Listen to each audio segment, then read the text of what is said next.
The scene is set on a snowy night at a secluded cabin.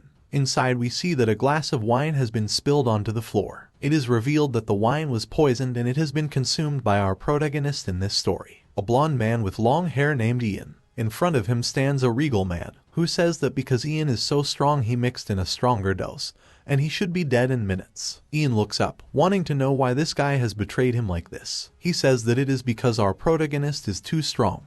He has a power that no one else in the entire empire can compare to, and it has spread anxiety to the citizens. Ian understands, countless people have lost their livelihoods due to the misuse of magic. The man states that even he himself is so incredibly scared of our protagonist to the point where it has driven him mad.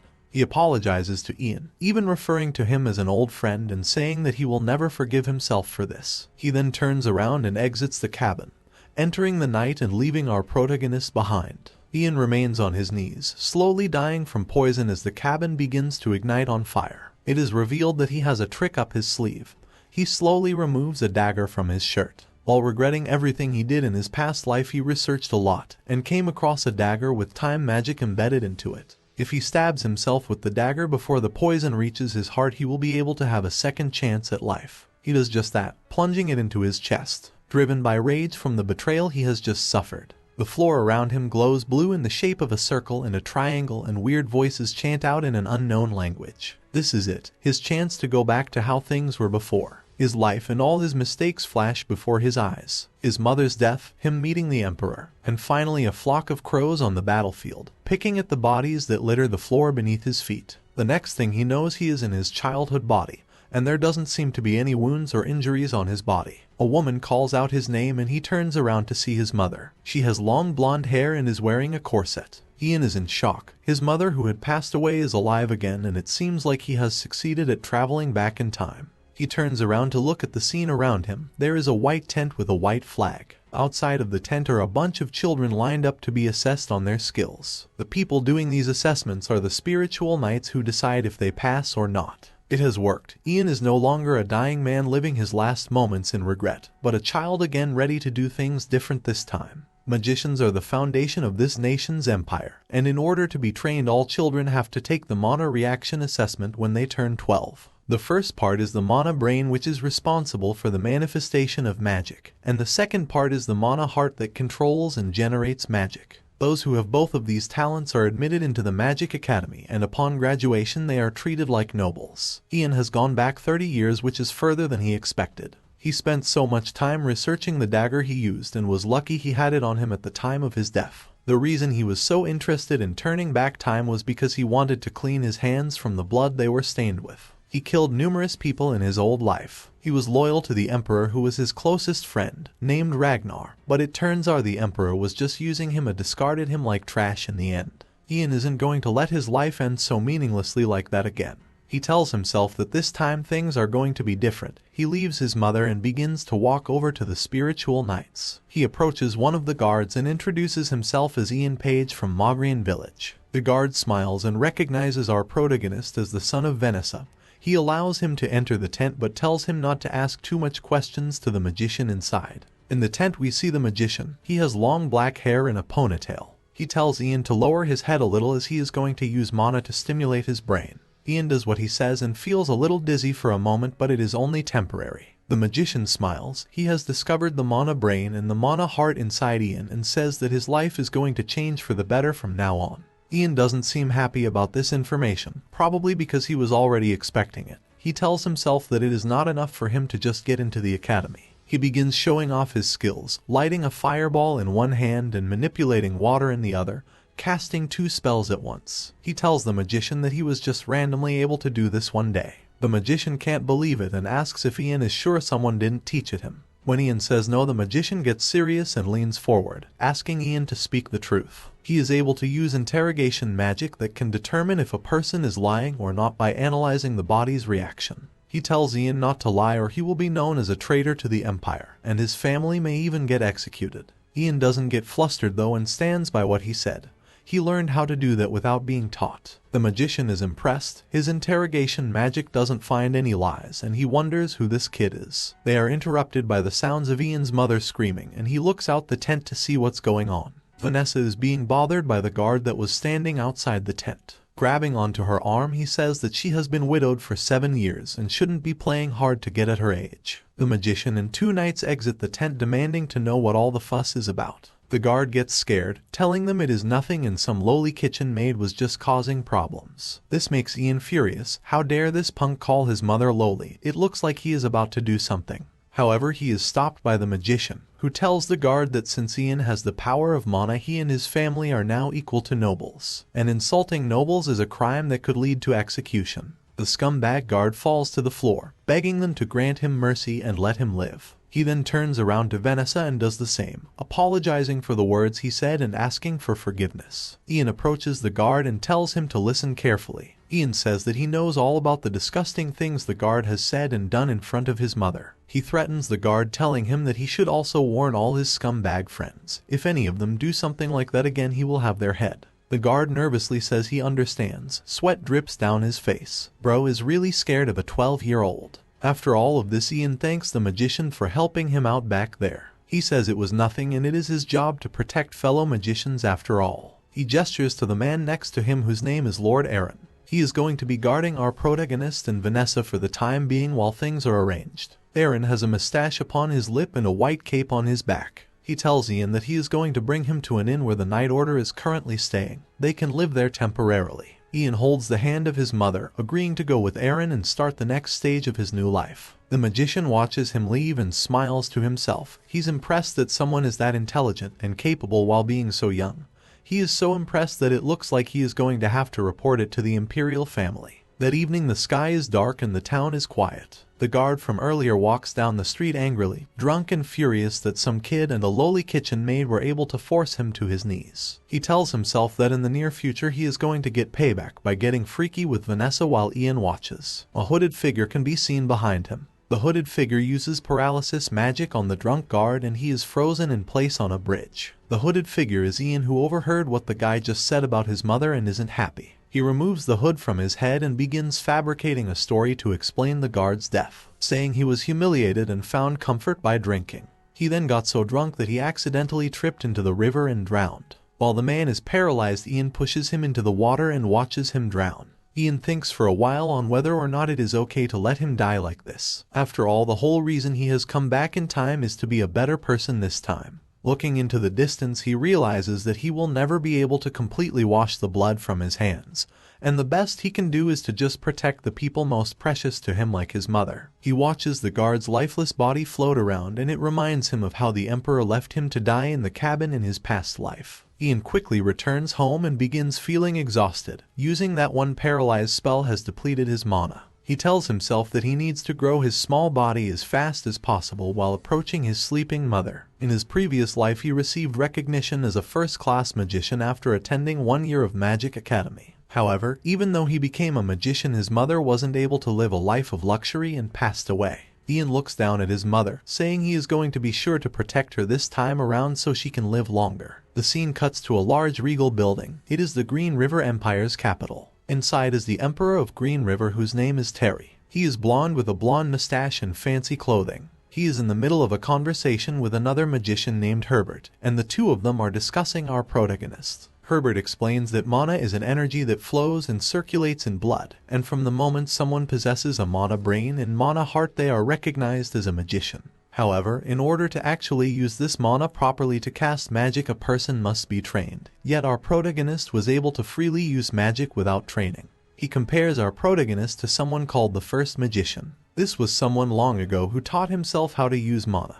He discovered how to manifest magic by himself and became known as the First Magician. Terry scoffs, thinking that there is no way there is someone alive today using magic without going to an academy. Herbert agrees that it is suspicious, and even he finds it hard to believe what he has heard. He says he will be going to confirm it with his own eyes. The Emperor thinks to himself for a moment, knowing that if it is true, then our protagonist must possess a dangerous ability. He calls to the prince, who is standing outside and has been listening to everything. In walks the Prince of Green River. His name is Haydn, and he asks his father why he called for him. Terry says that since it has been 5 years since the prince has left the castle, he should go outside. Dude needs to touch some grass. Terry tells his son that he is going to give him 300 soldiers and 3 magicians, and he should go and collect a boy named Ian Page. For a moment he hesitates, thinking it foolish for him to trust his son with something so important. However, Haydn insists, saying he can be trusted and will complete the mission. The Emperor tells him okay and that he should go and start preparing immediately. The journey to Mogrian is a long one. Herbert, who is still standing in the room, jokes, saying that he should go and prepare too, since it's going to be hard for him to find 3 magicians that actually want to go outside. As soon as he leaves the room, his face turns serious. His assistant next to him asks if he is going back to the tower to find the magicians, but Herbert says no. He begins walking ahead with his eyes focused, saying that there is somewhere he needs to head first. The scene cuts back to the place where our protagonist is staying. He looks out the window as if he is expecting someone. He knows the Imperial family should be coming for him very soon and things are moving as planned. Ian knows that the magician must have been impressed by his skills and immediately reported it to his superiors, and that once the current emperor found out, he would have sent the prince with a bunch of soldiers. He suspects Herbert will likely come too. He is the master of the Ivory Tower, and sooner or later there is going to be an internal war between the Imperial Castle and Ivory Tower. Ian knows this from his past life. He doesn't know which side he is going to help though, and just knows that he doesn't want to be exploited by anyone this time. His thoughts are interrupted by the Imperial Order, who have arrived much sooner than he expected. Outside he is greeted by the magician from earlier, who is holding a magic orb. He says that the Emperor has issued an Imperial order. Ian follows the customs and gets down on one knee while putting his fist over his chest. A message from the Emperor appears from the magic orb and the magician begins to read it aloud. It states that the Emperor has heard of the high abilities that have been displayed by Ian Page, and as he has received recognition as a magician in this empire, his name will be recorded in the Ivory Tower's registry. The Emperor also invites Ian to visit him at the Imperial Castle, and he is sending his eldest son to accompany him there. Once the message has been read, Ian begins to rise to his feet. He is immediately greeted by a knight named Arnold, who informs our protagonist that he and his fellow knights have been assigned the honor of serving him, and will be escorting him to the Lord's castle while they wait for the prince to come. The Lord of the Mogrian territory, Marcus, awaits their arrival. He has a full beard and a fur coat. He looks over to his children, telling them to be mindful of their speech. Although Ian is young, he is still a magician, and the Emperor is interested in him, so Marcus wants to leave a good impression. He extends his arms wide for our protagonist, welcoming him to their castle. Ian spends the next few weeks at the castle. He becomes a hot topic, and even the maids begin to talk about him. They are impressed that someone so young is able to create fireballs with his bare hands. We see Ian at the training grounds where he has been spending the majority of his time. He practices his magic by raising his hand and summoning a frost nova. It looks like he's got himself a fresh new fit too. His frost nova worked, and around him is now a bunch of ice and snow. However, Ian isn't happy and thinks that this isn't good enough. If he was in his other body, he would be able to freeze the whole castle, and not just the training grounds. His powers are limited and he needs something to make up for his lack of mana. Someone interrupts his training, rushing over all out of breath like something is wrong. The man has a monocle and gray hair. He asks for Ian's help, saying that the Lord Marcus has gone missing. He has yet to return after he went to hunt goblins yesterday.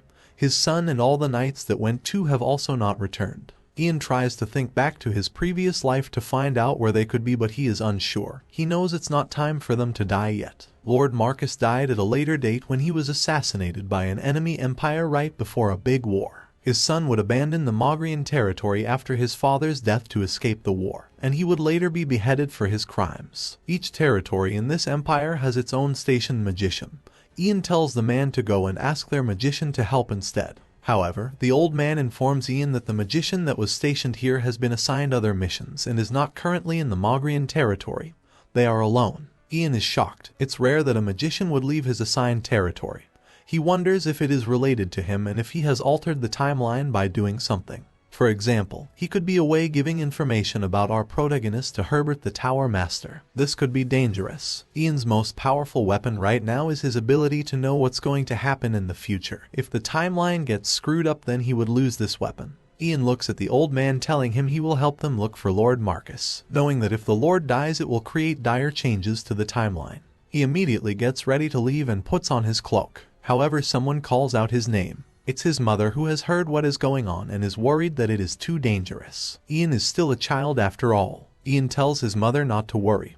He may be a child, but he is also a magician now and he'll be back before she knows it. Lord Marcus's daughter also approaches our protagonist. She begs him to bring back her mother and father, saying she will do anything for him if he is successful, whether it be money, land, or servants. She will make it happen. Ian notices a specific ring on her finger and says that he will bring them back, but asks to borrow her ring as he can feel mana from it. He says it will help him in finding them, so the daughter agrees and hands it over. Ian puts the ring on his finger and can't believe it. It looks just like the one he saw in his previous life. It's known as the Mogrian ring, a low-grade artifact that increases the mana of the person who wears it. It looks like the Lord passed it down to his daughter. She tells Ian that she wants it back after, as it is important to her. With the ring now on his finger, Ian gets a party of knights and heads out to find the missing Lord. The Mogrian ring will make up for his lack of mana to a certain extent. The knights take our protagonist out to where they tracked Marcus to. There is a bunch of goblin corpses on the ground, but there are no humans to be found.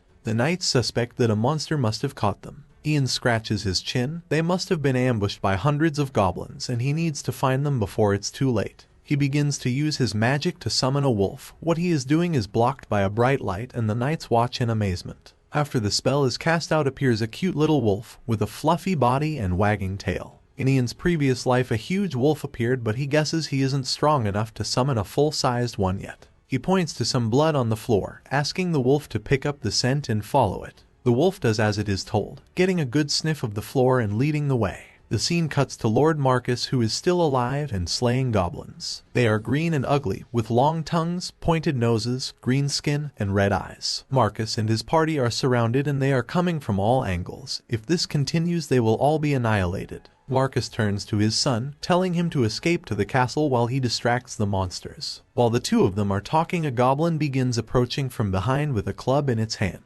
The son calls out at the last second, but it is too late. The goblin is already high in the air and is about to bring its weapon down on the Lord's head, who has his back turned to it. Suddenly, a flash of ice appears and all of the enemies are frozen in place. The green scenery turns to the Arctic and everyone wonders what just happened. The ice came from Ian, who has arrived at the last second to save the day. Any longer and the Lord would have died and the timeline would have been ruined. Marcus is so surprised by the situation and the sight of a child saving him that he begins to pass out. When he wakes up again, he finds himself back in the castle with his daughter by his side. She explains that Ian saved everyone and the Lord and his son have both been asleep for 2 days straight. The old man from earlier enters the room and is glad to see Marcus is awake. He appears to be a butler and his name is Hogger. He explains that 12 soldiers didn't make it back and Marcus is upset by this news. He asks where Ian is now, as he would like to meet with him. Hogger leaves right away, rushing to the training grounds where he finds our protagonist. He says the Lord has woken and he would like to meet him in the reception room.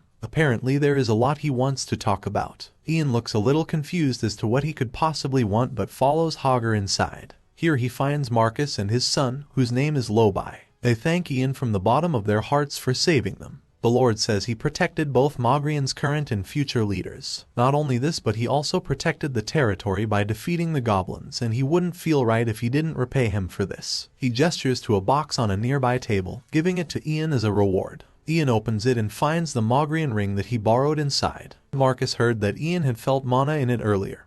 He thought it was just an old family treasure and asks what kind of power it possesses. Ian explains that it is just a ring that gives the wearer the power to increase their mana, and it helped him greatly in defeating the goblins. The Lord says he can keep the ring and he should think of it as a token of promise that from now on the Mogrian family will serve him forever as an eternally honored guest. Ian is always welcome to visit and they will always stand by his side whenever he is in need of help. Marcus and Lobai lower their heads, saying that this pledge will last for future generations and will go on for 1,000 years. Ian is grateful and asks the Lord if there is an alchemist in this territory who is skilled in making elixirs. Marcus informs him that there is an alchemist named Letio in a place called Royd Village. He was originally from the capital but moved further north because of a rare medicinal herb. Ian heard of the name Letio in his previous life. He knows that he needs to get his hands on some elixirs that can help make up for his low mana levels. He heads out with a small group of knights to find this Royd village that the Lord told him about. When they reach there, they become shocked at what they see, and one of the knights points over to the village. It's completely on fire and is in the middle of burning down. Something bad is clearly happening.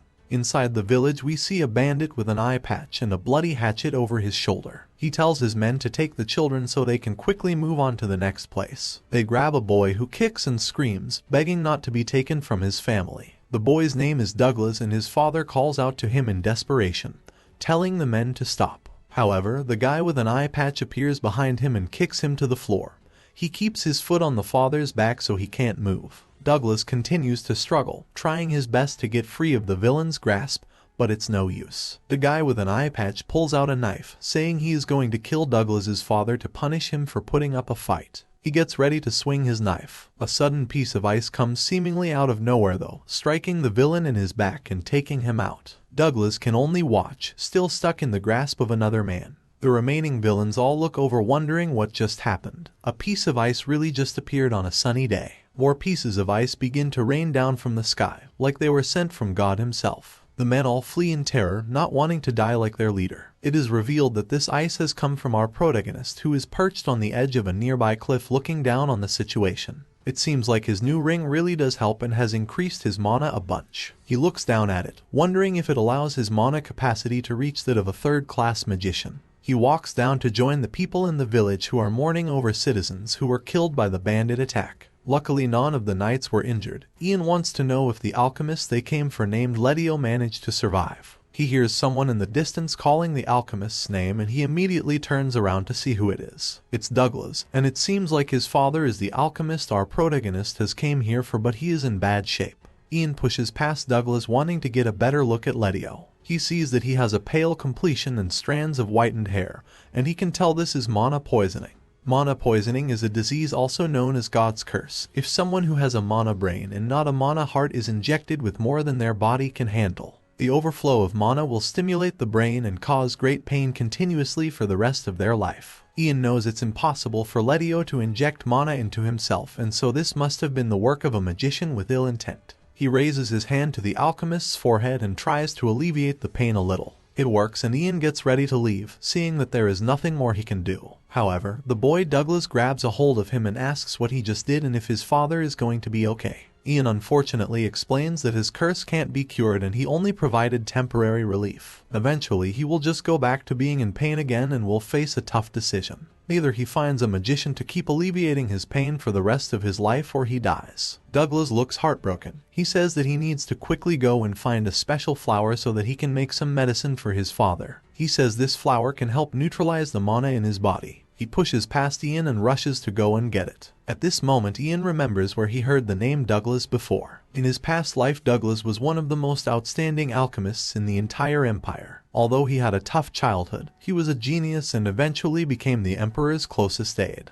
However, he had a deep hatred for magicians after his father was poisoned by one, and may have even been the alchemist that helped to poison Ian in his past life. After realizing this, Ian turns around and catches up to Douglas. He grabs a hold of him and tells him that he can't go into the forest alone as there might still be bandits out there. Douglas objects, saying if he doesn't get this flower then his father will die. A tear runs down his cheek. Seeing he isn't going to stop, Ian uses his magic to put the kid to sleep. After a few seconds he is out cold and collapses onto Ian's shoulder. He takes the kid to a discreet location behind some bushes and lays him down, thinking about what he is going to do. He looks at the boy thinking that he should just kill him now, that way the poison will never get made in the future. He quickly pulls himself together. The timeline could get screwed up if he acts too rashly. Douglas possesses the talent to become the best alchemist in the history of the empire, and our protagonist might even be able to convince him to join his side. However, even if he does this, there is still no guarantee that he won't betray him in the future. Ian's thoughts are interrupted by one of the knights that has come over to check if he is okay. He notices Douglas on the floor and is confused.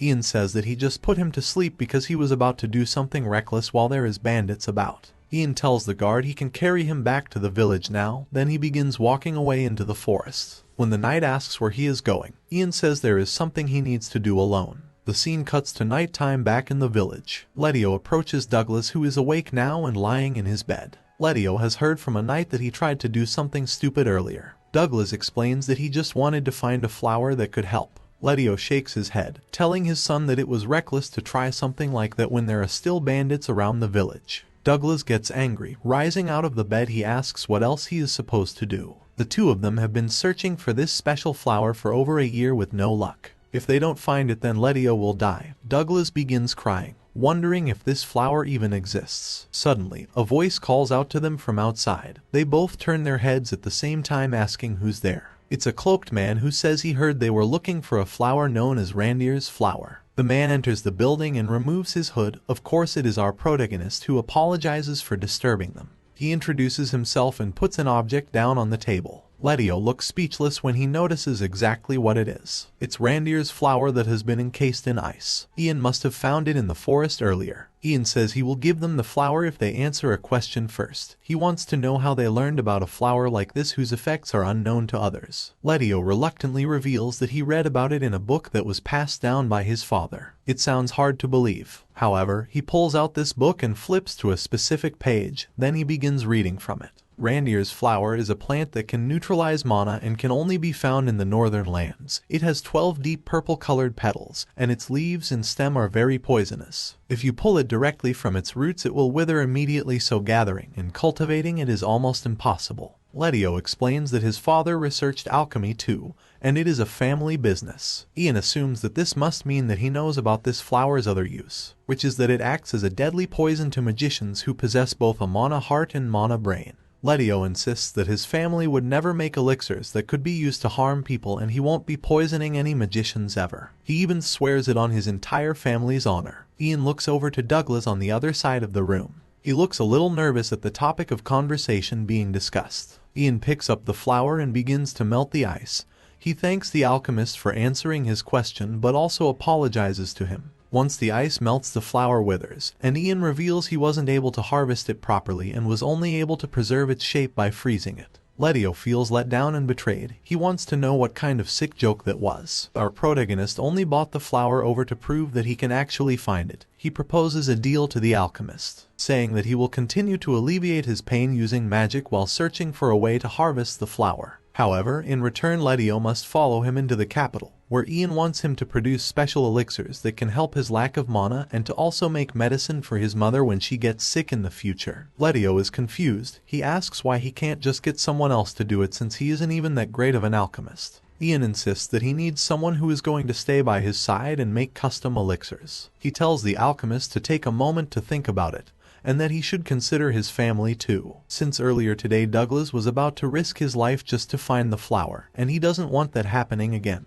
Letio goes up to the side with his son to discuss things, and our protagonist watches them. He thinks about what happened in his previous life. Back then Letio died due to an evil magician and Douglas was captured by bandits. This is what led to him meeting the Emperor Ragnar and hating magicians, and eventually what led him to creating the poison that killed our protagonist. Ian watches them closely, telling himself that he isn't going to let any of that happen this time, and he is going to make sure they both live good lives. The next morning comes around and Ian is getting ready to return to the capital. One of the knights approaches him and tells him all the preparations are complete and they can now leave. Ian hangs his head in disappointment. He still hasn't gotten an answer from the alchemist and assumes this must mean it is a no. Right as he is about to leave, the door opens and out comes Letio and Douglas. They have reached a decision and are going to come. After all, they don't have any other options, so they have to give it a try. Douglas looks over to Ian and asks if he will really be able to cure his father of his curse. Ian smiles and says that he promises. A deal is a deal. This makes Douglas happy and he says he is going to call our protagonist boss from now on.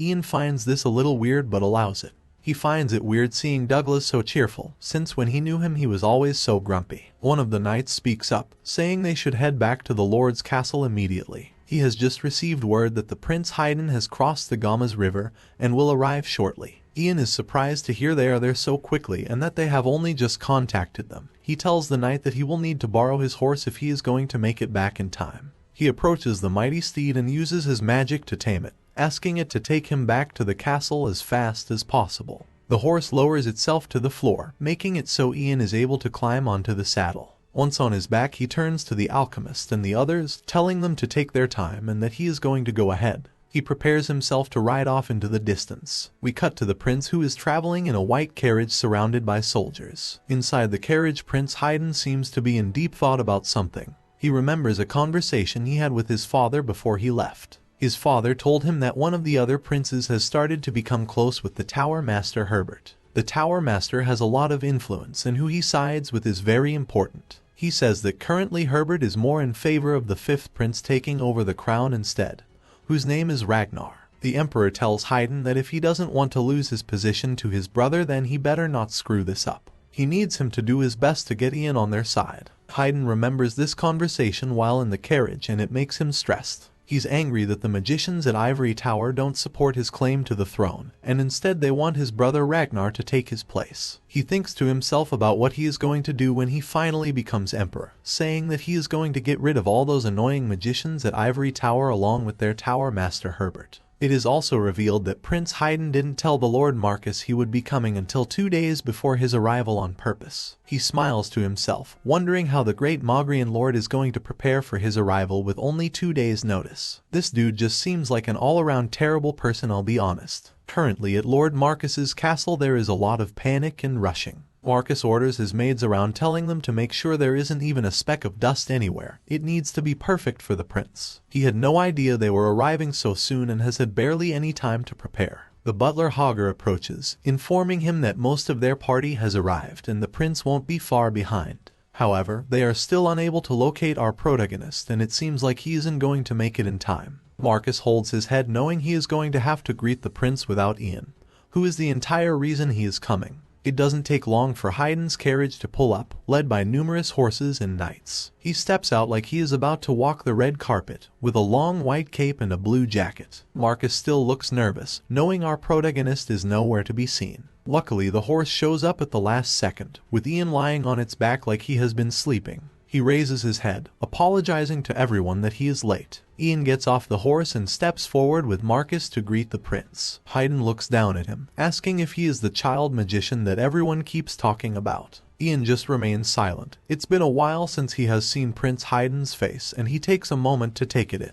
He also recognizes some of the guests he came with. One of them is a girl named Cecilia who was a spy from another empire in his previous life. Everyone enters the castle and later we see Haydn drinking some wine next to a knight. He is the captain of the 2nd Imperial Knight Order and his name is Oliver. Prince Haydn is annoyed and says he hates everything here except for the wine and he doesn't like our protagonist either. Oliver just stays quiet, not wanting to say anything that could make the prince more annoyed. Elsewhere in the castle is Cecilia. She is a spy from the Cold Wood Empire. She has been given orders to confirm if the rumors about Ian are true, and if they are she must capture both him and his mother alive and bring them back to the Cold Wood Empire. She looks around but can't see him anywhere, so she begins to wander around trying to find him. She finds Ian outside at the training grounds. It's the middle of the night and bro is still out here. Cecilia smiles to herself while sneaking up on him. She decides to check if he is really as strong as people say and prepares a magic attack. She decides to just use a weak attack and sends a bunch of magic missiles down onto Ian.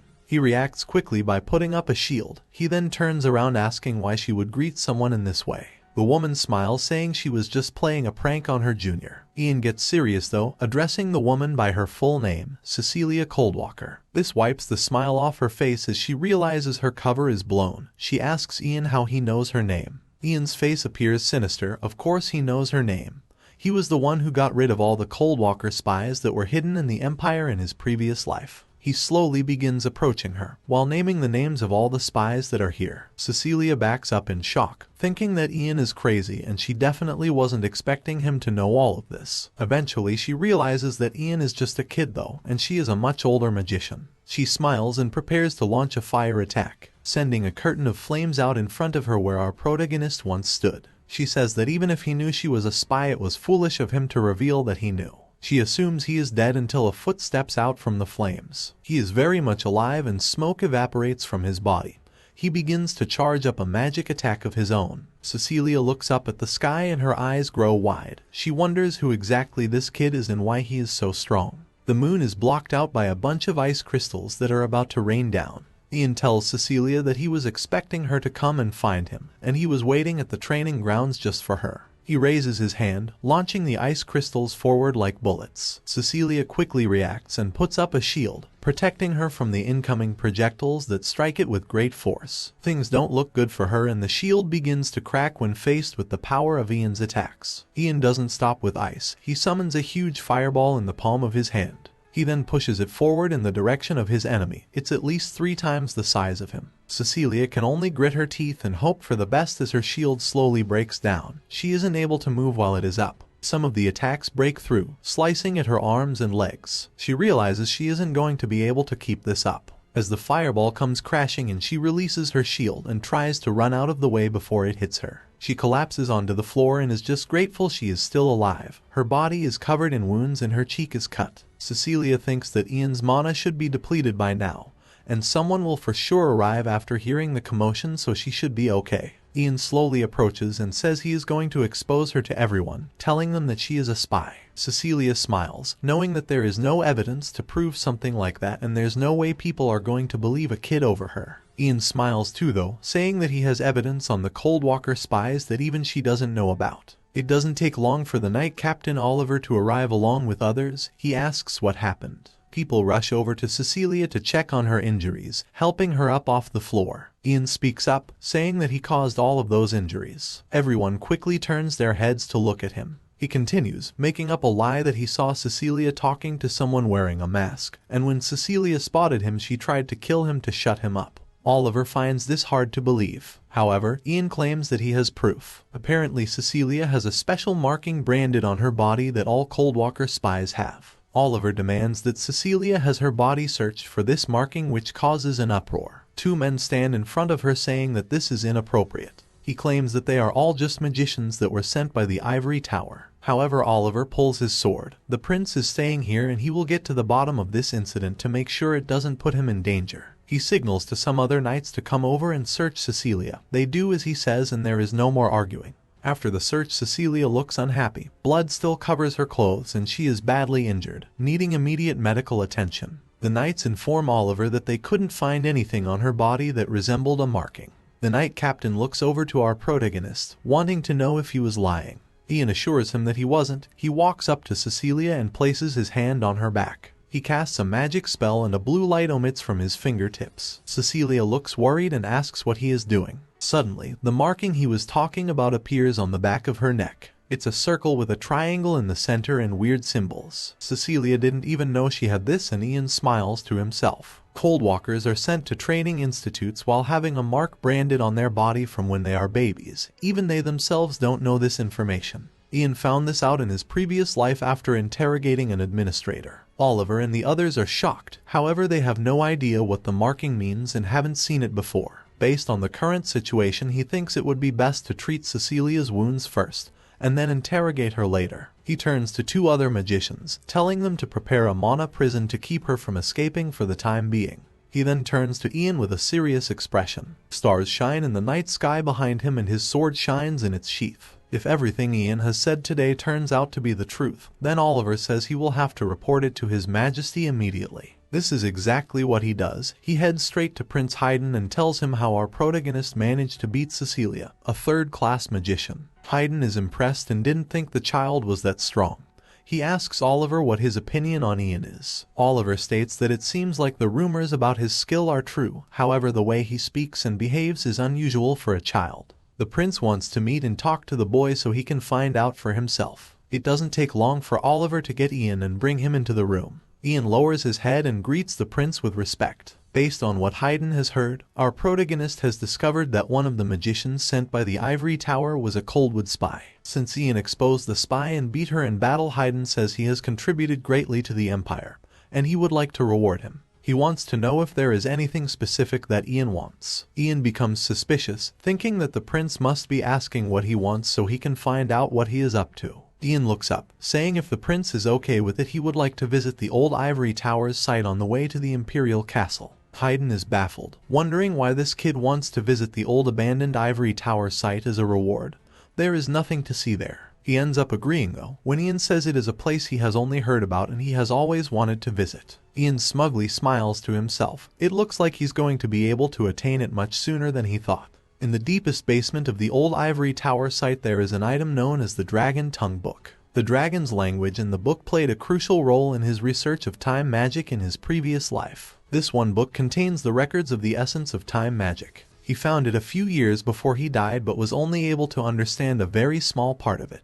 He wonders how much he will be able to understand if he studies it from this young age. It doesn't take long for nightfall to hit and everyone begins their long journey to the Emperor's imperial castle. Ian's mother Vanessa is excited, as this is her first time traveling so far out from Mogrian. Letio the alchemist begins to flirt, saying he will be Vanessa's guide when they reach the capital. Even though he doesn't look like it, he has lived and worked in the capital for a long time. Vanessa blushes, thanking the alchemist for being so kind, while Ian remains silent, wondering what this guy is doing flirting with his mother. They are interrupted by the vice captain of the Knights named Paul. He has green eyes and a blue ribbon around his body. He says that they have arrived at their detour to the old ivory tower site. They are going to be staying here for 2 days, and during this time Ian can explore the historical site whenever he wishes. Paul leads everyone to a nearby village to give them their accommodations for the next couple of days. The village seems quiet and cute, nothing too fancy and not a place you would expect royalty to stay. The commoners greet the prince upon his arrival, saying they are honored to have him here. Haydn thanks them for their kindness. Ian looks over and is surprised to see the prince acting so nice towards the commoners. When he met him in his previous life, he always greeted him with hostility, appearing gloomy and giving him dirty looks. This was because our protagonist was always alongside his brother, Prince Ragnar, who he knew was trying to take his future position as emperor. Now in this life, Haydn can be seen smiling brightly,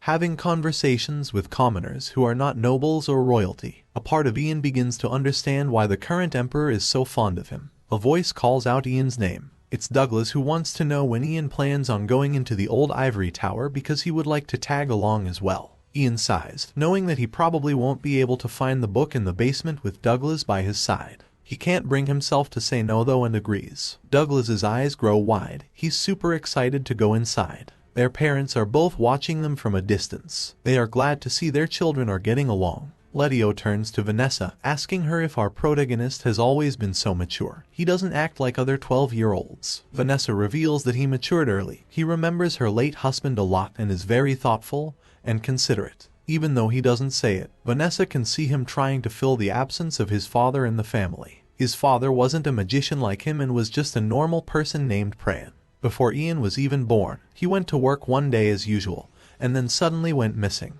Bro really went to get the milk before his child even left the womb. He left a bunch of items behind for them that they only received 5 years after his disappearance. Still looking over at her son, Vanessa begins to struggle to get her words out. She has noticed that recently Ian seems different. Letio is concerned and tries to comfort her. However, Vanessa just says that it's probably nothing. They get ready to go to sleep for the night as it's going to be a busy day tomorrow. In his previous life, Ian traveled by following the wind and the stars. The unifying war had ended and he had left the ivory tower and emperor's side. He spent his days traveling around without a destination in mind. This was how he stumbled upon the old ivory tower site and the book in the basement. He wonders if it was a pure coincidence or if there was something there that was calling out to him. Here he stands in the same place but in his childhood body. It looks exactly like it did in his previous life. 300 years ago, a war between the Ivory Tower magicians and the dragon's descendants took place here. The dragon's descendants were known as Dragonians. Their gargoyle squad and powerful black magic was strong, and it seemed like they were going to defeat the Empire. A skilled magician and the prince of the Empire at the time named Mitchell led the Ivory Tower.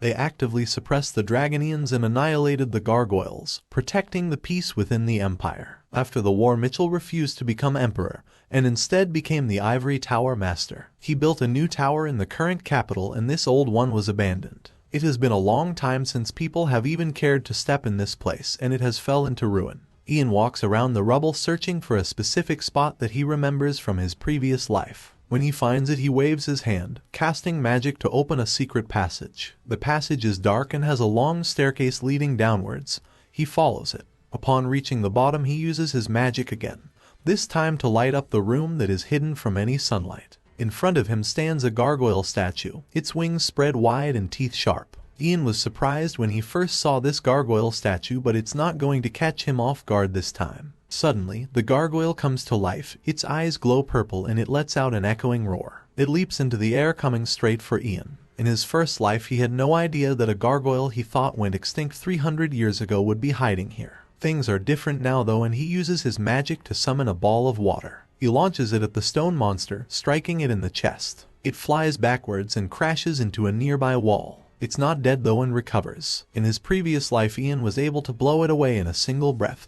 but with his current abilities, he is going to have to use more power. The gargoyle comes charging in again, eager to cause harm to our protagonist, who readies his next attacks. He summons his ice spears to shoot out of the ground and pierces the gargoyle's rocky body. He then uses a lightning attack to zap the beast. Bolts of yellow electricity crash down from above. That seems to have done the trick, and the gargoyle has stopped moving. Ice surrounds it and smoke comes from its body. After it is defeated, another secret passage opens up to Ian's right, which is exactly what he expected to happen. He jumps into the hole, using his magic to stop him from taking fall damage. He has found what he came here for. The book sits alone on a nearby surface with a light shining down on it. Ian has reached the Great Dragon Tongue book sooner than he expected. He has no idea who put it here. Whether it was the dragons or the first magician, it doesn't matter, because it is his now. He holds the book in his hand. It is written in Dragon Tongue, which is an unknown language that he wasn't able to fully decipher in his previous life. If he could understand it in this life, then there will be no limit to his power. Ian becomes shocked though when he opens the book and discovers that all of its pages are empty. He begins frantically flicking through it, wondering what could have happened. He realizes that the pages are probably empty because he already used the book in his previous life. Using it to turn back time probably erased everything.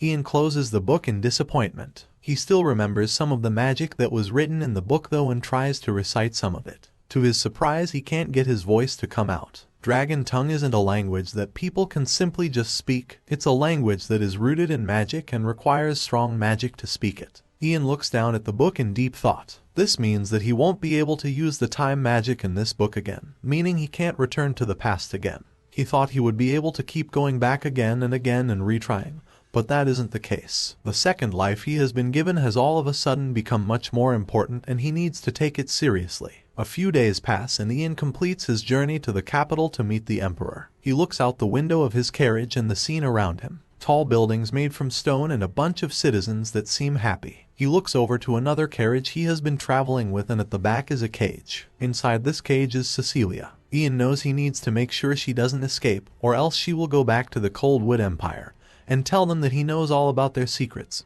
which would cause problems for our protagonists. The party continues riding into the capital, making their way to the Imperial Castle, until they are blocked. It is Herbert the Tower Master, who is standing at the gates alongside a row of magicians. He demands that they stop. Oliver gets off his horse, asking what authority Herbert has to be blocking the path to the castle. The Tower Master explains that he has a direct order stating that he is in charge of everything related to Cecilia's investigation. Oliver seems suspicious, wondering how he managed to get an imperial order for something like that before she even arrived in the capital. Herbert puts his hand on the knight's shoulder, saying that all rebellions should be dealt with as quickly as possible, and that the Ivory Tower will handle this interrogation. Oliver knows something fishy is going on but can't argue with a direct order. He tells his men to hand over the criminal Cecilia to the Tower Master. Upon hearing the word criminal, Herbert turns around seriously. He says that she has not yet been proven a criminal and so should still be treated like a regular magician. He tells Oliver to be mindful of how he speaks towards her. The other knights aren't happy with the situation either. They worked hard to catch Cecilia and the Ivory Tower magicians are just going to take her away. Ian looks over and understands what's going on. He knows that the Ivory Tower isn't trying to protect her just because she's a magician. They just don't want the knights interrogating one of their own. He knows that Herbert will probably just lock Cecilia up in the deepest prison, and it will be near impossible for her to escape from that place. He looks out the carriage with his mother, not bothered at all that Cecilia is being taken. Someone approaches our protagonist, saying they need to visit one more place before going to the Imperial Palace. They go there and it is a large regal mansion, with a water fountain at its center. Ian recognizes the mansion. In his previous life it was gifted to him by the 5th Prince Ragnar. This time it is Prince Haydn who is handing it over. He tells Ian that the Emperor specially made arrangements to give him the mansion during his stay. Ian is grateful. He lowers his head and thanks His Highness for his generosity. He didn't get the mansion until he was 26 in his previous life, yet here he is as a child. Haydn tells Ian that his family can stay here with him for the time being, but now the two of them must go to the Imperial Palace to see the Emperor. Ian understands, but asks if he can show his mother around his new mansion first. Haydn accepts and Ian takes his mother inside. She is stunned by everything she sees. It's all so expensive and shiny. She becomes even more stunned when Ian tells her that this is going to be their new home. No matter how great of a magician he was in his previous life, he couldn't bring her back to life. Now that she is alive again, things are different, and he is going to do all the things he wanted to do before. He was never able to see her living a normal life and vows that this time he is going to make her happy. Vanessa can't believe her own eyes. She says the place is so big that she has no idea how she is going to clean it. She really is a true mother, thinking only about cleaning. Ian informs her that she isn't going to be doing any housework. She is going to be so comfortable that she won't even think of having to clean. The new mansion is nice, it has many windows and white brick with a blue roof. However, it is now time for Ian to meet the Emperor. He heads over to the Imperial Palace, which is much larger, red banners hang in multiple places and everything is perfectly symmetrical. Ian is nervous. Even in his previous life he was never able to meet the current Emperor alone because by the time he had graduated from the Magic Academy the Emperor was already on his deathbed. He was said to be someone with outstanding judgment and wisdom and Ian is looking forward to learning about him. While walking through the palace he spots a familiar room across the courtyard. It's the room of the fifth Prince Ragnar. He was the son of a concubine. He resembled the Emperor in appearance but his personality was completely different. He was cold-blooded and merciless. Ragnar was our protagonist's old friend and worst enemy, the man that poisoned him at the start. Ian continues walking. Clenching his fist he wonders what he is going to do with Ragnar when he sees him again in this life. They arrive at the Emperor's room and the guard gestures towards the door telling him to enter. His Majesty awaits. The white and gold doors swing open and Ian stands in a fancy outfit. The time for him to meet the Emperor has finally arrived. The Emperor sits on his throne. It's tall and made from white marble with red cushioning. Upon entering, Ian immediately kneels down to the ground. As a humble servant he wishes the Emperor health and peace. The Emperor Terry tells him not to try so hard and to rise. Ian has achieved so much in so little time and there is no need for him to use manners. Ian does as he says, remembering that the Prince Ragnar said the same thing to him in his previous life when they first met. Next to Terry is his son Prince Haydn who waves and smiles, asking if our protagonist likes his new mansion. He does. It's more luxurious than he ever could have imagined. Sweat drips down his face as he is still nervous in the presence of the royals. Terry asks if Ian knows the reason he has brought him here, and the reason he was gifted a mansion as soon as he arrived. Ian doesn't know what to say. Should he be more direct and speak his mind or hold back and be respectful? He remembers the Prince Ragnar liked people that were honest and straightforward, and there is a high chance the Emperor is the same. However, he ultimately decides it is too soon for him to act so confidently and for now he should just continue acting like a 12-year-old. He replies to the Emperor's question, saying that he thinks he bought him because he's a little talented. Terry folds his arms, asking if Ian really thinks he went through all this trouble just because his magic abilities are unusual. Haydn snaps at his father to be more patient.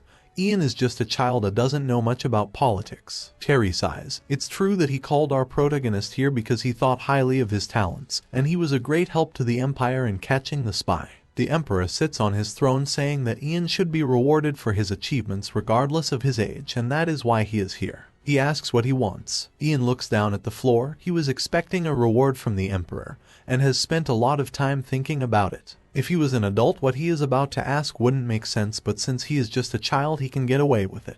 He tells Terry that he would like to go sightseeing around the Imperial Palace, so he can tell his mother about all the beautiful things he sees. The Emperor finds this request a little unusual. However, Haydn informs him that he also asked to go sightseeing at the old ivory tower, and it must be a passion of his. It's normal for children to be curious after all. Terry grants our protagonist's wish and hands him an imperial seal. It's golden and shaped like a ticket. Using this he should have access to most of the Imperial Palace, and if he shows it to a royal guard they can guide him around. The Emperor continues, saying there is more stuff he would also like to reward Ian with. He has his servants bring in a giant chest filled with gold. I don't know how they carried that thing, it looks really heavy. He also gifts Ian a bunch of maids, saying he will send them to his mansion to make sure his stay is as comfortable as possible. Ian can't believe it. It looks like his mother isn't going to worry about cleaning anymore. He thanks the Emperor for his kindness and leaves. He closes the door behind him and takes a deep breath. The Emperor sure is different from the others, and Ian seems to think he is suspicious of him. He begins walking off, assuming that the Emperor must be like that with everyone, just like Ragnar was. For now Ian needs to get a move on.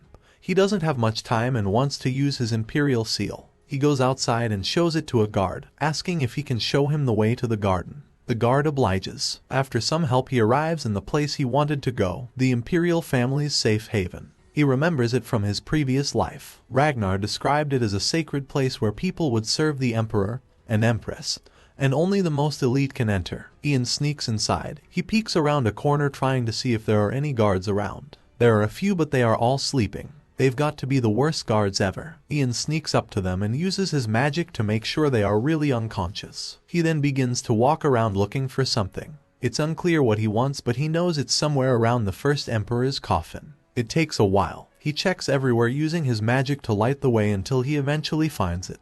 His eyes grow wide and he is unable to even believe what he is seeing.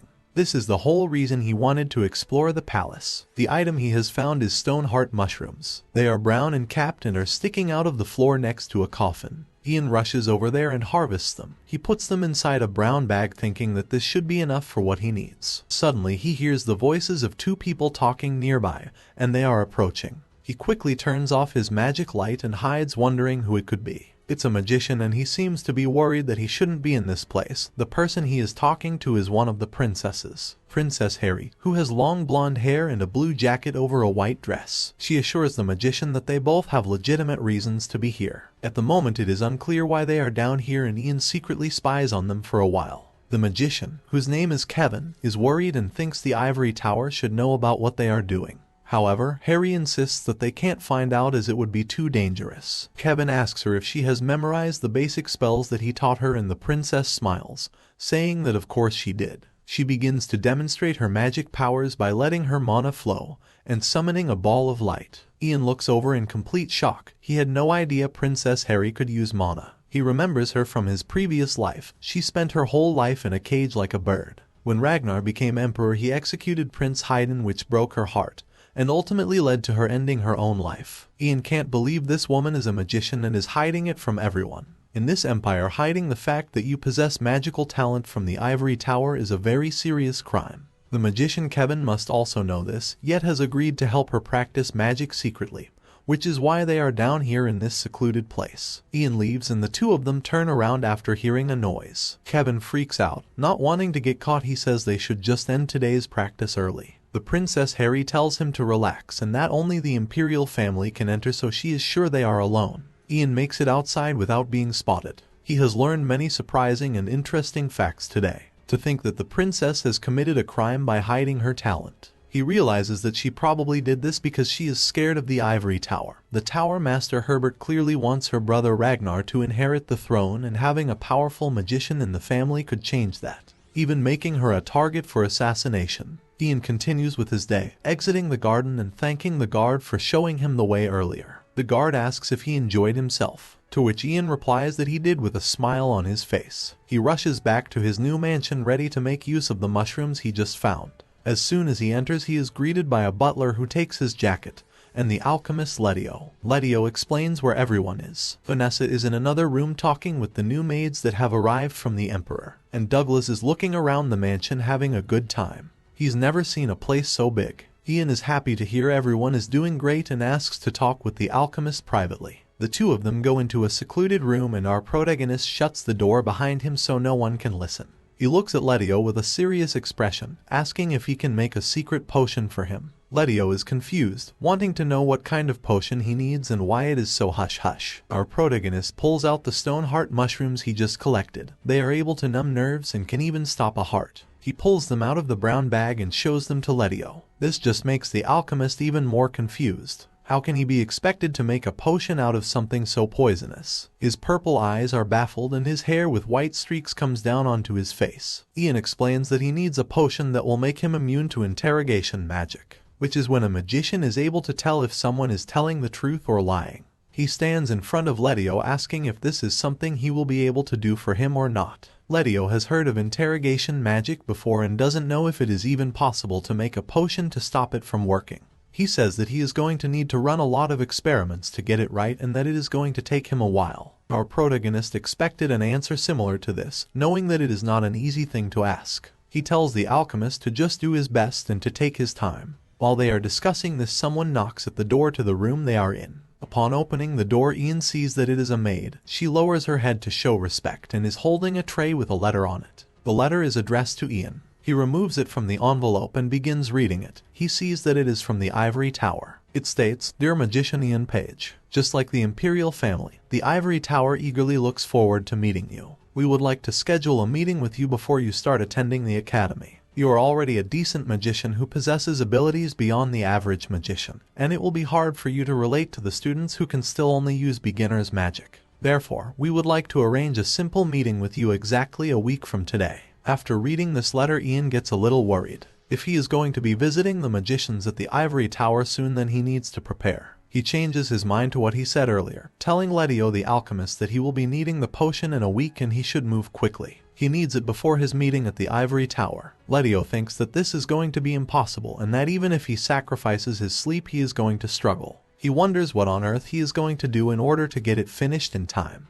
Ian just apologizes, but assures Letio that he needs the potion in a week no matter what, so he should try his best. He's confident in his abilities and is sure he can do it. Going to the ivory tower without this potion would be fatal. We left off with our protagonist Ian asking the alchemist to make him a potion in 1 week's time. 1 week has now passed and it is now time for Ian to attend his meeting at the ivory tower. He is currently on the way there riding in a carriage. Just like he asked the alchemist, Letio has managed to make the potion. It is made from the stone heart mushroom ingredient and will allow the consumer to maintain a normal heart rate for 2 hours after drinking it. This means our protagonist will be able to use it to avoid being detected by interrogation magic, which is a type of magic that is used to see if someone is lying.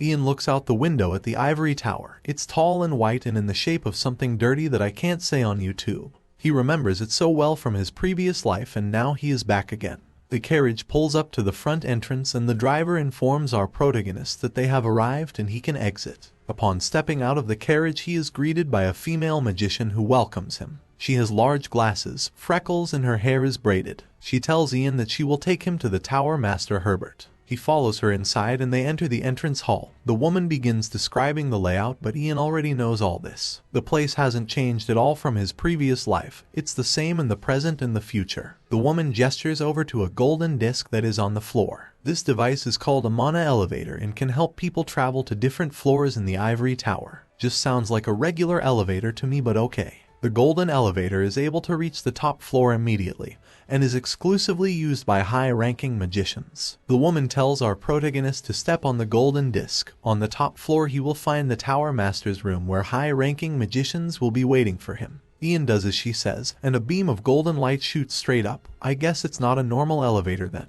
As he is traveling upwards, Ian pulls the potion out of his pocket and holds it up. He raises it to his mouth and throws it back like he's taking shots at a club. The effects will last for 2 hours from now. The elevator completes its journey and comes to an abrupt stop, the gold light still shining to the heavens. In front of Ian is a large door. This must be the Tower Master's room. He gets ready to go inside. Upon entering, the first thing he sees is the Tower Master Herbert. He greets our protagonist and thanks him for accepting the invitation. He tells him not to just stand by the door and to come and sit closer. Herbert isn't the only person here, and when Ian looks to his right he sees a bunch of other men, all with serious expressions like they aren't here to mess around. The scene is similar to his left, except instead of men there are women. He is told not to be scared or intimidated. This is just tradition for those that are accepted as a magician in the ivory tower. He approaches a lone chair in the middle of the room and sits on it. Looking at the atmosphere in here, he can tell these guys are trying to instill obedience in him right from the start. Herbert summons some kind of script from the palm of his hand and begins giving a speech, saying that after hearing of our protagonist's exceptional abilities, everyone has become quite suspicious. However, as magicians all share mana, they have a bond even stronger than that of blood brothers. They have invited Ian here today to start fresh and get rid of any suspicions they may have. Ian jokingly asks if this means they are going to torture him or something. Herbert's serious tone is broken for a moment when he smiles a little. Of course they're not going to torture him. The ivory tower doesn't use such barbaric methods. They are just going to ask him some questions and he needs to answer them truthfully. Herbert's eyes glow blue as he activates his interrogation magic that can detect lies. They get ready to begin. Herbert and our protagonist sit opposite each other while everyone else sits on the sides. They're really going through this much effort to intimidate a 12-year-old. Herbert begins reading Ian's biography out loud. His full name is Ian Page, born in the year 488. His father's name was Pran and was a wandering adventurer. His mother Vanessa is a servant in the Lord's castle. The Tower Master asks him to confirm if this is all accurate and Ian nods. Some bald guy speaks up, asking what Ian's relationship is with the alchemist Letio. The light shines on his hairless head. Ian informs the baldy that his mother has a frail body, and he needed an alchemist that could constantly provide him with medicine. Someone else asks another question, wanting to know why he visited the old ivory tower in part 1. He actually went to find a rare spell book, but of course he doesn't tell them this. He lies, saying that he heard a lot about the place and just wanted to check it out. A man in a green jacket brings up Cecilia, the spy from the Coldwood Empire that Ian helped capture in part 1. Ian made up a story saying he witnessed Cecilia talking with another spy, and that she tried to kill him after he saw them. The man in the green jacket wants to know if this story is really true, as he hasn't been able to get Cecilia to confess to anything yet. Sweat drips from Ian's cheek. He lies through his teeth saying the story is true. He can't tell them that he really knew she was a spy because of his previous life. The questions keep coming. It's like he's being interviewed by the police. An older woman wants to know if he has really never been taught magic by anyone before like he claimed. Usually people who possess magic power need to go through vigorous training at an academy to learn to cast spells. However, Ian was able to use fireballs, spirit summons, and even frost nova spells supposedly without ever being taught. The woman wants to know how something like that is possible, and she wants a real answer, not just something vague. Ian gets ready to tell yet another lie. Bro really put on his acting pants today. He says that the spells just appeared in his mind. All he did was imagine burning fire above his palm, and then one day it became a reality. He demonstrates this to prove his point. The room bursts out into chaos, with many of the people there shouting that this is impossible and his story is absurd. The room is filled with shock and disbelief until they all turn to the Tower Master Herbert, who has his head resting on his hands. He confirms that it must be true. He is using the most powerful interrogation magic available in the Ivory Tower, and he isn't able to detect any lies from our protagonist. Ian's skills are so impressive Herbert even thinks he might be the reincarnation of the legendary first magician. Either that or he is a high-class magician who is able to bypass interrogation magic. However, since Ian is only 12, he thinks it's impossible for a small boy to have the amount of mana to be able to do something like that. With his head still resting on his hands, Herbert just stares at our protagonist. Silence fills the room for a moment. The silence is broken when a woman with red hair stands up from her chair in a loud manner. Her name is Helene, and she yells out that this is stupid and everyone is asking such trivial questions. The others tell her to calm down, but she wants the truth. She marches right up to Ian with her hand on her hip. She asks him the question everyone in the room is dying to know. Who exactly are you? She wants to hear who he is from his own mouth. Just who exactly does he think he is to keep spouting these ridiculous statements? Ian knows Helene from his previous life. She really is that kind of woman. She was the youngest fourth-class high-ranking magician before Ian arrived. She's also very aggressive and temperamental. Her attitude has even earned her the nickname, the Woman of Fire. Ian decides to clap back at Helene's aggression, saying that everyone already knows who he is. It's all written in the text the Tower Master pulled up earlier. He begins reading from it. His name is Ian Page, and he was born in the year 488. He asks the woman if she knows how to read. Why would she ask such a stupid question? Of course, this makes Helene furious. She begins to bubble with rage, ready to teach our protagonist a lesson for acting so cheeky. Herbert stops the situation from escalating though. He yells out enough and his voice echoes through the room. Everyone turns to look his way. The Tower Master gets ready to ask one final question. By the looks of things, it's going to be a good one. He brings up the guard that Ian met all the way back at the start of part 1. His name was Jonathan, and he insulted our protagonist's mother. That very same soldier was found dead the next day, drowned in a nearby lake. When they found him, they detected trace amounts of mana on his body, meaning that this was the work of a magician. Herbert wants to know if Ian had anything to do with his death. He watches closely with his interrogation magic. He sees that Ian's demeanor hasn't changed. A normal person would have lost their composure when being suspected of murder, but not our protagonist. This is all due to the effects of the potion though. Deep inside, Ian is worried, thinking that if his heartbeat were to remain normal in a situation like this, it would be even more suspicious than if it was raised. He gets ready to answer, wondering if he should dispel the potion's effects now. He tells everyone he is going to give them the answer they want to hear. With his hand on his heart, he says he had nothing to do with the guard's death. Interrogation magic fills the room and all the magicians look over in his direction. It's as if they can all tell that he is lying.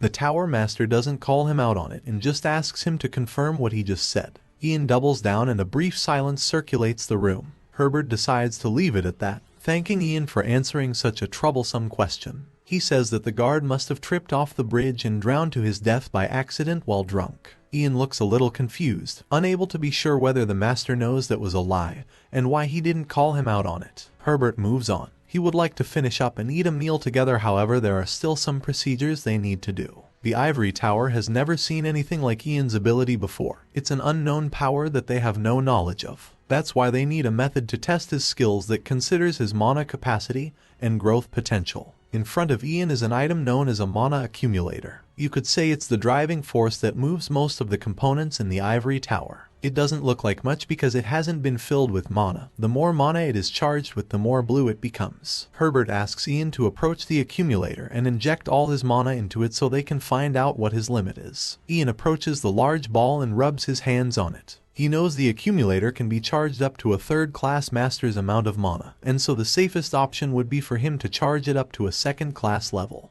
If he shows these guys the level of mana they are expecting, he can reduce the suspicions surrounding him. However, while injecting his mana into the ball, he begins to have second thoughts. In his previous life, he was merely an 8th-class magician and worked hard to grow his powers. He wasn't a sage or a leader and just got by observing the situation and calculating the best move. In his new life, he has been hiding everything and giving things up so he doesn't get caught. He could have power, wealth, and fame, but those things are not important to him. He's willing to give up anything to hide his secret, but not his magic. Anything but his magic. He continues injecting the accumulator, telling himself that he is not going to let anyone become stronger than him, and he is not going to hide the powers he worked hard for in his previous life. The ball is now a bright blue color and is filled with so much mana it shatters. Pieces of it fly around the room. The people cover their faces and try to get a glimpse of what just happened. The room is filled with smoke though, and this obstructs their vision. As it fades, our protagonist is revealed. He is gripping his chest and breathing deeply from exerting so much power. Herbert's mouth drops open and he is speechless. The same can be said for everyone else, who are all wondering how something like this is possible.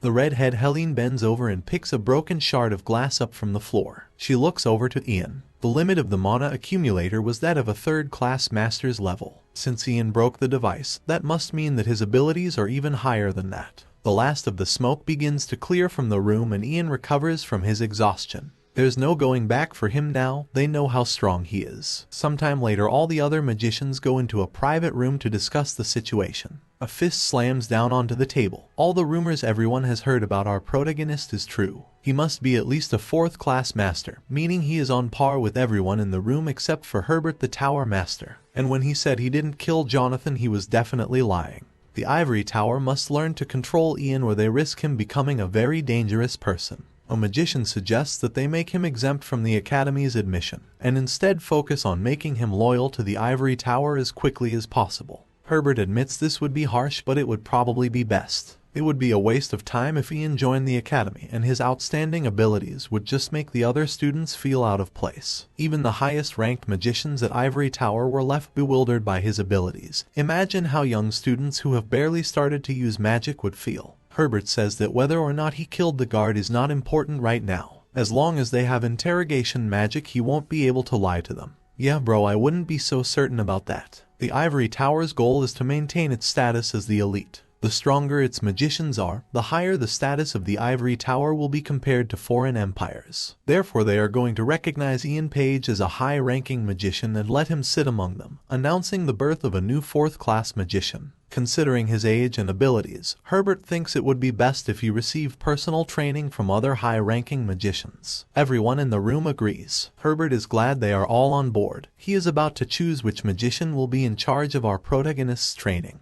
However, someone raises their hand and volunteers to do it. The scene cuts to Ian, who is outside looking at the Ivory Tower with admiration at how beautiful it is. To think he'd be recognized as a high-ranking magician so soon. He sort of expected it to happen, but not this fast. Someone interrupts his thoughts by calling out his name and he turns over to see who it is. It's the woman he met when he first arrived. She heard the news and is so happy to hear Ian is now a 4th-class high-ranking magician. It's incredible that he has come so far when he is only 12. She concludes that this must mean the crazy rumor is true. Ian looks a little confused, wondering what kind of rumors are spreading round about him. The woman moves on, saying that she is going to be his assistant magician for the next year and will guide him around. She looks forward to them working together. Ian tells her that she doesn't need to speak so formally. After all, she is his senior. In that case, as his senior, the woman offers to give him a tour of the place. The first place they go to is the Tower Academy. It has a lot of pillars and a Roman aesthetic. This is where he was supposed to enroll at the academy, but instead he will be receiving personal training from high-ranking magicians. Ian knows that personal training is just a fancy word. He knows that they are really just trying to keep him on a tight leash. He thinks it was probably Herbert's idea to turn him into an obedient dog. He notices something while walking through the academy. It's all his old friends that were training in the academy at the same time as him in his previous life. He remembers that all of them were killed during one of the first wars and he thought he would never see them again.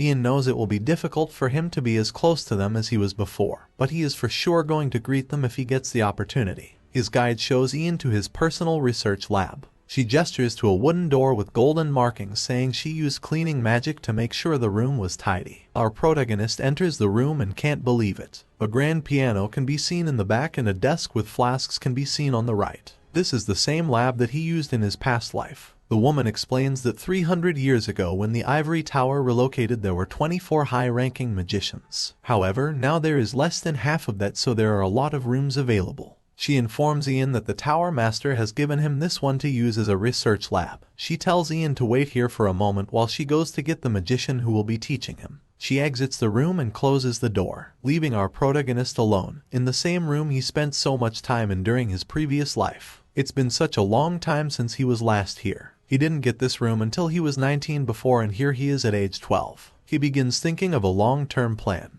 Now that he has the authority of a high-ranking magician, there is only one thing left to do. He needs to create a new group within the Ivory Tower. During the next 6 years, Prince Ragnar is going to start making moves to become emperor. This is the same man that betrayed Ian in his previous life by poisoning him. The Tower Master Herbert is going to be in strong support of Ragnar becoming emperor, so Ian needs to establish a group that can fight against this. It's going to be difficult as the magicians are all so loyal to their Tower Master, mostly due to his overwhelming power and high class. Ian realizes that in order to influence people he needs to become stronger than Tower Master Herbert. Our protagonist is going to work hard and there will come a time when he rules over all of the Ivory Tower. Until then he should just act like an obedient little kid, as he knows it's going to be a while before he gets stronger with this small child's body. While he is thinking of his master plan, someone bursts through the door like they are the FBI conducting a raid. Ian quickly turns around. It's the redhead Helene, and it looks like she is the magician who volunteered to teach our protagonist. Upon seeing her, Ian lets out a sigh. It really had to be her of all people. Helene enters the room and has a smile on her face, knowing she is about to have some fun with this. She greets our protagonist by calling him an arrogant brat. Ian just looks over annoyed, like he is already done with this childish behavior. Helene changes her mind, saying he isn't simply arrogant but is something way beyond that. She begins to approach, telling him how things are going to be. Things like basic mannerisms, history,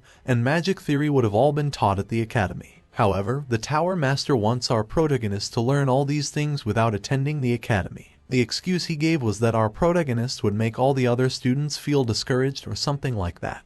Helene uses her magic to flick a bunch of books from a nearby bookshelf. Saying that these things are all useless, she throws them to the ground. Doing lame things like that isn't her style, and she is going to let the old folks teach Ian about all that. Helene leans in close to Ian and mentions Cecilia, the spy from the Coldwood Empire that our protagonist caught in part 1. Helene remembers her from the academy. Cecilia was quite known in the field of magic combat, and given time she could have been on the same level as Helene. Yet she turned out to be a spy of all things, and was even defeated by a child. Ian just stands there still. He hasn't said a word since Helene entered and has just been listening to her gossip and insults. Helene decides that since she is going to be Ian's teacher, she should at least teach him something. There are many different types of magicians. Magicians trained for combat and are aggressive. Magicians that are supporters and are more defensive. And some magicians spend their whole life simply researching. She explains that a magician that doesn't fit into any of these categories is just considered trash. Looking at Ian, she asks him to guess what kind of magician she is. Ian looks uninterested, finally opening his mouth and guessing that she is probably the first type, a combat magician. Helene confirms it. There is no one that is better than her in the combat field, and she is different to all the other magicians. Since she is different, she is going to be teaching Ian in her own way. She tells him to follow her, knowing he doesn't have a choice and has to do as she says. They head outside in the sun and into an open area to get started. The reason they are out here is because Helene wants to battle. She tells Ian to come at her like he is fighting for his life. Only then will she teach him. Ian is reaching his limit. He can't believe this woman is exactly the same as she was in his previous life. Back then she would always keep pestering him for battles too. Ian's eyes turn blue. This time he's not even going to give Helene the chance to start and will put a stop to her nonsense right here. Spectators begin to gather, wondering what is going on and why some 12-year-old is fighting someone as strong as Helene. The redhead smiles at the crowd, already assuming she is going to win. Since she is the teacher, she says that Ian can make the first move. Ian removes a piece of clothing from his body and begins approaching slowly, asking his opponent if she is sure. Helene just scoffs, saying he shouldn't be getting scared now when he was so cheeky earlier. Ian can't wait to shut this woman up and the battle begins. He raises his hand and a blue glow appears. Helene thinks he is deploying some kind of barrier or shield. She laughs, saying that no matter what barrier he deploys, she will destroy it in an instant. Flames surround her, getting hotter and hotter as she prepares an attack. Ian uses an ice block spell that causes a shard of ice to wrap around his body and protect it. Bro has got to be chilly in there. Helene is unimpressed and walks right up to him, knocking on the ice. Is this really the best he could come up with? She wonders if he is intending to just sleep in there until his mana runs out. Ice block is the most powerful barrier that can protect magicians, but it causes magicians to go into a half-conscious state where they are unable to use any other magic. Helene shrugs her shoulders, thinking she was foolish to expect a decent fight from a child. Suddenly a sound begins to emanate and the ground shakes. All the spectators look around, wondering what is happening.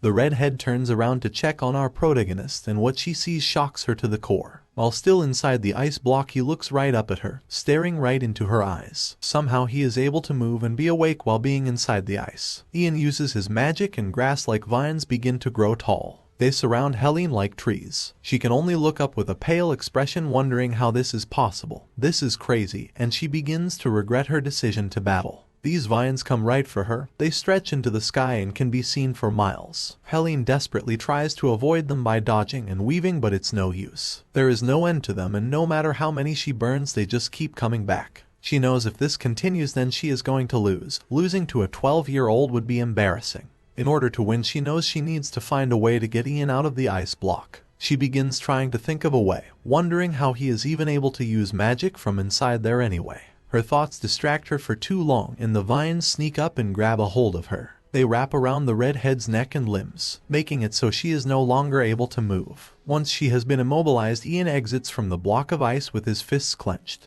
All Helene can do is laugh and admit defeat. She heard rumors that Ian had the same abilities as the legendary first magician. It looks like they were right. She asks our protagonist to release her from these disgusting vines. However, Ian refuses, saying not yet. It would be a shame for the battle to end so soon. Helene appears a little frightened. She already admitted her loss, yet Ian is planning to do something else. Ian slowly raises his arm into the air with his palm facing behind him. The sky begins to crackle and dark clouds begin to form over the two of them. Helene gets desperate, begging him to stop. They were only supposed to be sparring, and it's all over now. Ian ignores her though. He summons lightning from the cloudy sky, pointing his finger down at Helene. Bro is ready to cook her like a chicken strip. The roar of thunder booms and a flash of yellow lightning comes crashing down. For a moment everyone expects the worst and watches with worried expressions. Many of the spectators have sweat dripping down their faces. It is revealed that the lightning missed the redhead and instead hit the ground right between her legs. She gasps while out of breath from the sheer panic of the situation. She's just thankful she survived and begins to calm down.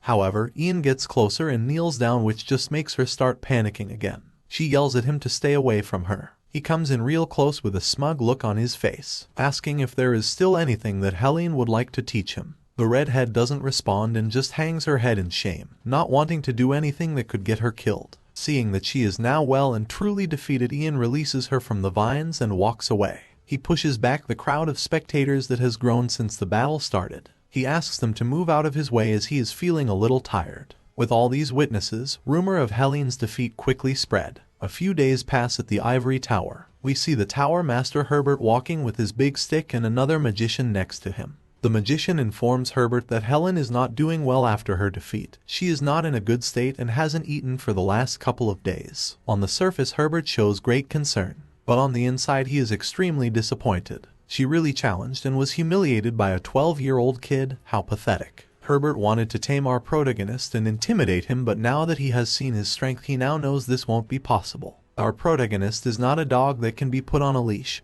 He's a wolf, and it'll take a while before they can turn him into a tool they can use. Herbert continues walking and thinking about what he can do until he reaches his destination. He enters a room and greets someone inside, apologizing for his tardiness. The person he is speaking to is revealed to be Prince Ragnar, the fifth prince who became the emperor in our protagonist's previous life. The two were close friends until Ragnar betrayed him. Upon seeing the tower master has arrived, Ragnar closes his book and puts it down. He He looks at Herbert and asks what information he has for him today about the popular magician Ian Page. It seems like Herbert has been informing Ragnar about everything that has been going on, and the two are planning something.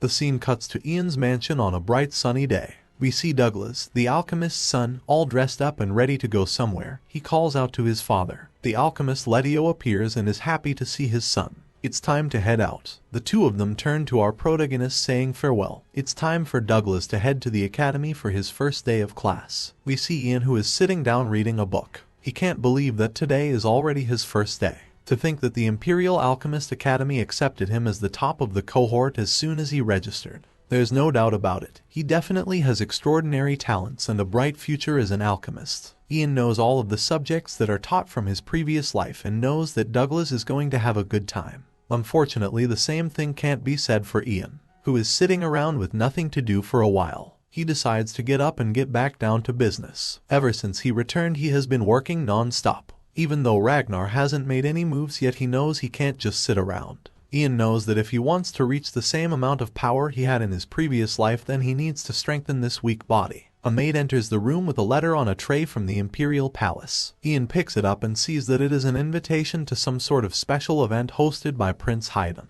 He can't believe it and begins getting ready. That night he arrives at the location, still finding it hard to believe he was invited to an event like this. It is an unspoken rule that a magician cannot be invited to social events if they aren't born from nobility, yet here he is. Ian finds it surprising that Prince Haydn is hosting this event himself. In his previous life, when it came to interacting with the nobles, Prince Haydn always did so half-heartedly, and never hosted events for people of high statuses. Because of his lukewarm attitude, he lost his opportunity to enter the political world, and all of the empire's nobles turned their backs on him. Prince Ragnar was different though. Not only was he active in the kingdom's political scene, but he also made it a point to become friends with other nobles and make connections with them. This is ultimately what led to Prince Ragnar stealing the throne from his brother once their father had died. Ian doesn't know why Haydn is acting so differently now, but he doesn't care as it works to his advantage. Anything that can prevent Ragnar becoming emperor is good to him. Ian approaches the door and prepares to enter the event Haydn is hosting.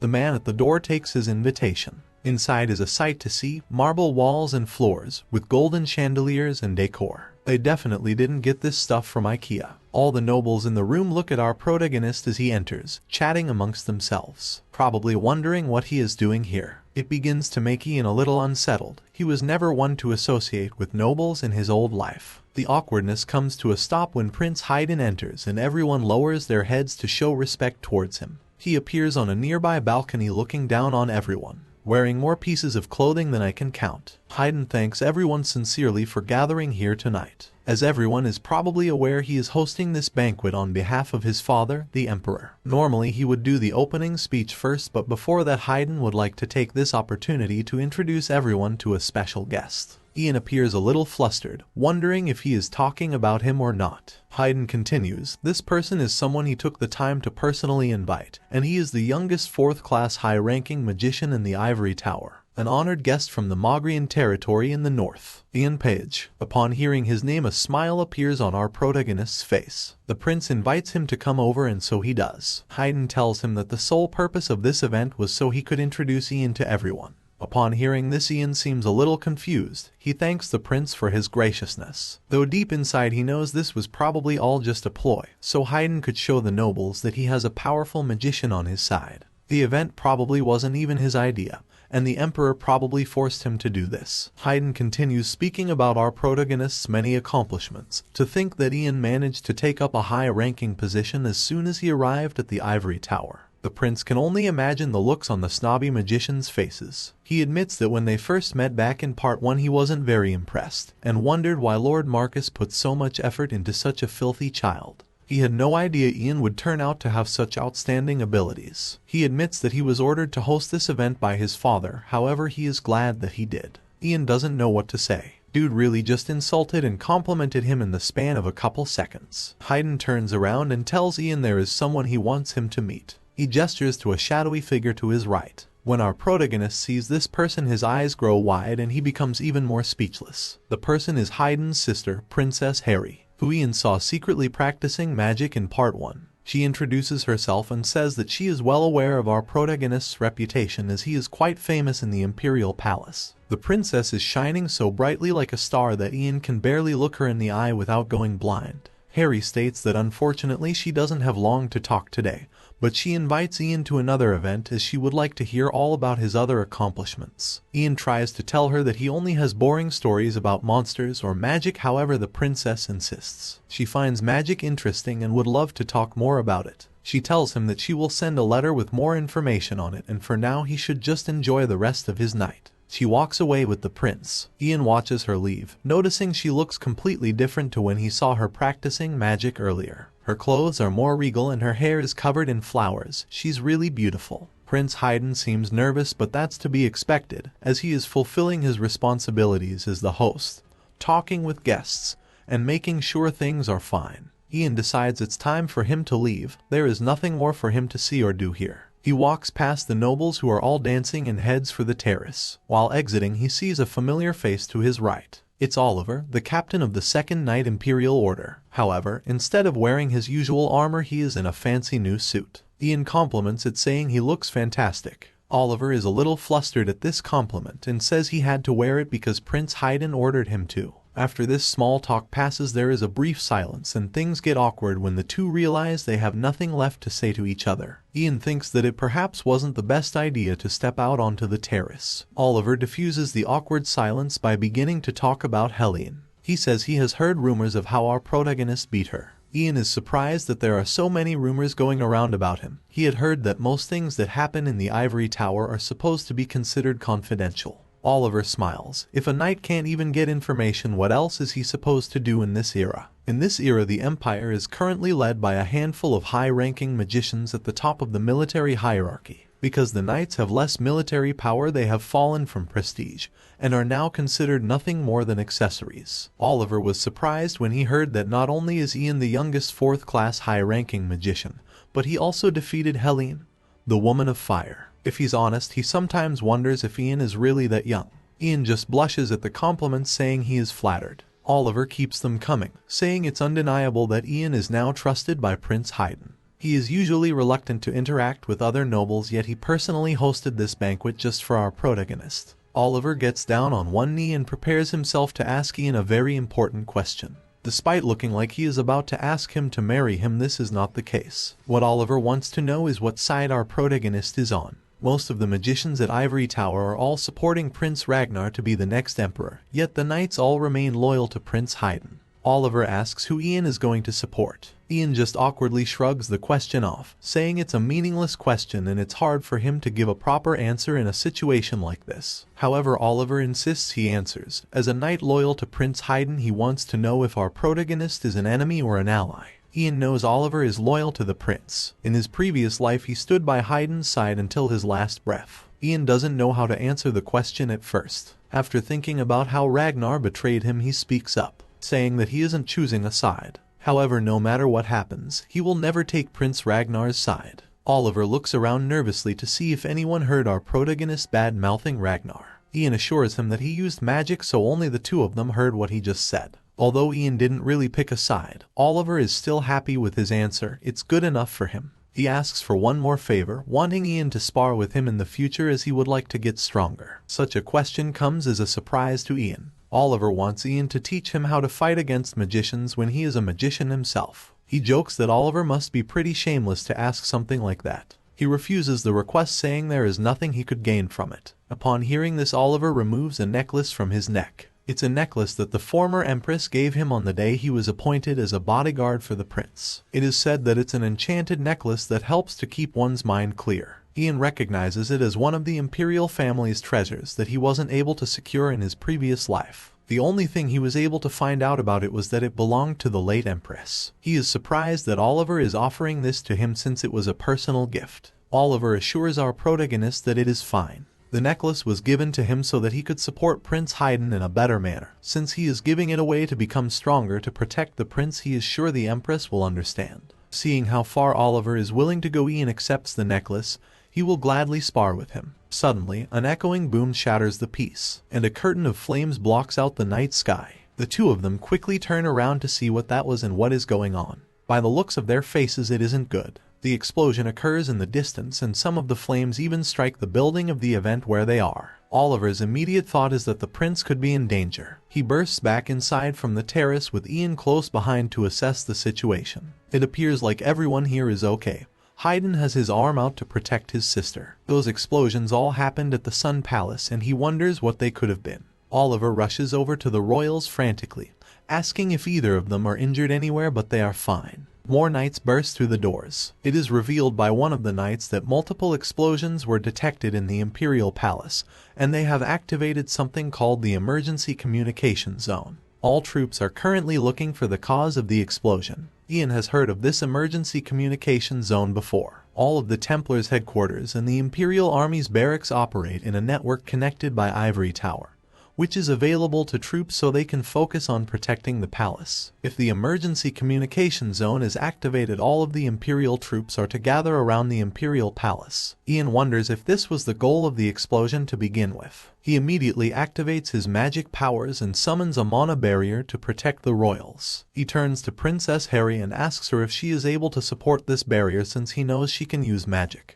Princess Harry tries to pretend he doesn't know what he's talking about, but Ian insists since it is an emergency. She admits that she learned a bit so she can probably do it. Ian exits the barrier, leaving her to handle it. He approaches a nearby maid and asks them if someone by the name of Isabella has come here recently. The maid is shivering from fear at the whole situation. She gets her words out, revealing that someone named Isabella did in fact come here. This is just as our protagonist expected.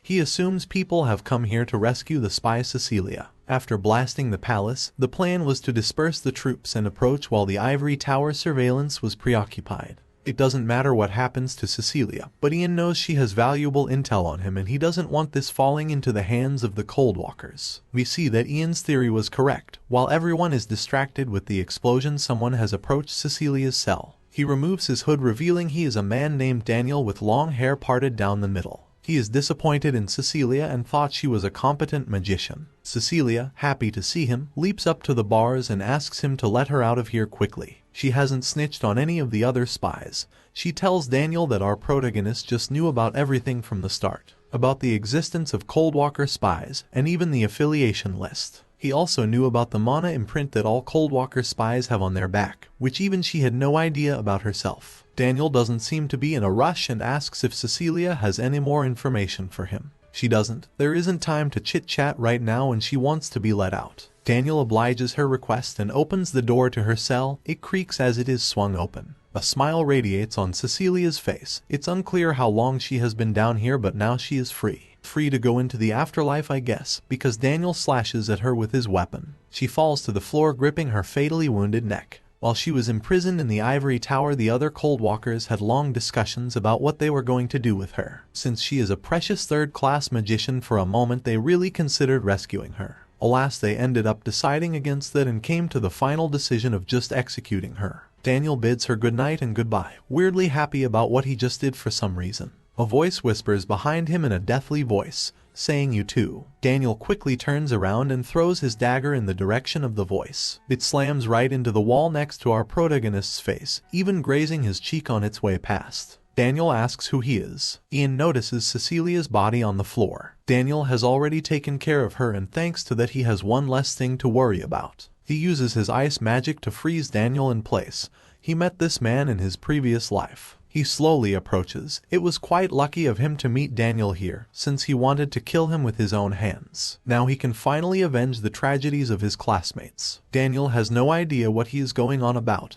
He's never killed any of our protagonist's classmates. Clearly he hasn't yet, but Ian knows it is bound to happen in a decade. His ice grows and grows, moving up the spy's leg and wrapping itself around his entire body. Ian has made a decision since coming back to the past. A decision that he is going to put everything back where it was. He taps on the ice and it shatters into 1,000 pieces. Daniel falls to the floor with a thud, frozen and presumably dead. Even defrosting him can't bring him back. Ian waves his hand on the back of his neck to reveal that he also has a mana imprint. He knows this will be sufficient to use as an excuse. Magicians come around the corner after hearing suspicious noises. They can't believe what they see. Ian stands, and on the floor beneath him lays Cecilia and Daniel, both dead. The Coldwalker marking glows on their necks. The scene cuts to the Emperor, who slams his fist down onto his throne. Two people have already disappeared from within the palace. He is talking to Herbert the Tower Master. From the palace maids to the secretaries, everyone is in danger. He wants to know what the ivory tower is doing while these scumbags are just walking around, demanding an answer. An audience watches awkwardly as the Emperor scolds Herbert. He entrusted all of the authority in regards to the searching of spies to the ivory tower with the guarantee that they'd pull out all the rotten roots. The Emperor Terry states that he can no longer trust the ivory tower's guarantees, and from today onwards all authorities that were given to the magicians in regards to the search will be taken back. Bro isn't messing around. Still yelling, he tells the Tower Master to pass on all the information he has collected up to this moment to the Imperial family and the Knight's Order. Everything he knows must be shared with the Empire's army. Herbert understands that the magicians have failed in protecting everyone, and he says he will do as the Emperor requests. The Emperor waves him away, saying he can leave now.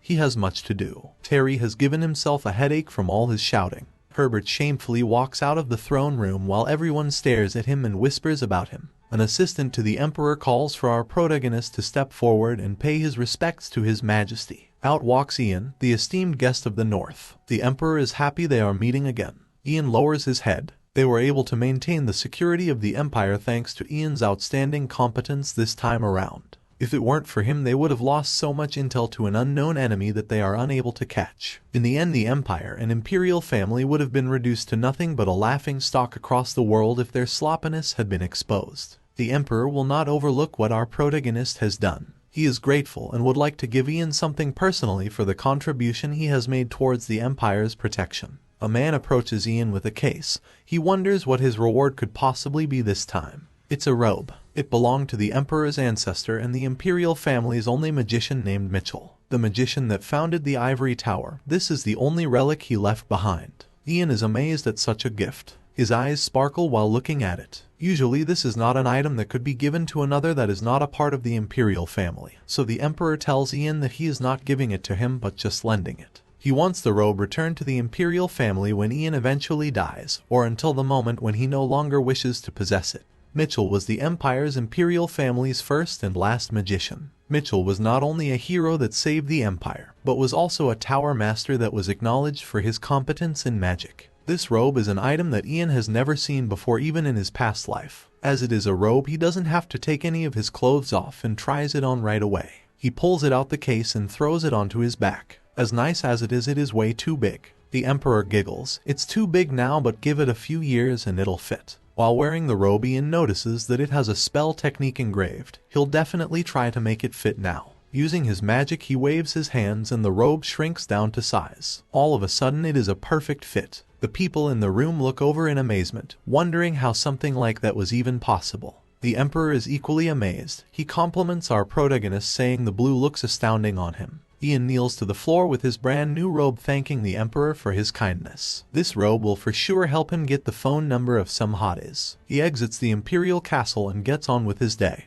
While walking out, he is approached by Princess Harry, who wants to talk. Harry says it's nothing important, but she just wanted to tell him something. She struggles to get her words out and is clearly hesitating. Ian takes over the conversation, apologizing to the princess for being disrespectful back at the event, and leaving her inside the mana barrier. He raises his finger up to his lips, saying that what she is worried about won't happen, so she doesn't need to worry anymore. Princess Harry smiles. Obviously she was worried he would tell everyone about her magic powers. It looks like he is going to keep her secret though. Ian begins to walk away when he is stopped by yet another person who wants to talk. However, the voice of this person sends shivers straight down his spine. It's the voice of Prince Ragnar, who congratulates Ian on the great job he did. Thanks to our protagonist, the Imperial family and the whole Empire's peace was protected. Ragnar realizes he hasn't introduced himself yet and gets ready to do so. Ian stands perfectly still. This is the moment he has been dreading. He is about to come face to face with the man who betrayed him in his past life, and the man who was once his closest friend. The prince introduces himself as the great emperor's fifth bloodline, Ragnar Greenriver. Just the sight of him brings back awful memories for Ian. The night he was poisoned by him and left to die. After years of loyal service, and he was just discarded like trash. Here he is in the present, albeit much younger. Ian's face looks like it has just seen a ghost, and he has yet to open his mouth to say anything. It's too early and it shouldn't be time for him to meet him yet. Ragnar congratulates Ian on becoming one of the Ivory Tower's high-ranking magicians. He sincerely offers his respect to Ian for his outstanding work he has done, from helping the Lord in the Mogrian territory, to catching the Empire's spies and protecting the Empire's security. As a member of the Imperial family, Ragnar offers his thanks and invites Ian to lunch today. He asks if he is available. Ian's fists are clenched tightly. It seems like he is ready to get his revenge right now. However, Princess Harry pushes in front of him, saying that she already has plans with our protagonist today, so he isn't available. In that case, Ragnar hopes he will be available tomorrow instead. Ian finally calms down and opens his mouth, saying he won't be available tomorrow either. Ragnar understands and thinks it's a pity. It looks like they will have to make arrangements for another time then. He is still happy to have met our protagonist though. He walks away with his guards, leaving Ian with the princess. Ian just stares at him walking, and there is a long pause for a while as he tries to take in what just happened. Princess Harry apologizes for interfering in their conversation. She was on autopilot and didn't even realize. Ian assures her it was fine. He takes one last look at Ragnar before he leaves his field of vision. He met him 2 years earlier than he did in his previous life. He's still nothing but a brat that needs to hide his ambitious heart. Ian makes a vow that he will make sure his plans are hidden from Ragnar, until Ian has gathered an extremely powerful force and until Ragnar is no longer able to do anything. He will make sure he ultimately falls into devastation and meets his tragic end. The story jumps forward a whopping 5 years into the future. It is still set at the same place. In the Imperial Castle, we see Prince Haydn, who is reading a book. However, he cannot understand a single thing. Can't they just write these things in an easier way to read? Who wrote the books in such a way that is so difficult to understand? Another man approaches with a whole other stack of books. He informs Haydn that the book he is reading was written by the first ever emperor himself. As heir to the throne, he advises Haydn to become familiar with it. It contains the knowledge of how you should behave and rule as an emperor. Haydn looks at all the books around him, depressed that he has to read and study all of them. The books don't end there though and keep piling up. He needs to learn about the Empire's history, philosophy, economy, politics, and etiquette. At least there's no algebra, I guess. Haydn lets out a sigh, telling his teacher that there is no way he is going to read all these books today. He turns to the knight next to him, asking if this is the last day of training between Captain Oliver and Ian. The knight says that he is right. Haydn takes a moment to daydream about what they must be doing. He is stuck behind this desk while they are probably in the middle of an intense fight right now. He slams his hands on the table and stands up. He's not doing any reading and wants to go and see them fight. It's been a while. The scene cuts to the training ground of the 2nd Imperial Knight Order headquarters. We see the Knight Oliver, who has been spending all this time practicing his sparring with our protagonist. He readies his sword, as this is the last day he wants to give his best. A bunch of ice crystals shoot off in his direction, presumably from our protagonist. Oliver charges forward while bobbing and weaving between them. The ice crystals stab into the ground behind him. He comes to an abrupt stop when something begins to shoot out of the ground in front of him. Sweat drips down his cheek as he is in deep focus. More of these things shoot out of the ground, but Oliver keeps moving, trying his best to avoid them. He can see the shadowy outline of his opponent in the distance, and he is getting closer. He leaps into the air and begins jumping between the objects that are sticking up like large rock spikes. He eventually clears them and lands on the floor. However, things are not over yet, and he knows there is more. Fire heads right in his direction, getting hotter by the second. It looks like someone just summoned the sun with first-class delivery. He swings his weapon with force, creating a gust of wind. This pushes the flames out of his way as they approach. As this is the last day of training, Oliver begins to hype himself up. This time around he is going to get the magician. We see our protagonist Ian, who after 5 years has grown quite a bit. Oliver pounces forward. He has made it past all the magic obstacles, and this is his opportunity. He thrusts his sword forward, aiming straight for Ian's heart. However, Ian teleports behind him and taps him on the shoulder. He congratulates Oliver and says he did well. Oliver isn't as proud of himself though. He didn't even manage to land a scratch after all of that. We get a better look at Ian. Now around 17 years old, his hair is much longer and he is still wearing the robe that was gifted to him by the Emperor. He jokes with Oliver. It's good that he didn't land a scratch as he was aiming for the heart. If his attack landed, Ian would have died for sure. The two shake hands as they finish their training that has lasted years. Oliver thanks our protagonist, who says it was no problem.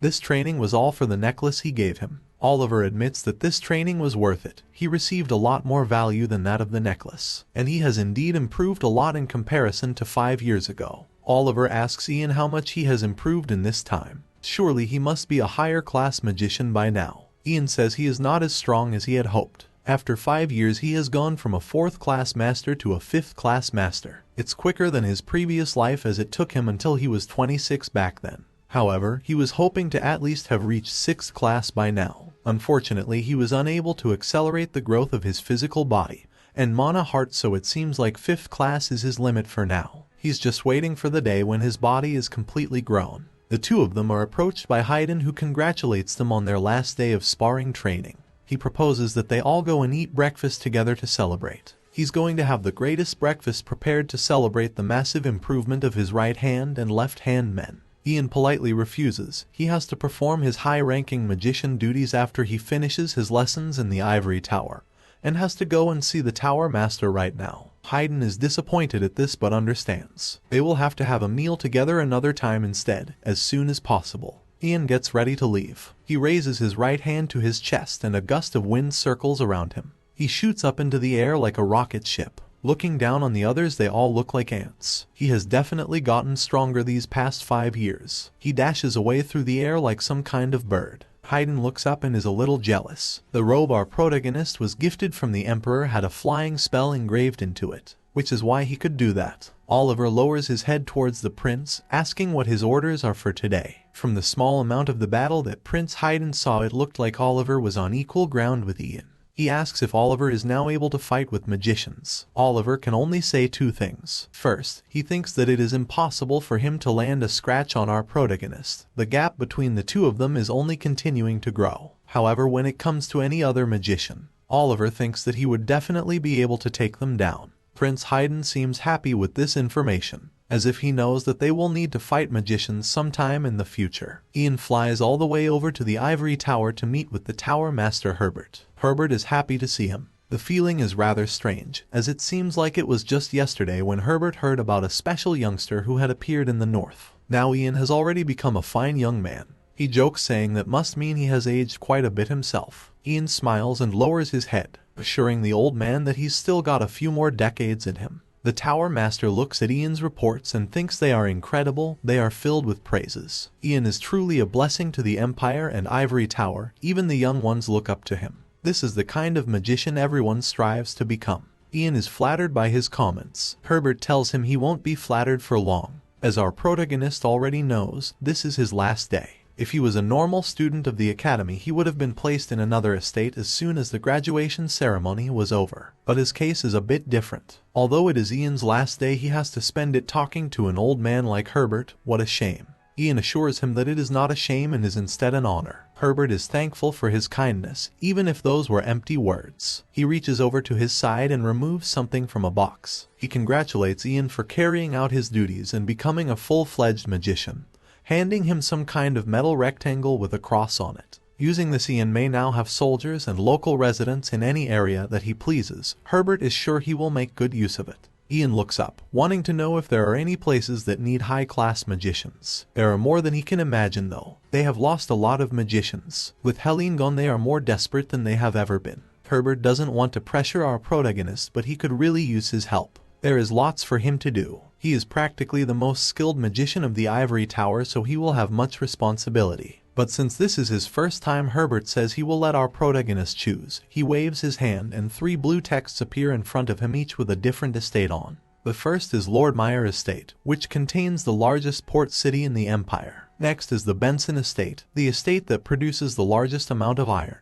And Ian knows the final place all too well. It's the Pyrrhic Estate, and it was the estate he was sent to in his previous life. The mage who was originally sent there accidentally died, so Ian was sent there to replace him. He stares at the state. As it is from his previous life, it is the one that piques his interest the most. Herbert informs him that out of the 3, that is the estate that is the most desperate for help. Although they were sent 3 full classes of magicians and the Imperial Army, it still wasn't enough. The monsters from the savannah seem as if they are raging. Herbert slides Ian a piece of paper. The details are all written on it, so he should read through it thoroughly. The Tower Master would like to hear his decision by the end of the day. As if he changes his mind, he will have to look for someone else. Ian doesn't need the day to decide and immediately says he will go to the Pyrrhic Estate to help. He returns to his mansion where he still lives, that was gifted to him many years ago. Inside is the alchemist Douglas, who has now also grown into a young man.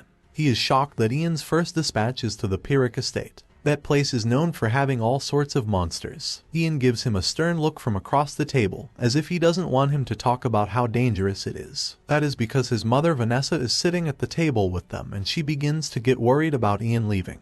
Ian assures her that it isn't that dangerous, it's just a temporary dispatch and he will be back in a few months. Vanessa's worries are put somewhat to rest. However, she is still upset about her son leaving next week. The large mansion is going to feel so empty without him. Ian continues to comfort his mother, saying he will try his best to finish quickly and return.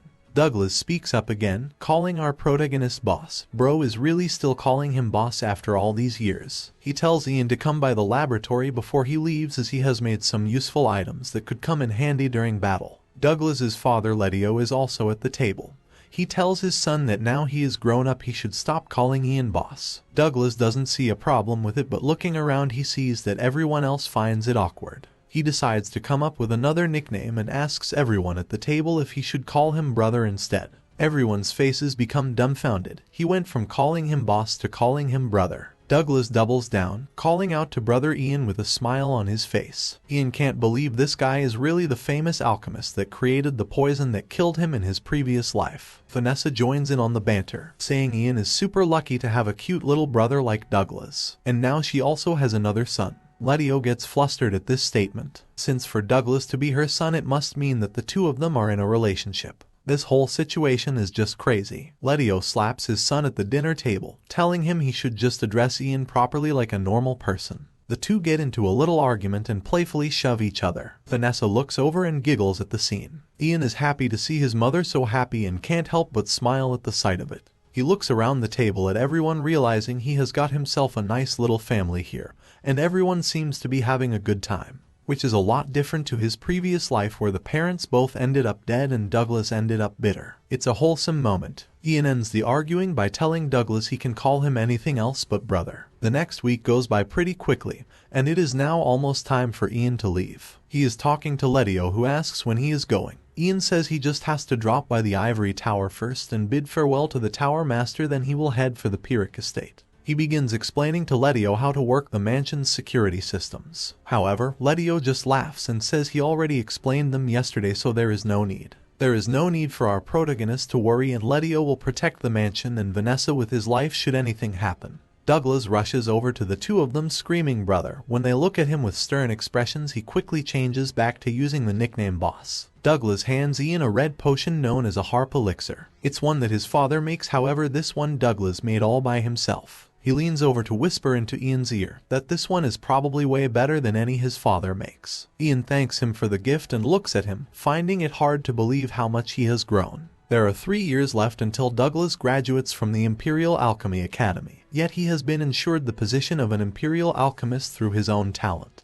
Ian holds the elixir in his hand, confident that if Douglas made it then it must have great effects. Right before he leaves, his mother rushes out with a large box filled with food. She hands it over to her son for him to eat. She made a lot. In the first section is food he has to eat today, and the rest is dried food which can be stored for a long time. She even made him his favorite bean pie that he loves so much. There's really nothing better than your mother's cooking. Vanessa leans in to hug her son goodbye, telling him to make sure he stays safe and to make sure he eats 3 meals a day. Ian is happy and grateful to still have his mother around. She died from illness in his previous life, yet in this one he has managed to keep her alive. After they hug, he tells her not to worry about him and that he will be back before she knows it. He hops into the carriage and it begins riding off to Pyrrhic estate. Everyone stands and watches as our protagonist leaves for the next few months. Ian looks back at them, hoping they will all be okay while he is gone, especially his mother, who he worries about a lot. He trusts that she will be safe here even if he isn't around. The mansion is protected by the royal family in a city with high security. Ian also has security installed in his mansion that can only be activated by his mother, Letio, or Douglas. It is known as the Mana Trap. That level of security will be able to eliminate most threats. It's been 25 years since our protagonist was last at the Pyrrhic estate in his previous life, yet here he embarks on a journey to return again. We see rocky cliffs and a battle going on down below. Wooden watchtowers are dotted around the battlefield. There are green goblins and orcs that are charging forward, and they are being held back by knights. One in particular has red hair and a scar on his cheek. He orders his men to bring him the heads of the enemies. They shouldn't even think of dying before they are successful. The knights do as he says, running forward with their swords in hand ready to slay some monsters. There's too many though, and someone arrives on a horse, informing the redhead that the rearguard has been attacked by orcs who have climbed over the mountain. This is not good news, and the redhead knows it. Those orcs were supposed to be at the front line, yet somehow they managed to reach the rearguard. He begins making orders to his men. Sections 2 and 3 should stay here with the magicians to protect the front gate. Section 1 should follow him over to the rear. He climbs atop his horse and gestures forward with his sword. It's time to kill some orcs. The horses gallop away. Their hooves pound on the floor like a heartbeat thumping. Orcs aren't intelligent creatures, but they move systematically. Experienced knights would be able to defeat the orcs, but they can be very threatening in the rearguard, which is fully composed of inexperienced volunteers. The redhead charges forward as fast as he can with his men, hoping to reach the rearguard in time before it falls to the villainous orcs. We left off with a group of soldiers racing to the rearguard to protect it from an orc attack. All of a sudden, snow begins to fall from the sky, which comes as a shock to everyone on the battlefield. There's no way it could snow in the east. Their eyes aren't deceiving them though, and the scene is chilly. With frost hazing their vision, they keep moving. Upon reaching the rear guard, they see towering shards of ice sticking out of the ground and even going past the tree line. The soldiers get a closer look at this scene. Each of the icicles is home to its very own orc, frozen in their permanent graves. The redhead can only sit atop his horse with his mouth hanging open. How on earth did something like this happen? On the tallest peak there is a shadowy silhouette, standing and looking down at them. In an instant the figure vanishes, jumping down from the peak and striking the floor. It strolls forward slowly, stepping over all the fallen orcs and goblins that are scattered. The soldiers are understandably petrified at the sight of this person. They raise their sharpened weapons and joust them in his direction, demanding that he reveals himself. Of course, it is our protagonist. No other person possesses power like this. He removes his hood and introduces himself. He's Ian Page, a high-ranking magician dispatched from the Ivory Tower. The redhead's nerves calm. For a second he thought he would have to fight this powerful person. He laughs. He never expected our protagonist to be so young. He's heard all about his accomplishments, especially when he eliminated the Goblin Brigade to save the Lord back in Part 1. Extending his hand, he is truly honored to meet Ian at last. The feeling is mutual, and Ian is also honored to meet the redhead, the greatest warrior of the East, whose name is Lord Kalyan. Kalyan knows the journey all the way here must have been tough. However, he asks if Ian can spare a few moments. There is a lot they must discuss. They head back to base. Large stone walls and multiple watchtowers offer protection from any potential threats. Such a large number of orcs was never expected, and it overwhelmed the soldiers. Kalyan expected something along the lines of this, but not to this magnitude. The orcs seem really intent on winning these days. Something must be going on in the Great Plains, otherwise this wouldn't have happened. Kalyan explains that he specifically requested two things from the Imperial family and Ivory Tower to aid them in their battle. The first was a supply of troops and equipment needed in order to fight. The second was to dispatch a high-ranking magician, someone who would be able to resolve the current situation, which is Ian. His ability to obliterate the orcs with an ice wall was impressive. It also blocked off the canyon, so everyone should be safe for a while. But that's only a temporary solution. Soon the monsters from the Great Plains will return and the war will continue. Since they have been fighting here for a few years, Kalyan explains that the troops are all exhausted and the rations are running low. If they were to receive supplies and reinforcements, they would be able to continue fighting. Unfortunately, it seems like the Empire is still considering their request for that. In any case, the second request has been granted and a high-rank magician has arrived. Kalyan wants the two of them to work together and come up with some feasible plans for the upcoming fight. Ian understands. The ice wall will secure them for another 10 days. As long as they keep watch for monsters coming in the mountain paths, they should be safe for the moment. He volunteers to go to the Great Plains alone within the next 10 days, with the goal of finding the cause of this situation and, if possible, a way to resolve it. Kalyan is happy to hear he is so confident. However, they have been dispatching numerous troops to the Great Plains for the last several months and have been unable to find a cause. The only thing they have discovered is that there are various types of monsters out there who all share the same goal. Instead of attacking each other, they have teamed up, and their bare fangs are only used against humans. It's not just the Green River Empire that is under attack either. These monsters are simultaneously invading the Coldwood Empire in the north and the Principality of Ro in the west. The paths leading to the other regions are narrow, so they won't be as heavily affected by the monsters. However, there is a huge path known as the Grand Snake Canyon, and the monsters from this canyon are concentrating their attacks on the Pyrrhic estate.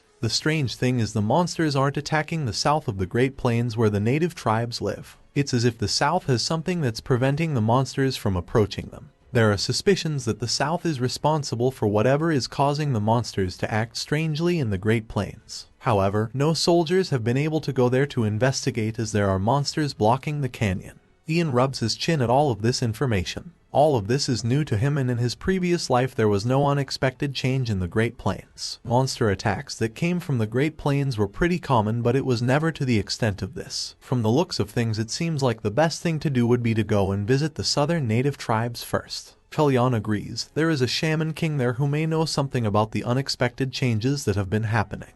The plan is set in place, and the knight looks down on the castle after a long day. Ian stares right back at it, thinking about the Great Plains and what it was like in his previous life. There should still be an item there that he is interested in. The Staff of the Great Plains. This artifact was given to the Shaman King who leads the natives. Ian really liked this staff, as staffs made from birch wood are pretty rare. In his previous life, when the monsters in the plains got out of hand, the Green River Empire, the Coldwood Empire, and the Principality of Ro all joined forces to subjugate the monsters of the Great Plains. Most of the monsters were exterminated, and the rich resources of the Great Plains were shared among the three of them. And in that process the Shaman King vanished and his natives became servants. All of this craziness that is happening now never happened. It seems that since Ian has come back to the past, differences have been occurring in the timeline.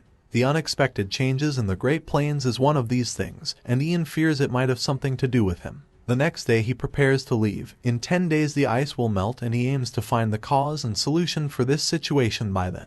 If he isn't back by 10 days, then it will probably mean something went wrong. However, Lord Kalyan is confident he will return and wishes him Godspeed. The plains are dry and desolate, with sounds of the wind blowing being the only friend to keep our protagonist company. He looks out into the distance, thinking that it is strangely quiet here. Compared to the hordes of monsters in the north, he hasn't come across a single one as he's come through the south. He wonders if this place truly is the cause of all the problems. He steps forward through the dry sand and dirt, until he comes across a group of natives, shirtless, with red tattoos and long spears. They immediately confront Ian, demanding to know why he is here and who he is. Ian just remains calm and raises his hands in the air in a non-threatening manner. He's not an enemy, he is a magician of the Green River Empire. The men want to know how he is able to speak their language. However, there is no time to explain. Ian is just here to meet with the Shaman King. Upon hearing this, the men are speechless. Did you really just say what they think he said? The Shaman King is the natives' version of the Tower Master. The natives are all born with both a mana heart and mana brain. However, the way they control mana is more basic, so they are labeled as shamans instead of magicians. The Shaman King is the leader of these people, the greatest in their ranks. Seeing the men aren't moving, Ian continues explaining his arrival. He's come to discuss the situation regarding the monsters in the south. The Shaman King must already be aware of what's happening, so he just wants to speak with him. The men violently jab their spears towards our protagonist. How dare a dog of the Empire act so arrogantly? There's no way the Shaman King would meet with someone like you. They threaten Ian, telling him to return back to the Empire. One more word from his mouth and they are going to sacrifice him to the spirits of the Great Plains. Getting impatient, Ian narrows his eyes. Does he really look like someone who is going to leave just because they were told to? One of the men dash forward with their spear in hand, ready to follow through with their threats. Ian just uses his magic abilities to create a sword from ice. Using this sword, he slashes at the tip of the spear, slicing it off. It falls to the floor and the man is left holding his stubby stick that is no longer capable of hurting anyone. With his ice sword raised, now Ian begins to make the threats, demanding they take him to the king or it will be their heads next. As he says this, someone calls out and steps forth. The voice asks why a person of the Empire is here. Ian recognizes him instantly. He has a long braided beard and a bald head. The birchwood staff sits in his hand and is taller than him. He is the Shaman King. Ian doesn't waste time and begins his questioning right away. The monsters of the Great Plains are now invading other empires, yet not a single monster can be found in the south. He was hoping the king might know the reason why the monsters are only targeting the north. Monsters invading borders happens quite frequently, and the Shaman King says he has no idea why this is happening. However, Ian knows he is lying. His eyes are bright blue and he is using interrogation magic, informing the king that his lies won't work on him.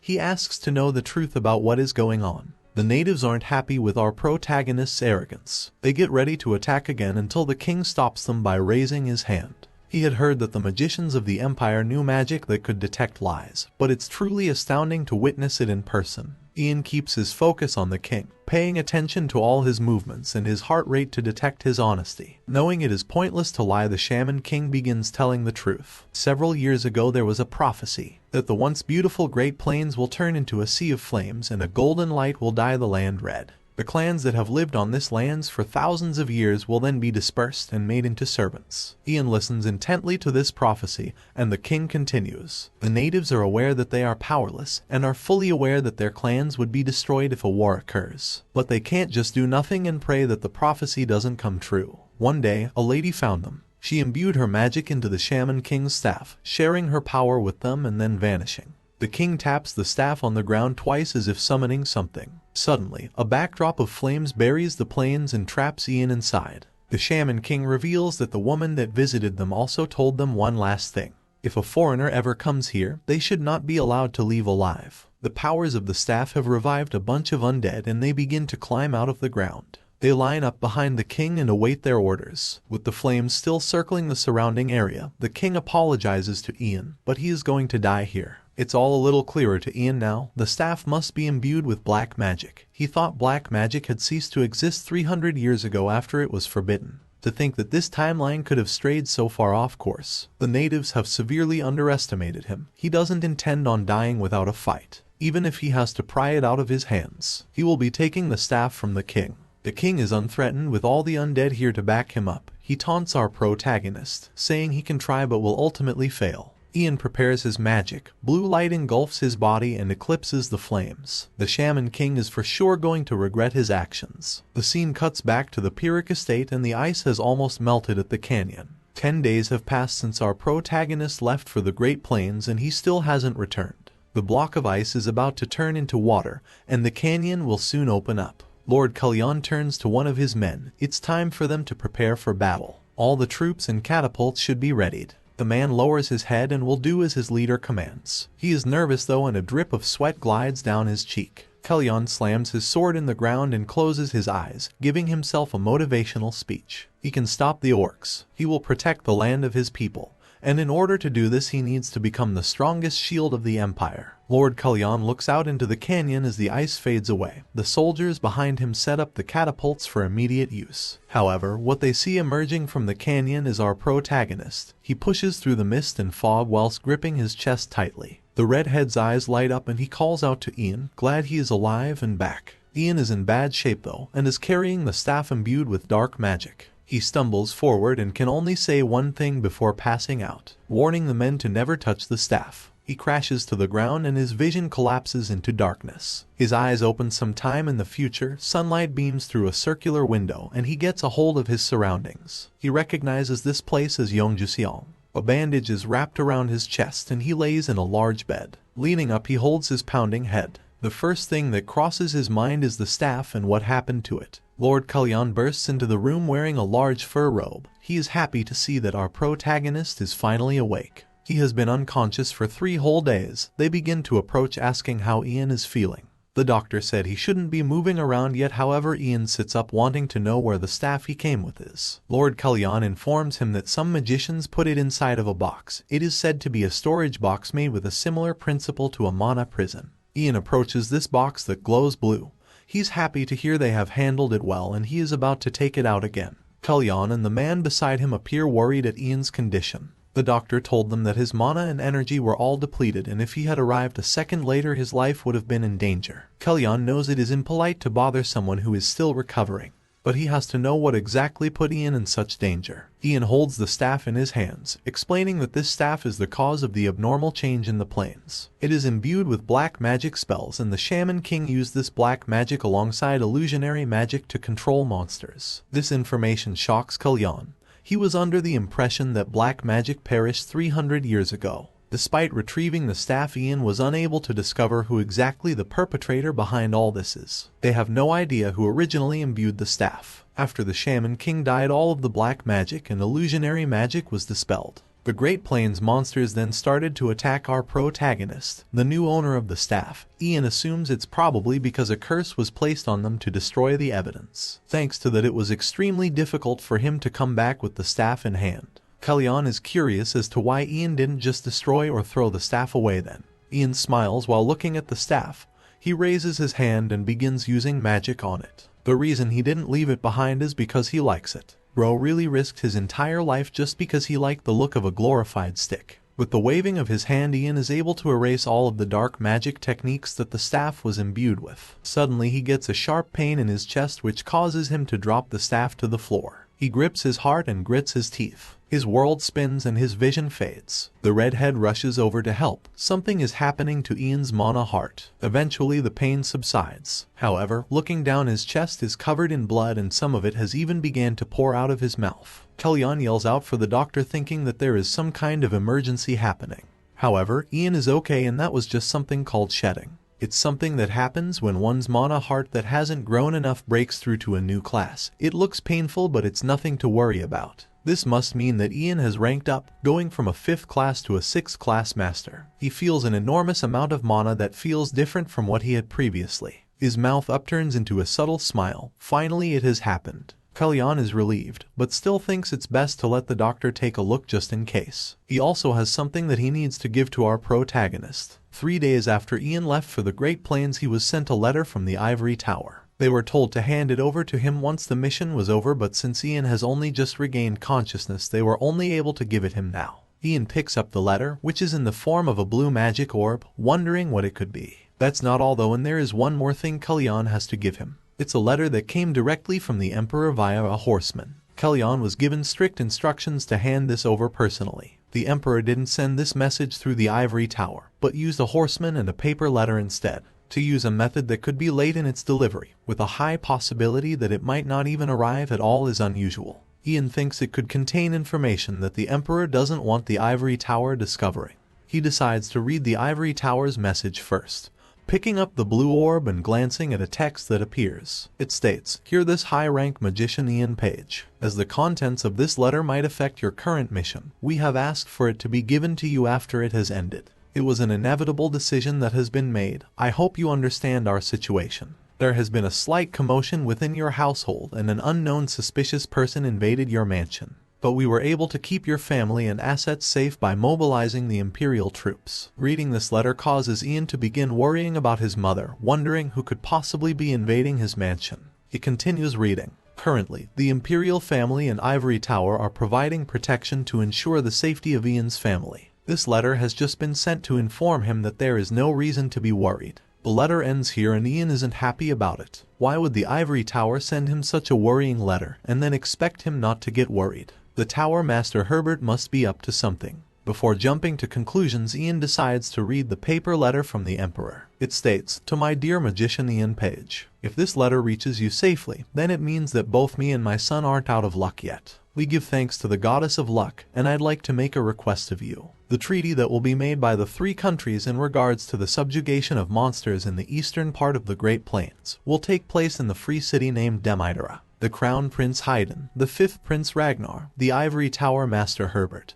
and the Empire's Great General Duncan have all been selected to be a part of the delegation. By the time you're reading this, the delegation should have started their march towards Demidera. In the delegation this time, there isn't anyone who is on the Crown Prince's side. Therefore, I'm making a request to you, Ian Page, a friend of the Crown Prince. Please head towards Demidera and support the Crown Prince. I will invite your precious family into the Imperial Palace and promise to grant them the highest possible protection possible." Ian finishes reading the letter from the Emperor. He wasn't expecting the treaty between the empires to be taking place already. In his previous life, it wasn't supposed to happen for another 3 years. The Demidera Treaty was the first stage where Prince Ragnar started to fight for the throne succession. And it's also the start of the fall of Prince Haydn. Ragnar displays exceptional diplomacy during this treaty, and even manages to get the Green River Empire an advantageous position. Because of this, the nobles and commoners recognize Ragnar's abilities. It's also the crucial part in history where the public notices just how incompetent Prince Haydn is when it comes to political matters. While thinking about both the letters he has received, Ian can tell something is wrong.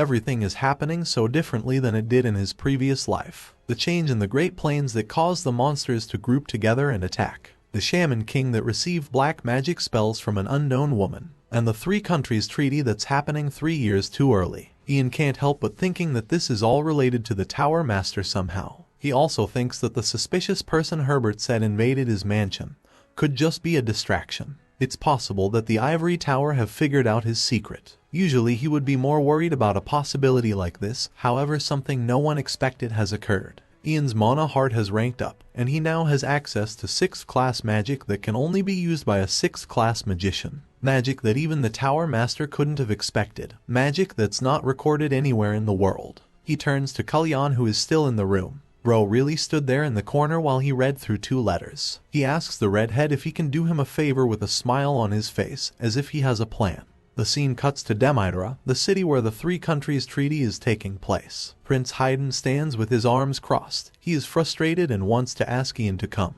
The captain of the Knights, Oliver, asks the prince to refrain from acting so brazen. He is here to represent the Empire in this meeting. Prince Haydn knows this but still has an uneasy feeling. He looks over to his brother Ragnar. Everyone from their empire, including the Tower Master, are all supporting him. Haydn doesn't like where this is going and would prefer if our protagonist was by his side in a time like this. Behind Ragnar is Herbert, the Tower Master, who appears rather happy about the situation. He's planned for this day for a long time. The letter he sent Ian was a trick, and he knows our protagonist is probably on his way back to his mansion now to check on his family. With him out of the way, Ragnar will be able to shine in this negotiation and will no doubt earn the public's favor. Suddenly a crowd begins to form. They point up to the sky, noticing something flying towards them. They think it is a bird. Haydn looks up too, but he knows better than to assume it's a bird. It's Ian, who has arrived with his flying robe. He lands on the ground and apologizes to Prince Haydn for being late. Prince Ragnar looks over in shock, and so does Herbert.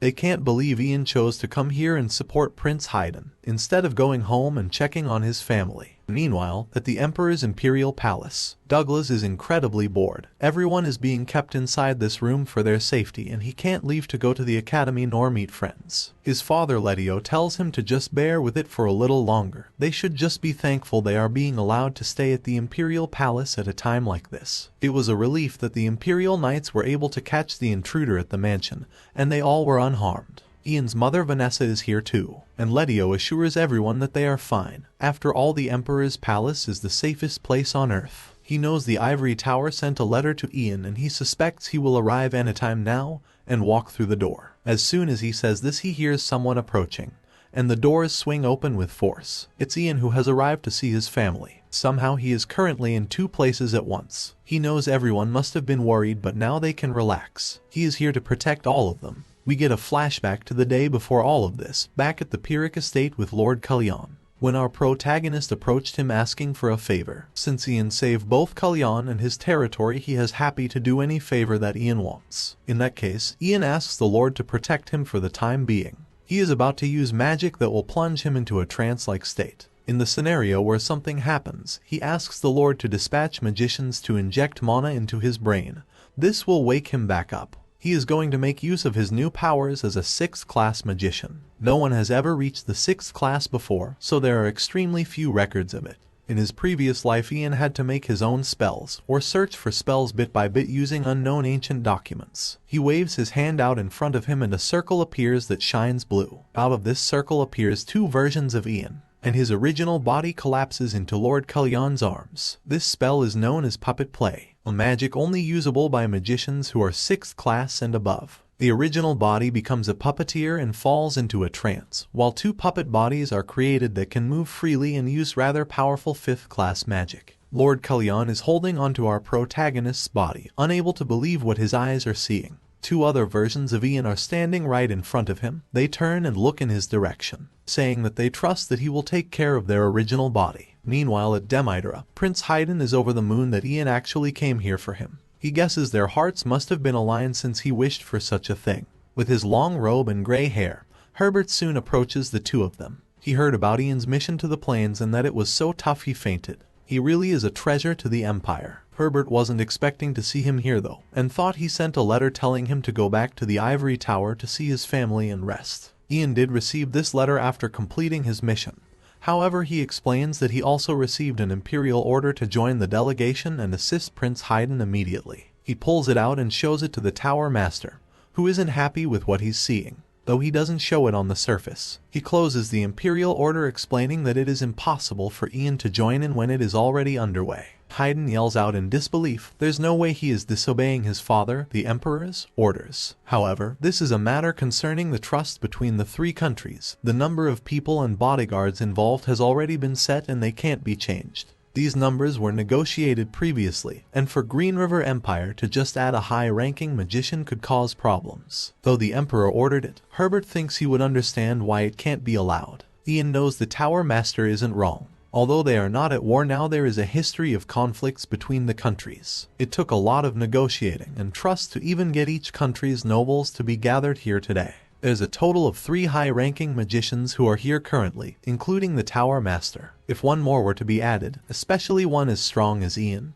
the treaty would go haywire. Ian understands what the Tower Master is concerned about, and it is a reasonable explanation. If he truly understands, Herbert says he should go back now. The fact that he is even here in this city could cause problems. While he feels sorry that Ian took the trouble to travel all the way over here, there is nothing that can be done. Before he walks away, Ian gets an idea. Surely if one of the high-ranking magicians were to give up their spot in the delegation, he would be able to take their place. Sweat drips from Herbert's cheek. He knows that this could be possible, but attempts to come up with some kind of excuse on the spot. Before he can do this, one of the high-ranking magicians named Ronan speaks up, giving up his place to our protagonist. As a citizen of the Empire, he has no desire to disobey imperial orders, and he knows by handing his spot to Ian it would assist both in the treaty and in the completion of the Emperor's orders. Ronan turns to Prince Haydn, requesting His Highness for permission to make this change. Of course, Haydn agrees and is deeply impressed by Ronan's sincerity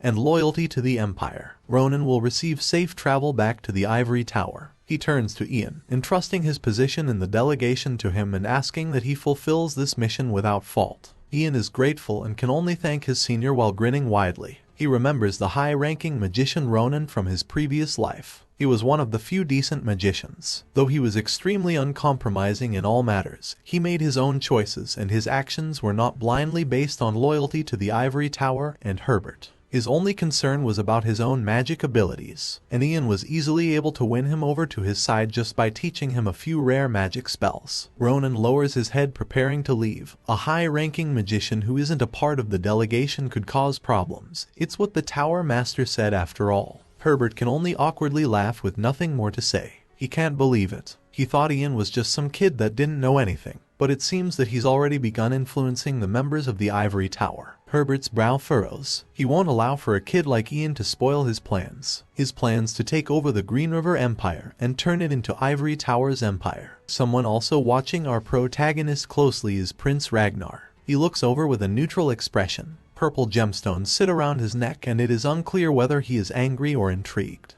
Damidra is a neutral and free city that doesn't affiliate itself with any other country. Due to this, it acts as a diplomacy bridge between the three countries, the Green River Empire, Coldwood Empire, and the Principality of Ro. It has been a symbol of freedom and neutrality for more than 100 years. The current mayor is a man named Ingolo, who wears a monocle along with white attire. He gestures towards a large mansion. Each country gets their own individual VIP mansions. This is the one that will be used by Green River, and not far from it is a separate mansion where Prince Haydn will be staying. It's a private mansion that has been provided to the most important guests. Haydn is impressed. He turns to the Tower Master asking if there is anything else scheduled for today. There isn't, and nothing is scheduled until the day of the treaty discussion. Due to this, Haydn tells his men that they can all go and rest now. He asks Ian to follow him somewhere private so they can talk. Prince Ragnar and Herbert watch them walk away, and the two of them decide that they should also have a private talk about things. Ragnar walks inside a room and Herbert is close behind him. Ragnar doesn't blame the Tower Master for Ian showing up, as they tried their best to keep him away. However, he admits that he is bothered by Ian and Haydn's close relationship. Herbert understands where he is coming from, but Ragnar should not be concerned. Ian might be capable in terms of magic, but this upcoming meeting requires political skill. He probably won't even be able to speak. It's an important diplomatic meeting between the countries, and there is no good ideas a mere magician like him could offer. Typically high-ranking magicians are nothing but accessories at these discussions. Herbert assures Ragnar that he will be the focus of the public's attention, and that he won't be overshadowed by our protagonist. Sighing and closing his eyes, Ragnar knows there is nothing he can do about the situation. He's tried countless times to get Ian Page to be on his side, but Ian has always pushed him away and stood by Prince Haydn. Ragnar is certain that our protagonist is going to cause big problems for them in the future, and he trusts that Herbert will deal with him as quick as possible. Herbert lowers his head, telling Ragnar not to be concerned. Everything will soon work out as planned. Meanwhile, Haydn is cheery and sits on a chair in his new room. The nightlife in Demetra is fabulous and there are really good street performances. He is looking forward to the fun he is going to have. Of course, he will need to wear a disguise so he doesn't get recognized. He is about to ask a servant to go and fetch some for him. However, he notices Ian and Captain Oliver, who don't seem excited, and their minds seem preoccupied with something else. Ian in particular has a scary look on his face, unable to believe Haydn is acting this way at a time like this. He explains to Haydn that he is here to represent the Green River Empire, and he is also the successor to the throne. Haydn is also the person responsible for negotiating at the treaty discussion. There is no time to play and he must start preparing from this point onwards. Haydn's dreams of going out and having fun have been crushed. He turns to Oliver hoping that he will say something.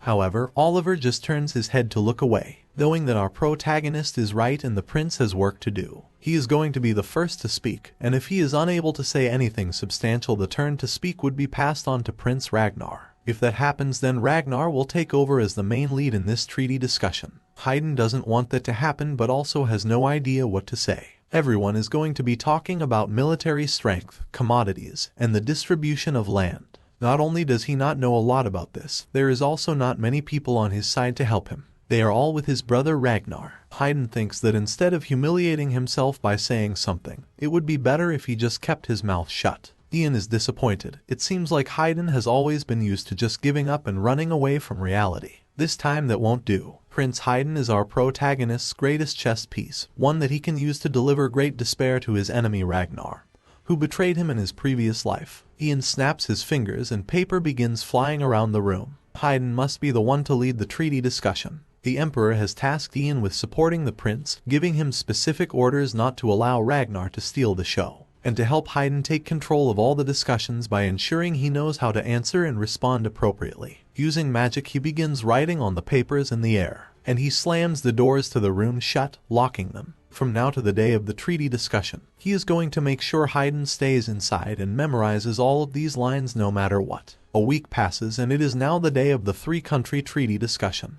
Ragnar and the Tower Master are on their way now discussing Haydn. They haven't seen him leave his mansion for the whole week. Herbert was curious about this and placed surveillance over the mansion.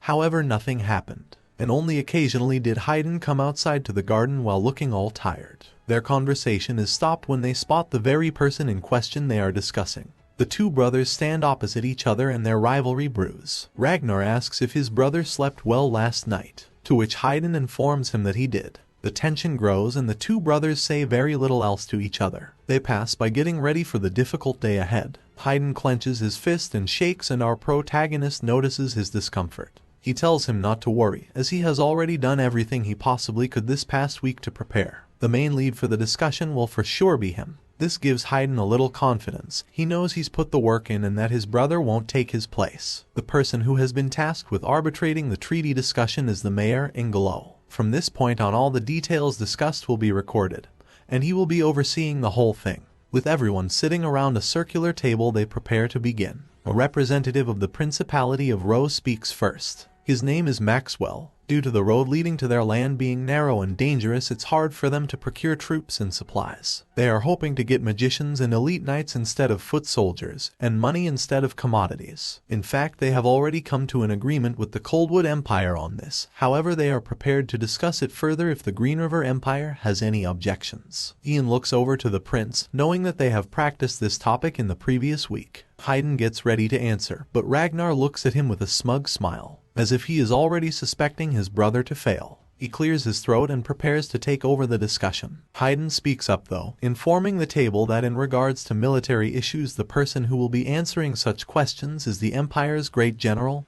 Duncan. Ragnar wasn't expecting him to say something like this, and Haydn continues, ordering Duncan to respond to the Principality of Ro's query. Duncan has a dapper military uniform on with gray hair and light stubble. Just like he was ordered, he begins giving his opinion on the situation. Ian has a smile on his face while looking down at the floor. It seems like the discussion is off to a good start. They just need to carry on like this. The talking continues for a while with Prince Haydn taking the lead, with our protagonist standing behind him in support. It's like he could take on the world. Throughout the discussion, Ragnar has his arms folded and appears annoyed. He hasn't been able to get a word in and things haven't gone as planned for him. The sun shines through a large window, providing light to the room of bickering elites. After a lengthy conversation, it begins to set and the bright blue sky turns to a somber orange. Ian knows things are about to come to an end, and so far there have been no problems. The prince of the Coldwood Empire, named Hector, begins to speak. They are unable to split the lands of the three countries fairly. There hasn't been a lot of planning and the borders are so close to each other. Also, the quality of natural resources varies in each land. Someone could land a rich piece of land and strike the jackpot, whereas someone else could get a total dud, with nothing below the surface. Something like this isn't fair and could lead to jealousy, or even cause a war to break out. This is the most important topic of the discussion and our protagonist knows it. The negotiation on the division of the lands and natural resources. Prince Hector states that the Coldwood Empire doesn't want any trouble, and would be happy to maintain peace for the next 10,000 years as long as they are given a good deal. The Principality of Ro begin to mutter among themselves, holding up pieces of paper and crossing their arms. Prince Ragnar looks over to the Tower Master as if wanting approval to speak. Herbert nods in his direction. This gives him the confidence to raise his hand, wanting to share his humble opinion with the table. However, Haydn slams his hands down, creating a loud sound that overpowers his brother's words. This gets the attention of all the other countries who look in his direction. Prince Haydn stands up, claiming that he knows just the method they can use to divide the land.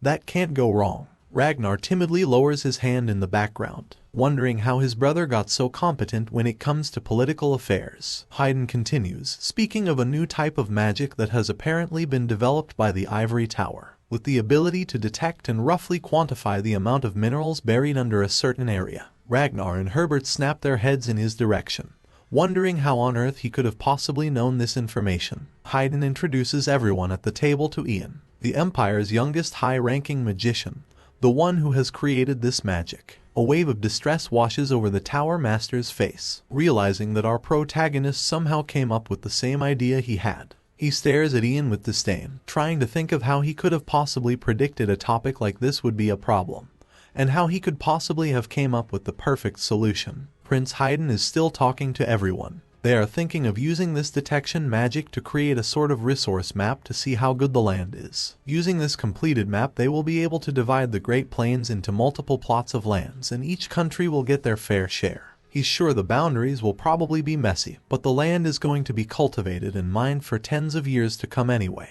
This is the best solution they have. Also looking at Ian with disdain is Ragnar, whose fists are clenched and gaze narrow. Ian can see him staring and just smugly looks back at him, with a light smile on his face, knowing he has ruined all of Ragnar's plans today. The discussion ends here for now, with Haydn's proposal for the creation of a resource map. Everyone exits the room where they have been trapped this whole time. The first thing Haydn does is go and find Captain Oliver, proud of himself of how he was able to keep control of the meeting as its lead speaker. He wishes Oliver was there to see the sour faces of Ragnar and the Tower Master. Oliver is just happy that everything went well. The two get ready to go out to have a drink and tour the city to celebrate. They turn to Ian asking him to come with them. Ian accepts this offer, which is something they didn't expect. They're glad as this is how it should be. Ian will be an adult soon and so should accept drinks that are bestowed upon him. Haydn hasn't stopped smiling since he left the discussion. He can't wait to teach Ian how to drink. His smile fades when Ragnar calls out his name and approaches from behind.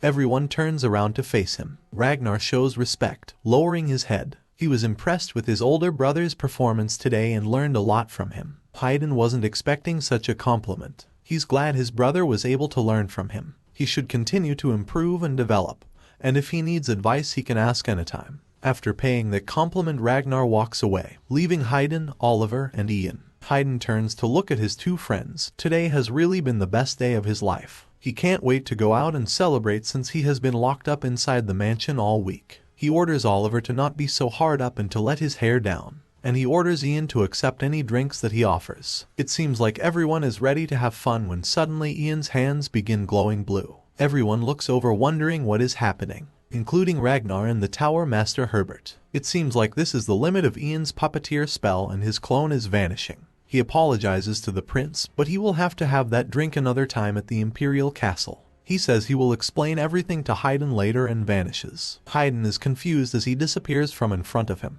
Upon seeing this, Herbert understands everything now. He grips his staff tightly. It was a clone all along. Ragnar looks baffled, thinking that it was impossible for clones to exist. This is why he came to the treaty discussion instead of checking on his family. He was in two places at once. Herbert realizes he was played. For a while he looks pissed, until a light smile appears on his face and the sound of his sinister laugh travels through the air. The scene cuts back to the Pyrrhic estate where our protagonist's original body is laying. Lord Kalyan is watching over him closely, making sure he is safe and okay. He's not awake yet and has been in this dreamlike state for days. It can be seen from his body that he's slowly getting weaker. Kalyan remembers Ian telling him that if there seems to be a problem, he should inject mana into his brain to wake him up. He rises from his seat, thinking that it's probably best to call the magicians over to wake him up forcefully. Just as he is about to do this, Ian regains consciousness, so now there is no need to do so. Kalyan looks over Ian, wanting to know if he is feeling unwell after being in such a state for so long. Ian is having some problems right now. His head hurts and he can't move. Most importantly, his stomach is hungry. Its groans echo around the room. Kalyan was expecting the worst, but bro just needs a snack. It doesn't take long for Ian to get back on his feet and prepare for his journey back home. Kalyan wants him to stay one more night. He at least owes Ian a banquet since he is their savior, even if it is a small one. Ian refuses, and Kalyan doesn't need to pay him back as he has already done enough by watching over his body. He doesn't consider himself a savior and was just fulfilling his duties as a high-ranking magician. If he didn't help, then another magician would have just come along and done exactly the same thing. Kalyan disagrees. Had any other magician come, they would have returned to the tower immediately after fending off the monsters and blocking the canyon with ice. Admittedly, Kalyan had his doubts when they first met, finding it hard to believe that someone so young would be able to handle the problems in the Great Plains. However, in a mere 10 days, Ian was able to do what they couldn't for years. It's clear to him that Ian possesses a special kind of strength that others don't have. Since he isn't accepting a banquet, he proposes they do something else before he leaves. Back in part 1, Ian formed a 1,000 years themed guest pact with Lord Marcus in the Mogrian territory, stating that Ian is always welcome in the Mogrian territory and they will fight by his side no matter what. Kalyan would like to offer him a similar pact. Anytime he wishes to come to the Pyrrhic estate, he is welcome. There is no greater honor than for them to have the Empire's only 6th-class magician as their guest. Kalyan tells him he won't regret it, and such a pact will be beneficial to both parties. Ian is a little taken aback by the offer. It's not every day someone proposes a 1,000-year pact. He accepts it gratefully. Kalyan is happy to hear it and decides they should do something more formal to mark this event. It's a 1,000-year pact after all. He takes a sword from one of his men. While removing it from its sheath, he warns Ian that this might be a little awkward, but it will be over quickly. Slamming the sword into the ground and closing his eyes, he begins to officially recite the new pact, stating that his family will always welcome high-ranking magician Ian Page anytime. If he requires the strength of the Eastern Territory, they swear that they will always stand by his side. This is something that will carry on in both current and future generations. After that speech, Kalyan giggles to himself and blushes. He's embarrassed to speak so formally and can't get used to it no matter how many times he does it.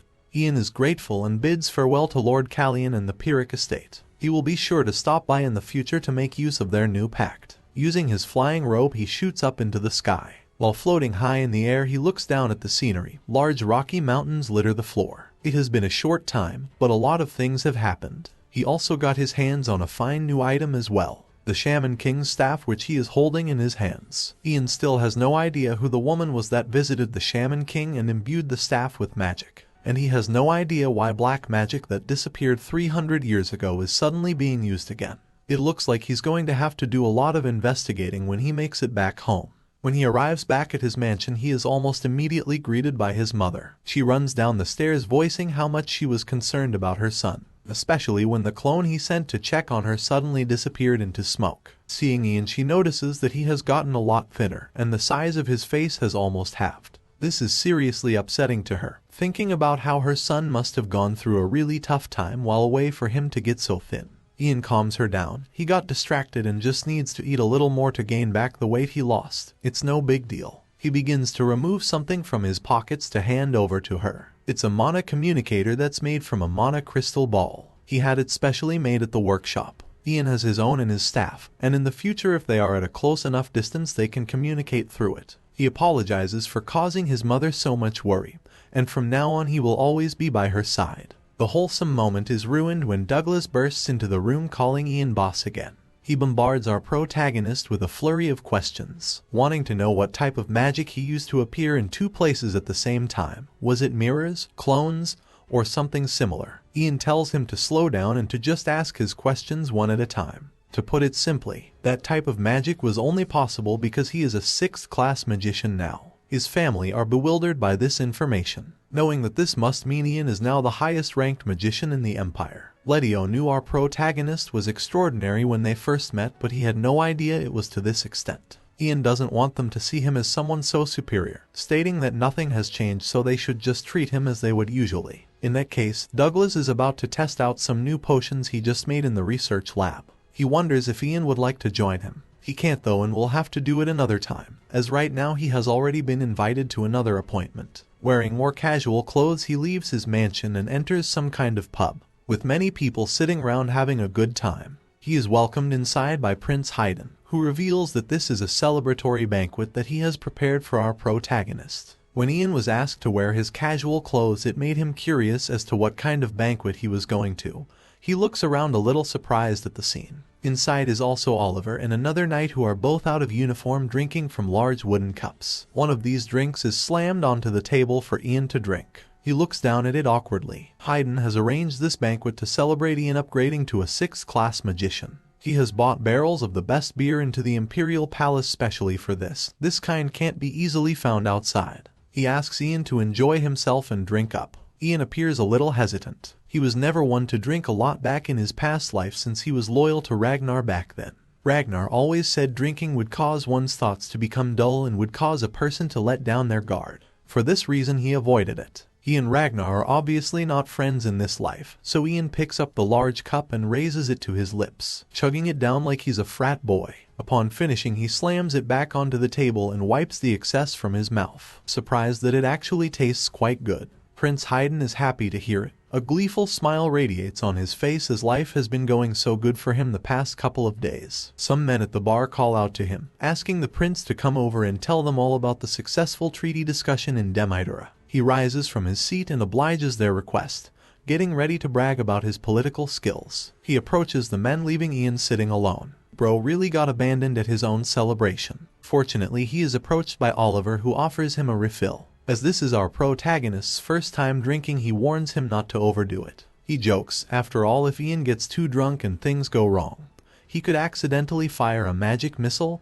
and kill everyone. Looking around, Ian is surprised by how casually Prince Haydn is acting with all of the knights at the bar. He wonders if it is okay for him to hang around with them like that. Oliver knows everything is fine though. All the knights here have sworn their loyalty to the prince and can be trusted. Ian holds his head in his hand. Seeing Prince Haydn's relationship with the knights has reminded him of his old relationship with Prince Ragnar in his previous life. One built on trust and loyalty that was ultimately betrayed. Noticing he appears melancholy, Oliver starts a conversation with Ian, saying he knows why our protagonist doesn't have any friends. Dude really started up a conversation with an insult. Oliver remembers the first time he met Ian very well. It was the night he captured the Coldwood spy Cecilia back in part 1. Even though Ian had just captured a spy who was a 3rd-class magician, Oliver remembers that his face was completely emotionless. Kids at that age shouldn't be able to hide their facial expressions nor true feelings in such a manner. Oliver couldn't read any form of expression in his face, almost as if he was a soldier who had received several years of training to not expose their true feelings. That's when Oliver first realized Ian was a closed-up person even though he was so young.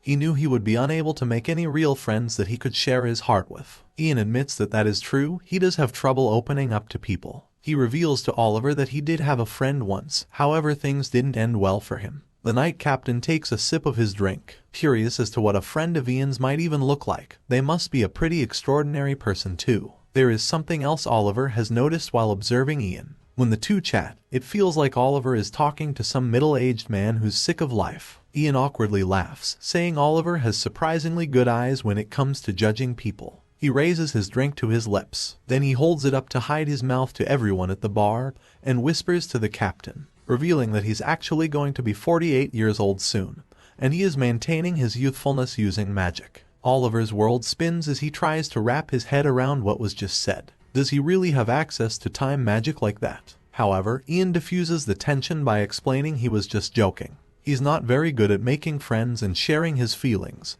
so that was just his bad attempt at saying something funny. Oliver understands and nothing more is said about the topic, which was a close call for Ian. He almost blew his whole cover from getting a bit too drunk. If Ian hadn't stopped himself, then Oliver would have discovered all about how he used time magic to reincarnate himself as a child again, and how he has been living the past several years knowing everything that's going to happen in this timeline. Some time later, Ian comes stumbling out of the bar holding his head. He didn't drink this much even in his previous life. Outside, he notices a man squatting next to the wall. It's the vice captain of the Knights named Paul. He embarrassingly admits that he's not a good drinker and his face turns red after drinking one glass, so he is hiding out here to catch a breather. Ian stands next to him, admitting that he is also outside for the same reason. He's just not used to the kind of atmosphere inside. He looks over to the vice captain Paul, remembering him from his previous life. He was a great swordsman, second best to Oliver. Although he was born a commoner, he was able to rise up to the rank of a vice captain, all due to his swordsmanship and loyalty to the imperial family. He's a man that both Prince Haydn and Captain Oliver trust. Making conversation, Paul asks Ian how drinking was for the first time, to which Ian replies that it wasn't too bad, he just has to pace himself better next time. Paul is glad to hear it. The Knights are thankful to have him here and he is welcome to come drinking with them again any time in the future. He reveals that both Captain Oliver and Prince Haydn have been really cheerful since Ian started to support them. Ian is thankful for the kind words. He's just trying to give them a slight push in the right direction so that things can be better in the future, though he admits that seeing them so cheerful has made him feel a lot closer to the two of them. Their peaceful conversation is interrupted when the door to the bar opens and the banter from inside invades the street. It's one of the Knights who has come looking for the vice captain. Apparently Prince Haydn is looking for Paul, and if he doesn't come back inside and have another drink, he is going to demote him from his position as vice captain. Realizing he has to get back inside, Paul leaves Ian leaning up against the wall. The party awaits him. Ian takes a walk to a nearby ledge and looks out into the distance at the village. The stars shine down on him and things seem hopeful for the future. He knows that all the memories he has from his past life are no longer relevant and can't be used anymore. His choices these past few years has altered the timeline. He has made new friends and helped Prince Haydn do well in politics. He has saved his mother from the tragic illness she suffered in his previous life, and has also saved Douglas and Letio's life. All of these changes are sure to create a very different future to the one he remembers. He's unable to know how it has changed the future at this point in time. The only thing he can do is to keep protecting the people who are most precious to him, and to strive to make the new future a better place. He smiles while thinking about things. This is where the real game starts. Now he has to deal with whatever else Ragnar could be planning. While he is thinking about this, the moonlight beams off the Imperial Palace. Inside is Prince Ragnar, and the Tower Master Herbert is behind him. Ragnar isn't happy and asks Herbert what his plan is now. He told the Tower Master countless times that they needed to get rid of Ian before he stood in their way, and every time the Tower Master would just tell him to wait. That's how he always replied. Now his waiting has caused them so much trouble. Ian has got in the way of all of the plans they had. Herbert admits he was wrong. He should have taken care of things in a swift manner, but he was too late. He didn't expect that our protagonist would make the moves he did. He's not going to make any more excuses, and this is the last time that he's going to ask Prince Ragnar to wait. Since all of the preparations are done, Ragnar wants to know what this old guy is talking about. His question is answered when a person in a hooded cloak appears from behind Herbert. A subtle hint of red hair can be seen within her hood. Upon seeing this person, Haydn's face lights up with fear and distress. This mysterious person begins to remove the hood from their head and reveal their identity. It's Helene, a high-ranking magician that disappeared a few years ago after she was defeated by Ian in Part 2. However, now Helene has a death-like appearance, with pale skin, red eyes, and chapped lips. Herbert tells Ragnar not to be so frightened. Helene is still a human and is now a loyal subordinate that will do anything Herbert asks. She would even sacrifice herself if that is what he wished. Ragnar's palm covers his mouth due to the perplexity of what his eyes are witnessing. His mind begins to wander, thinking that this is the work of something dark. Tower Master Herbert confirms it. This is the work of forbidden magic, black magic to be more specific. Using this magic they could even turn Ian into an obedient servant, who would be willing to offer his life in service of Ragnar. With his hand on heart, Herbert tells Ragnar to not worry anymore. Everything is fine and he will still become emperor in the future just as they planned. Sometime later the Tower Master is sitting inside his office in the Ivory Tower. Reading some papers, he can't stop thinking about the fact that our protagonist is a 6th-class magician. It makes him so angry that a purple glow emanates from him and things are flung around the room in a fit of rage. Another magician enters the room and becomes worried at the scene. Papers are scattered across the floor and things are smashed. Herbert's face changes from fury to delight when he sees this magician, whose name is Marco. Marco wonders if anything is wrong judging by what he sees around him. However, Herbert brushes off his question and begins talking about something else. Marco was abandoned when he was a child and Herbert found him wrapped in a cloth. It has been 20 years since that day already and Herbert remembers it vividly. At that time it was too early for him to know what Marco would become. Yet here he is 20 years later, a full-fledged magician. Herbert is proud of him. Marco smiles brightly and thanks the Tower Master for his kind words. In order to pay him back for taking him in, Marco states that he is willing to do anything. Herbert considers Marco to be like a son and he says he doesn't even need to think of paying him back. However, he does want to ask a favor. He asks Marco to stop by his mansion later tonight to find out more details, and the young magician says that he will do just that. This causes a smile to reveal itself under Herbert's gray mustache, almost like he is planning something. Elsewhere in the village, the sky is dark and the streets are empty. The door swings open to a nearby bar, and the barman is surprised at the person he sees entering. It's our protagonist, the youngest high-ranking magician at Ivory Tower, Ian Page. Ian wasn't expecting this man to know him, but he assures our protagonist that there isn't a person around who doesn't know his name. He can't believe such an important person came to a shabby place like this. He wonders what the purpose of Ian's visit is. Ian places a bag of gold coins onto the table, telling the man not to be cautious of him. He just came here as a guest to buy information. This much money makes the man sweat. He had heard high magicians at Ivory Tower had a lot of money but wasn't expecting anything like this. He asks what kind of information Ian is looking to purchase. With his hood now removed, Ian asks for any information that he might have on black magic. All the rumors about it are either small or false information. He is looking to discover something that isn't known by the public. The man smiles, knowing that he is about to get paid handsomely. Ian has arrived at just the right time.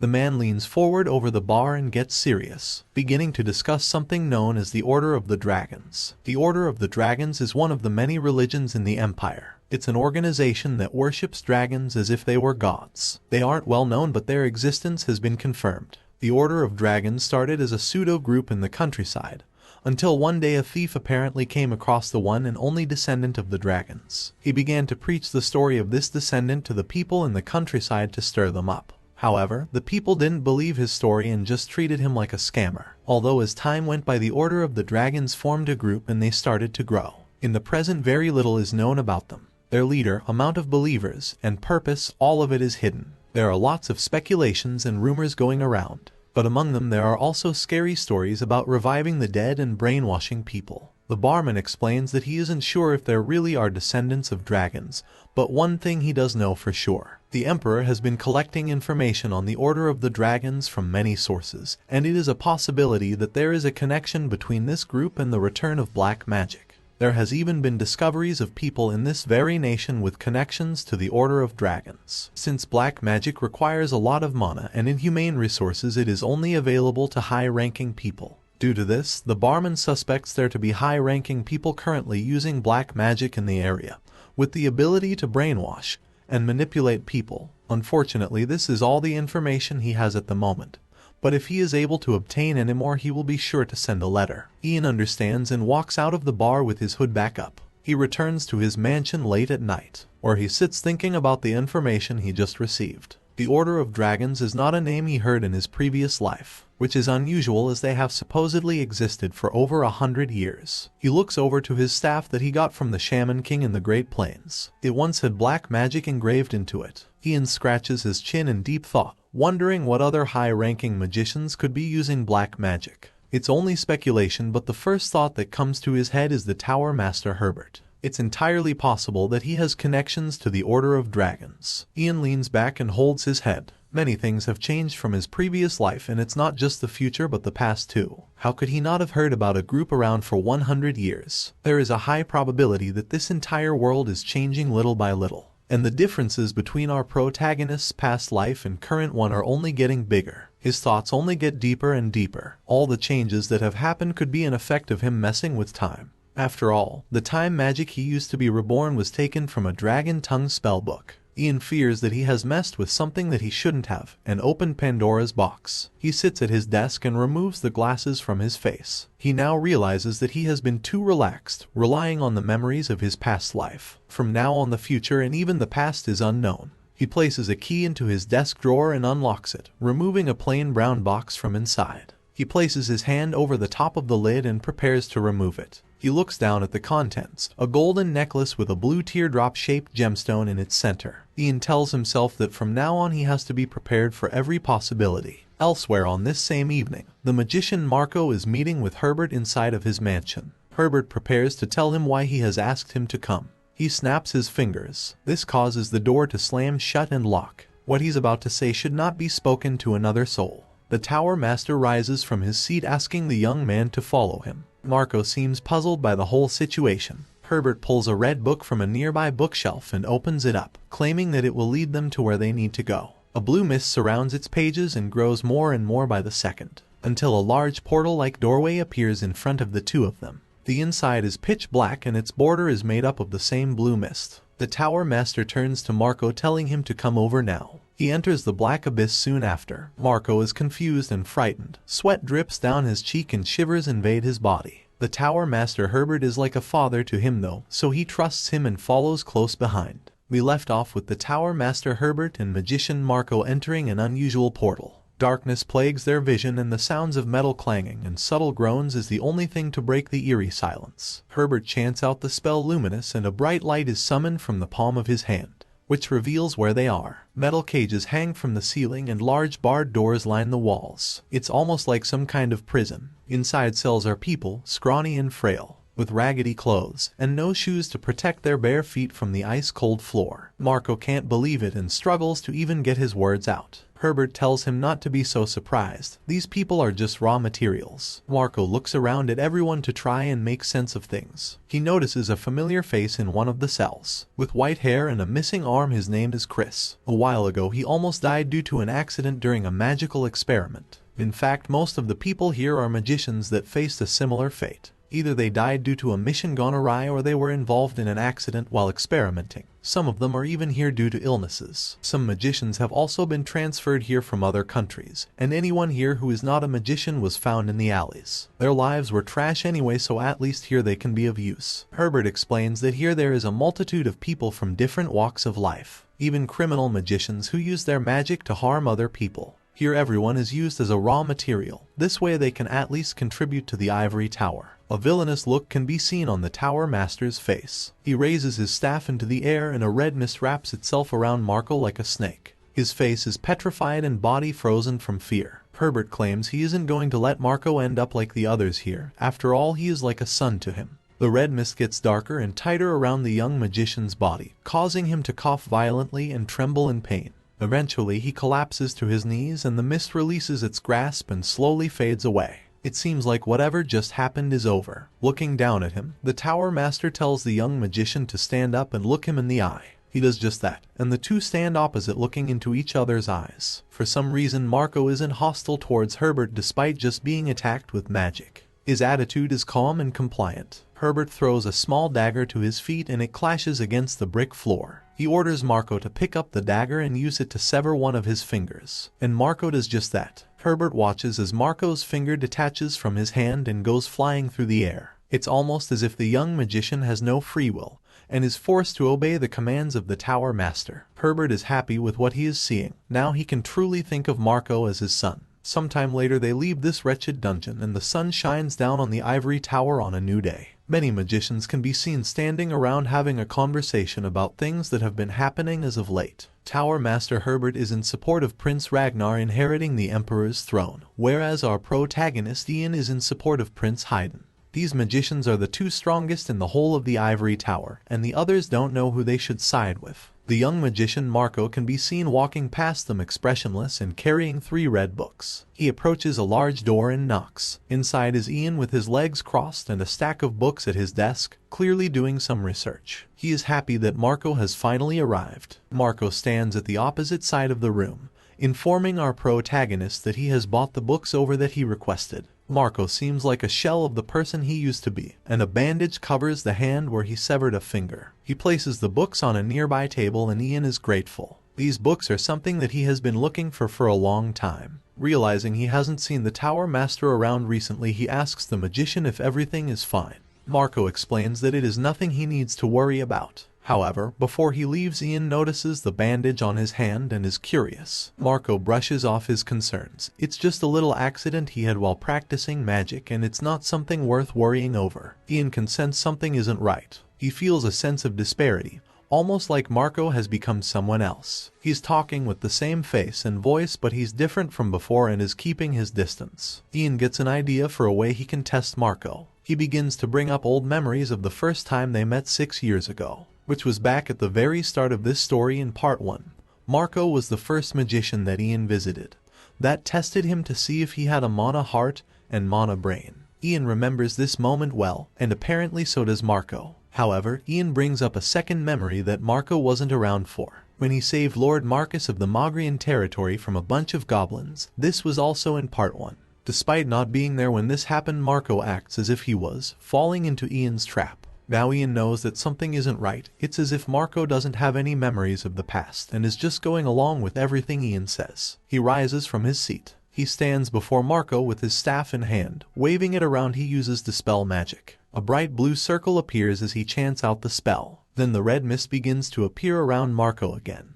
This time, instead of circling around him, it gradually unravels, until eventually it floats off into the air and dissipates, almost like it was just sucked from his body. Marco falls onto all fours and begins panting heavily. Bro can't get a break. People keep using spells on him. It was just an anti-magic spell though, that Ian used to cleanse him of the magic that was inside his body. He kneels down next to Marco, explaining that it looks like he was manipulated with black magic. When Marco's memories come back to him, he yells out in panic, "They must stop the Tower Master. They need to stop him now." Ian calmly looks at him with serious eyes, telling him to slow down and to describe exactly what happened, without leaving any details out. Later, when the sun is setting, the scene cuts to the Tower Master's mansion. The Tower Master Herbert is greeted by his butler, who informs him that Ian has come by to visit. Herbert sips his tea. It seems like he knows why he is here and is surprisingly calm about it. It is revealed that Marco was just bait, and the whole reason Herbert infected him with black magic was because he knew Ian would find out about it and then come to confront him.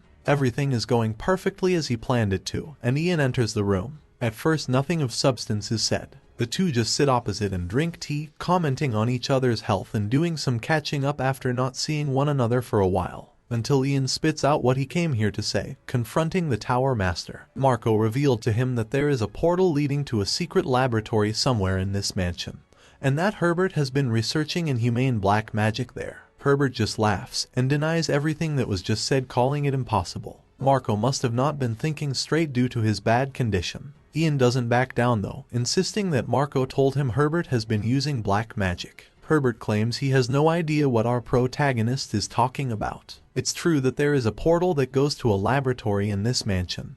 However, it is not being used for black magic. Herbert places down his tea and rises from his seat, offering to show this laboratory to Ian to prove he is telling the truth. A sinister look can be seen in his eyes, as if this was his plan all along, to get Ian inside of his laboratory where he is most powerful. Instead of making accusations, he says Ian should come and see with his own eyes so these rumors can be laid to rest. After all, it would be a disgrace for the Tower Master, who is supposed to be a role model, to have people thinking he is researching black magic. Ian gets up and follows behind Herbert, who approaches a red curtain and pulls it back, revealing the same black and blue portal he entered with Marco earlier. The spell to create this portal is that of an 8th class magician. However, with the help of this red book, it can be summoned and used by anyone. Herbert enters the darkness of the portal, and Ian, who has remained quiet this whole time, does the same. He remembers Herbert from his previous life. He was recorded as one of the greatest Tower Masters in Ivory Tower history. He was simple and incorruptible, someone who served Prince Ragnar loyally and led the Ivory Tower with the highest amount of authority and benevolence. He was actually someone that Ian respected quite a lot. The two of them trail deeper into the abyss, with the only light being a red glow from the Tower Master's staff. He stops in front of it and sighs while looking down at the ground. He reveals that there was once a time when he wanted to be a hero, to become a magician that could be strong enough to protect the Empire and save the commoners who were suffering. However, over time he realized that he just wasn't strong enough to change anything with his power alone. That's when he came across a separate power in the world that could make him into the hero he wanted to be. Herbert grabs a hold of his staff and turns to look at Ian, the red glow now shrouding the darkness. Suddenly, a spell begins to coil around Ian's body, causing him to choke and keel over in pain, similar to what happened to Marco. Herbert continues his villain monologue. With his newfound power, he is able to control numerous talented magicians, and by doing this he will be able to truly protect the peace of the Empire and its citizens. He tells Ian not to resist and to just fall under his control.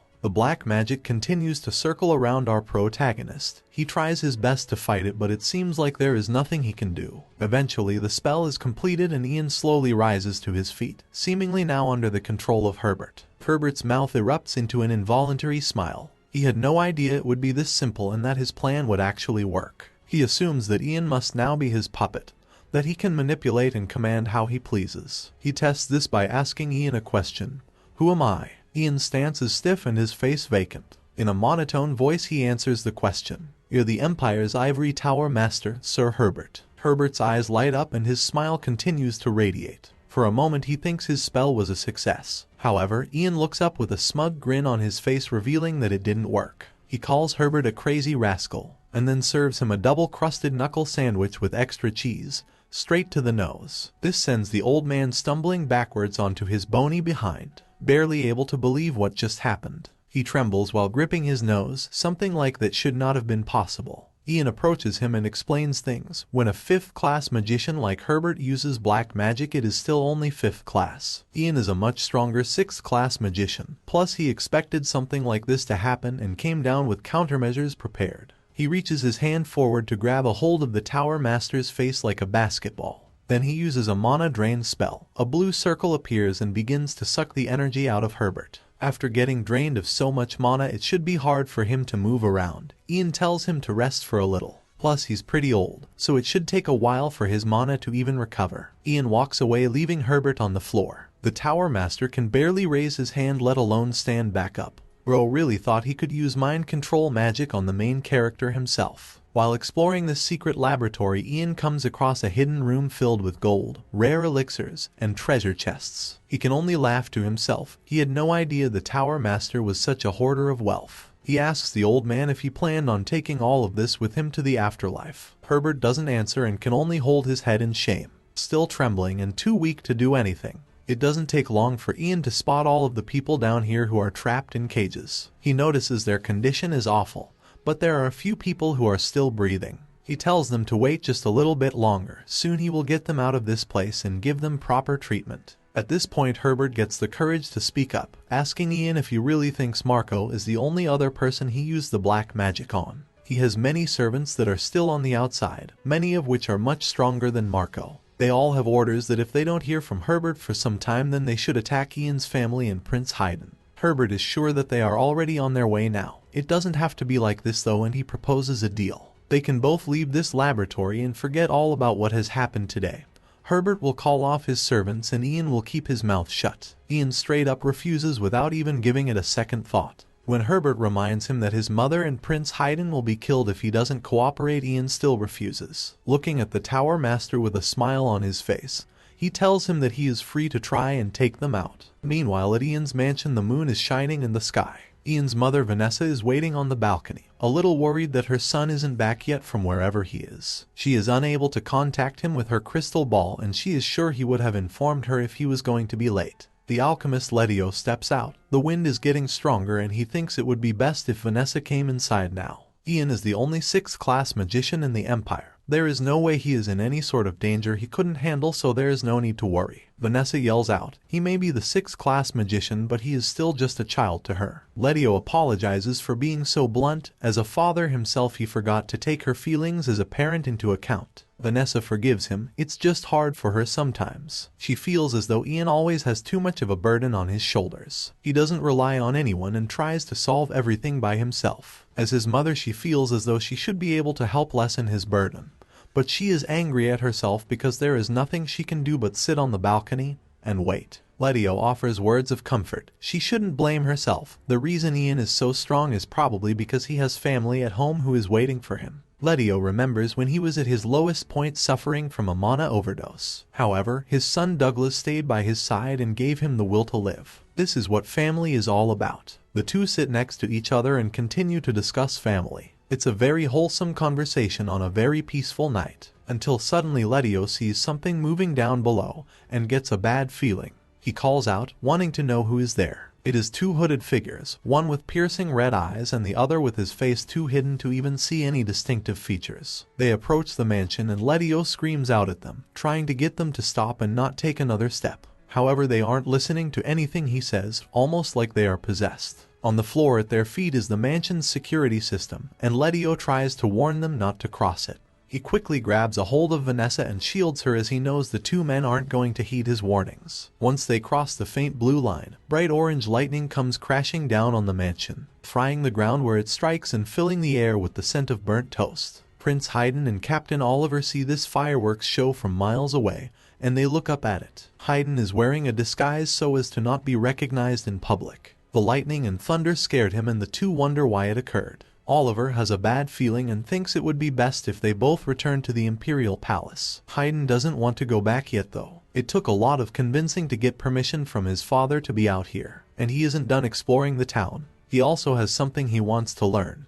He awkwardly asks Captain Oliver if he would be able to teach him some sword techniques. This question catches the captain off guard. Until the prince explains further, he doesn't want to learn too much, just enough for self-defense. Things like fighting postures and how to properly unsheath a sword. As he is saying this, Oliver unsheathes his own sword. Its blade shines in the moonlight. He senses something. Haydn becomes confused when Oliver pushes in front of him and holds his blade up. His eyes become narrow with focus and his gaze fixed ahead. Oliver swiftly orders all the other knights in the area to surround the prince and protect him no matter what. A hooded figure begins to approach menacingly and Oliver demands that they show themselves. They remove their hood and it is revealed to be Helene, an ivory tower high-ranking magician that disappeared a few years ago. Oliver is surprised to see her. With his sword still raised, he asks what her purpose here is. For a moment she remains silent and an eerie tension brews in the air. She looks up with death-like eyes, stating that she is here to kill the Prince Haydn Green River. Helene darts forward and her wooden staff clashes with the captain's metal sword.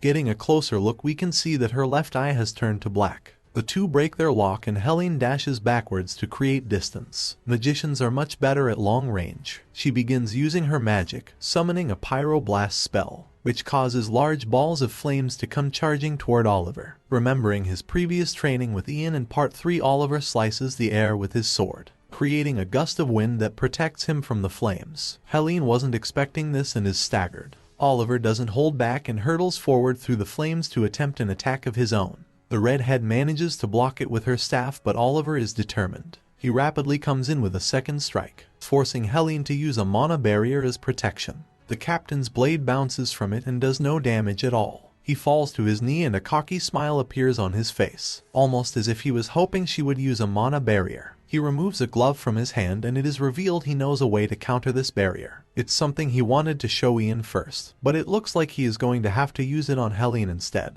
Captain Oliver only has half a mana heart, so he doesn't have the ability to release mana. However, he does have mana that's dissolved in his blood, that can be released only for a short moment. He taunts Helene, saying he is about to show her the true power of what half a mana heart is capable of. His sword glows a bluish hue and he swings it with great might. It swipes right through the redhead's barrier and shatters it to pieces. Her eyes become filled with bewilderment, unable to believe that a mere human was able to conjure such power. Captain Oliver follows up that strike with a jab to Helene's shoulder. It pierces her, leaving her with a grave wound. However, it isn't enough to kill her. Oliver wants to keep her alive so he can find out who ordered her to try and kill Prince Haydn. He tells her to throw away any expectations of future peace, as she is going to be in for a whole world of pain for her actions. Cutting back to the hidden laboratory, we see Ian and Herbert, who is still cowering on the floor. still attempting to make threats towards Ian's family and the prince. Ian just laughs, asking if Herbert really thinks he hasn't been preparing for something like this. He has trained Captain Oliver for years and knows he is capable of defending the prince. As for his family, the mansion is surrounded by layers of mana traps. Anyone trying to enter is going to have a hard time and will probably just end up dead. Ian holds his hands up. This conversation is over and he is not looking to negotiate as the Tower Master has nothing he can use against him. He slowly approaches the old man and his body casts an intimidating shadow over him. The Tower Master will have to go on trial for his crimes and will most likely be executed. After decades of his life as the Tower Master, he will lose his job. Ian reaches forward with his hand. This wasn't something he was intending on doing, but it looks like he will have to take over as the new leader of the Ivory Tower. He places his hand on Herbert's head and begins using his magic, creating bursts of blue lightning. While the old man is being electrocuted, Ian confides in him. He understands why Herbert supported Prince Ragnar instead of Prince Haydn. After all, he did the exact same thing in his previous life. Accumulating a bunch of wealth and storing it down here is also understandable. It's nothing surprising for a human to do. However, Herbert's biggest mistake was bringing Ian's family into this. This is something that he isn't going to let slide. The lightning grows and grows and its crackling thunder is drowned out only by Herbert's screams. Sometime later, the Tower Master's crimes are exposed to the Emperor. Emperor Terry sits on his throne, relaying this information to the citizens of the Empire. Herbert was a criminal that had lost sight of what it meant to be a Tower Master and indulged in black magic. That's not all. He also used human souls as sacrifices, and cruelly exploited the lives of innocent citizens and his fellow magicians. This is a grave crime that he can't pay for, even with his death. It is unforgivable, and the Emperor has no intention of showing any form of mercy. From this moment onwards, all of the titles and authority that belonged to Herbert will be stripped from him, and he will be executed in public. His name will be forever recorded in the history of the Empire as the worst criminal of all time. And if he has any blood relatives or accomplices still around, Terry vows to find them and grant them this exact same fate. This is an issue he is taking extremely seriously. He will also be conducting an investigation to see if there are any other magicians who have been researching black magic. During this investigation, no preferential treatment will be shown, regardless of someone's status. Even the nobles are expected to cooperate. He understands that there are likely people who assisted Herbert against their free will, likely unaware of what was truly happening. These people will not be punished as harshly providing they are purified of black magic and returned to their original state. However, the same can't be said for high-ranking magician Helene, who attempted to assassinate the Emperor's son, Prince Haydn. Although she was just following Herbert's orders and didn't have control of her own thoughts. The act of trying to take out the heir to the throne is a grave crime that can't be forgiven no matter what. Due to this, Emperor Terry hereby sentences the redhead Helene to an infinite lifetime of imprisonment. Lastly, he can't end this speech without giving thanks to the two heroes that helped to stop this incident. Our protagonist Ian, who was the one that put a stop to Herbert, and the captain of the Knights Oliver, who did an excellent job of protecting Prince Haydn from Helene. As Ian is currently a part of the black magic investigation, he will not be rewarded until after it has finished. Therefore, the Emperor calls for Captain Oliver to step forward. Oliver approaches the throne and lowers his head with his hand on heart. A knight protecting a prince from a fourth-class magician is an impressive feat. The Emperor says that he is a true blessing to the Empire whose actions should be celebrated. He is a role model not just for the Empire, but for knights all over the world. The Emperor won't let Oliver's actions go unrecognized. He rises from his seat and announces to everyone in the room that as of this very moment, Oliver will be given the authority to control all of the knights within the Empire, and bestowed the highest title, Sword Lord. The Sword Lord title is one that hasn't been given to anyone for hundreds of years, mostly because swords have been pushed aside and replaced by magic. However, Oliver has shown the true strength of the sword by defeating the magician Helene, which is why it is so befitting that he receives the title Sword Lord. Prince Haydn watches with a smile on his face as his close friend and protector gets the respect and recognition he deserves. The Emperor removes a regal sword from its sheath. It's rather large and has a golden handle with a red gemstone. He asks Oliver politely to get down on his knees. Oliver follows his orders and the Emperor prepares to officially christen him with this title. In the name of the first stream of the Emerald River, he commands for the title, Sword Lord, to be placed in front of Oliver's name. and along with it, all the honor that the title comes with. The Emperor touches the sword to the knight's shoulder, and then Oliver looks up, swearing to everyone present that as the new sword lord he is willing to give up his entire life to protect the Empire. Later the Emperor is visited by Prince Ragnar, who isn't happy about the upcoming execution of Tower Master Herbert. He tries to convince his father not to go through with it, claiming that it could cause enormous damage to the Empire. The Tower Master is a great fifth-class magician, and to execute him would be the same as executing tens of thousands of magicians. And that isn't all. If the Tower Master is gone, then all the other empires will find out about this. The Coldwood Empire and the Principality of Ro would be sure to capitalize on their weakness. Since the strongest magician would be dead, Ragnar claims that the Empire would fall into complete disarray. This would be the perfect opportunity for their enemies to attack. Terry turns his head calmly, informing his son that Herbert is not the strongest magician in the Empire. The strongest magician is Ian, who is of 6th class. Soon he will take over the role as Tower Master, and so there won't be any problems. In fact, with the leadership of a 6th class magician, the Ivory Tower may even rise to even greater heights. Ragnar grits his teeth and clenches his fists. With his eyes closed, he tries to hide his anger at the fact that Ian will be the new master, until the Emperor asks if he is wrong, demanding an answer. Ragnar admits he is right. With Ian Page as the master of the Ivory Tower, it will open up a new age. However, Herbert is strong himself and is a magician who possesses tens of years of experience. Ragnar proposes that the Emperor make both Ian and Herbert Tower Masters at the same time. With the two of them together, the Empire will be undefeatable, and will become the strongest in the world in the shortest possible time. Also, if a young capable magician and a magician who is full of experience take charge together, they could keep each other in check. Prince Ragnar tries to convince his father to consider this as a possible option. At first the Emperor agrees that it would make them quite strong. However, the Tower Master has been researching black magic, sacrificing innocent lives of commoners and magicians in the process. His actions were way too far, and Herbert is undoubtedly crazy. He did all these terrible things all in the pursuit of power. Ragnar's fist clenches tighter as he struggles to come up with any way he can possibly defend Herbert's actions. While Herbert's methods were wrong, Ragnar claims that black magic could become a strong weapon for the Empire. He suggests that instead of using innocent lives, they instead just sacrifice criminals. That way they can use black magic to their advantage. The Emperor seethes with rage, unable to believe his son would come up with such a vile idea. This is exactly why he chose Prince Haydn to be the heir instead of Ragnar. Black magic is an absolute evil that corrupts one's soul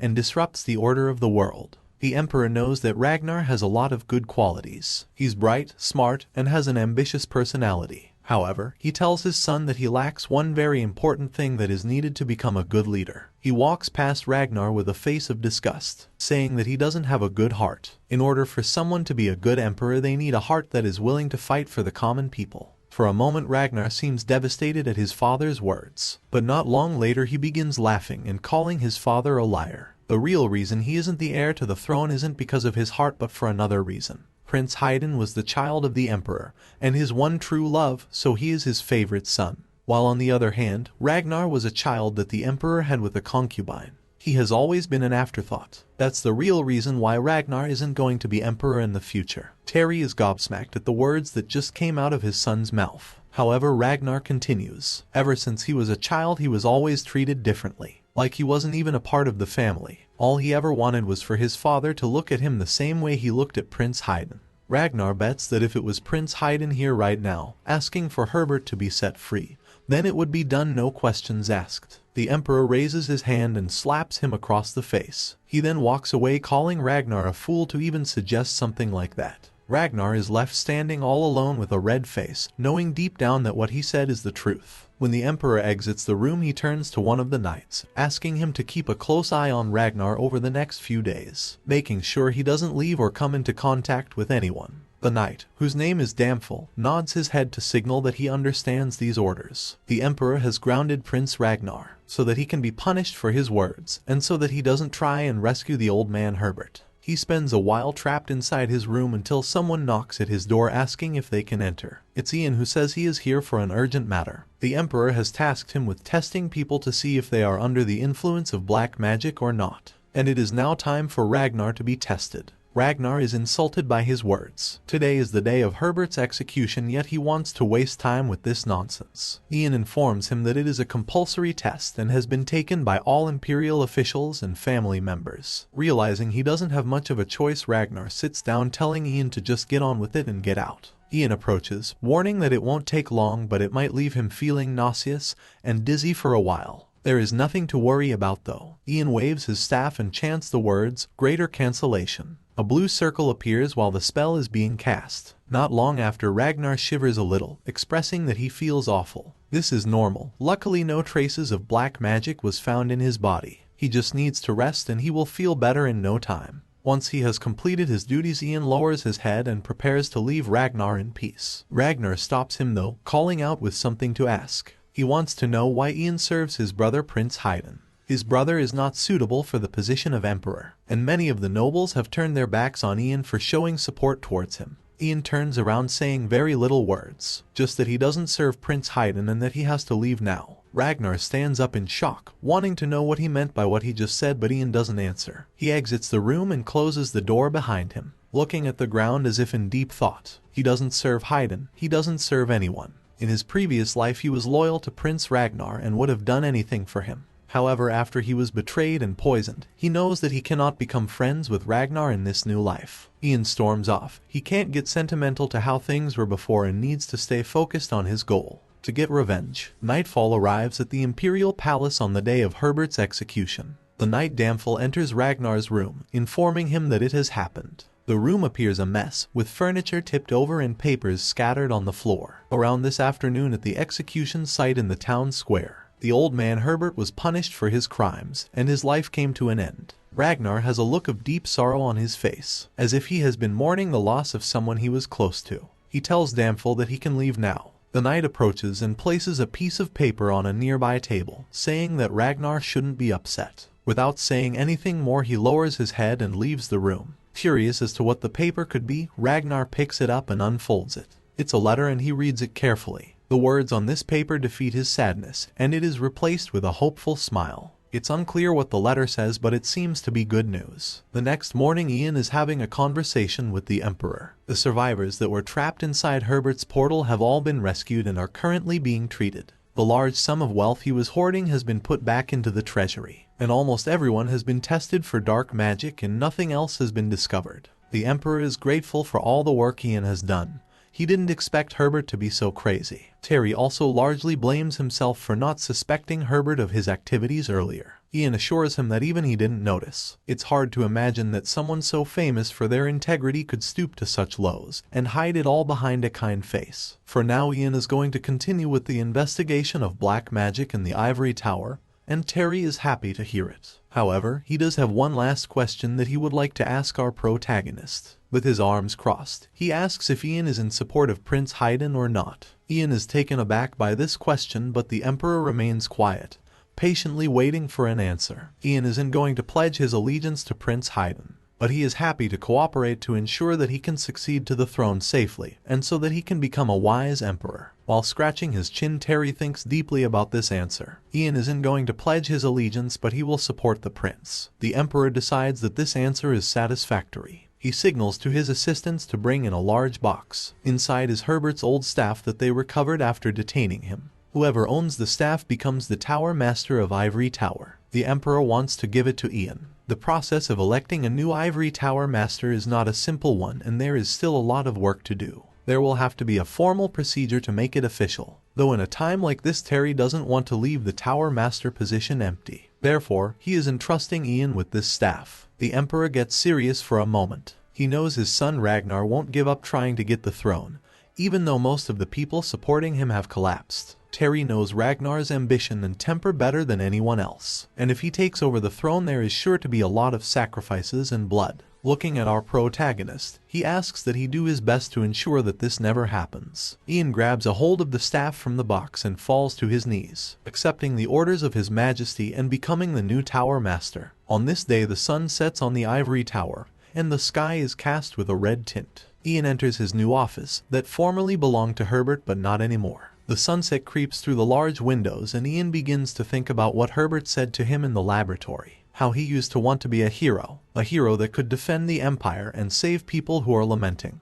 Now that Ian has all of this new power and authority as Tower Master, all he can think about is how Ragnar betrayed him in his previous life. He doesn't want to become a hero, all he wants is to get his revenge by killing Ragnar. It has to be a death that transcends merely dying, something truly terrible. Meanwhile, Ragnar can be seen still in his room. The sun has set and the moonlight beams through the glass panes of his window. Hunched over with his hands together, it looks like he is in deep thought about something. The next day Prince Haydn comes to visit Ian. Happy that he is the new Ivory Tower Master. Ian tells him to keep his voice down as it hasn't been publicly announced yet, but Haydn doesn't care as it is just the two of them here. He can't believe that the kid who begged him to visit the site of the old Ivory Tower 6 years ago is now the respectable Tower Master. His heart is just full from seeing how much Ian has grown. Ian is very busy today doing black magic tests, so he asks that the prince leave him in peace for a while. Haydn tells him not to be such a wet blanket. He came here to see Ian specifically because he's always too busy to meet up. Plus Haydn is still feeling dizzy and nauseous from his test the other day, and is wondering if everything is alright with him. Admittedly, Ian did have his suspicions. Since Haydn is heir to the throne, it would have made sense for Herbert to infect him with black magic to make him act like a fool. But no, Haydn is free from black magic, and this is just how he acts normally. The next person to take the black magic test is Princess Harry, which reminds the prince of something. Harry has been asking a lot about Ian lately and seems to be interested in him. She always asks Haydn about how he spends his time and what kind of foods he likes. However, even though Haydn is close to our protagonist, he doesn't even know the answers to these questions himself. He exits the room, asking Ian to be kind to the princess when she arrives and answer her questions. Even though they are small details, it will make her happy. Ian watches him leave, wondering why the princess could possibly be interested in him. He begins thinking about how much he has grown over these past years. Not just him, but Prince Haydn has grown a lot too. His personality has gotten brighter and he has been working hard. If he receives proper guidance, Ian thinks he might actually be able to become a really wise and respected emperor. This thought is interrupted when Princess Harry enters the room. She has a warm smile on her face and a pink dress. Ian asks her to take a seat so he can begin with the black magic test, and she does as he says. Before the test begins, she casts a silence spell and blue sparkles float around the room. Ian is impressed. This is a second-class spell that soundproofs the surroundings. He's surprised that Harry was able to reach second class while practicing magic secretly. Harry timidly reveals that she is actually a third-class magician now. At least that's what her teacher says. Ian congratulates her and wonders why she cast that silence spell and what she wants to talk about. The princess wants to know what she should do from now on. She is lost and needs guidance. Confused about what she means, Ian starts to ask questions, asking why she has been hiding the fact that she is a magician. Harry reveals that it is because of her father, the Emperor. When she was 12, she was tested for a mana heart and mana brain by the magician Kevin. After finding out that she possessed the qualities of a magician, instead of informing the Ivory Tower, he went straight to the Emperor. Being a magician means that one has to give up their position and status to become a part of the Ivory Tower, even if they are a part of the imperial family. The Emperor didn't want Harry to become a member of the Ivory Tower, and wanted her to remain in the imperial family, so he ordered her and the magician Kevin to keep quiet about her powers. However, one day Harry realized that there is a desire for magic inside of her that she can't get rid of, so she started to practice it secretly with the magician Kevin. At first she just wanted to be of help to her brother Haydn, as at the time no one was in support of his claim to the throne. Though now things are different. Haydn has Ian for support, as well as the captain of the knights and newly appointed Sword Lord Oliver. Now that Haydn is on the right track, Harry doesn't have any goals anymore. She is even worried that her hidden powers might somehow get in the way of her brother's future. Ian understands and lowers himself in front of the princess. He advises her to live her own life and not worry so much about others. That's all she needs to do. She shouldn't live for the imperial family or Prince Haydn's sake, but instead should live for herself. Harry embarrassingly looks down to the floor. She has spent her whole life pleasing others and has no idea how to do that. Ian assures her that no one is born with all the answers to life. If you follow the values and goals of others, then your life will become someone else's and not your own. And if you live like that for a long enough time, you will lose yourself. You'll wander aimlessly in remorse and emptiness. For a moment, Ian thinks about his previous life where he did just that. Aimlessly followed the orders of Ragnar and was left with nothing but remorse. He hopes that Princess Harry will make the right choice for herself and will make her own decisions moving forward.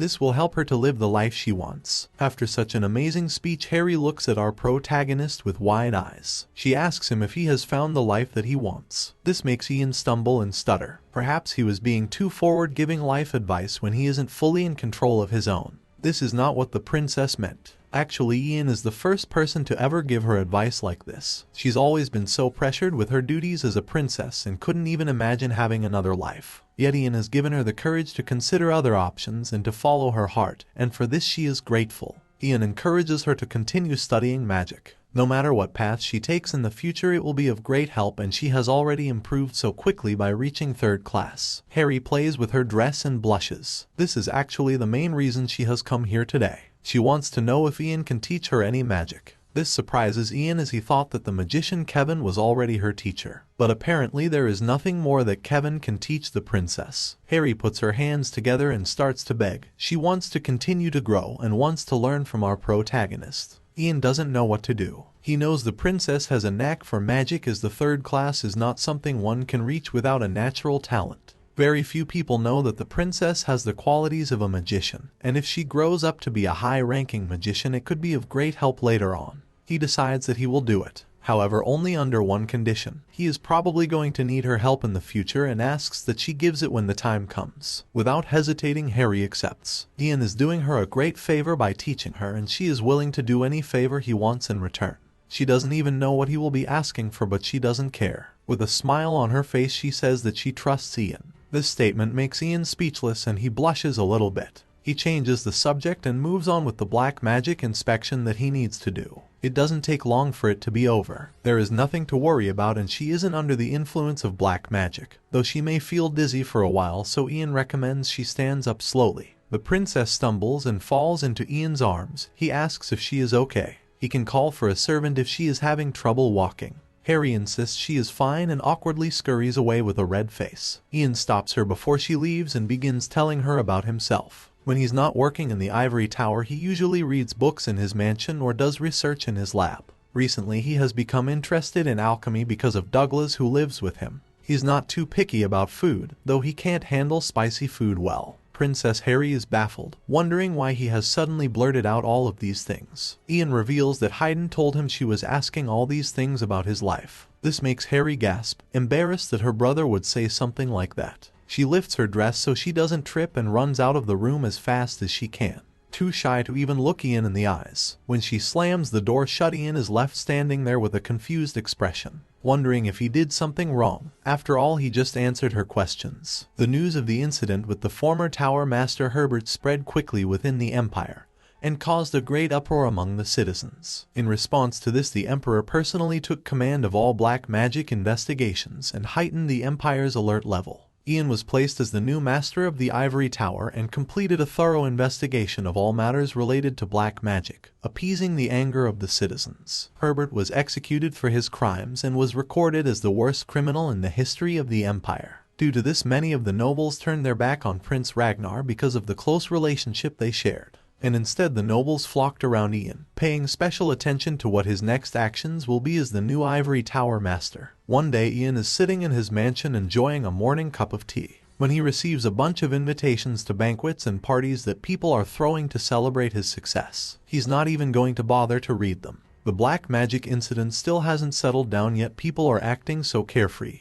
The alchemist Letio begins to pick up the letters, encouraging Ian to read some of them. One of them is a marriage proposal. Someone known as Count Jurer would like Ian to get engaged to his oldest daughter, who just turned 12 years old this year. Ian spits out his tea at the craziness he just heard. Things like this are to be expected though. Ian is now an adult, and it's not weird for people to start talking about marriage matters. As the youngest high-ranking magician and the Ivory Tower Master, there is sure to be many more offers from eligible nobles. Ian holds his head. These nobles are really just using him to try and fight for political power. He can't believe someone would suggest he marry a 12-year-old. He must be out of his mind. Letio agrees. Finding a marriage partner is something that should come naturally after all. Since Ian is probably busy with the black magic investigation, Letio offers to handle all of the invitations for him. Ian is thankful, not only for all the help Letio has been doing around the mansion, but also for protecting his mother the night they were attacked. Letio shrugs off the thanks. It was actually the Mana Trap security system that did most of the work.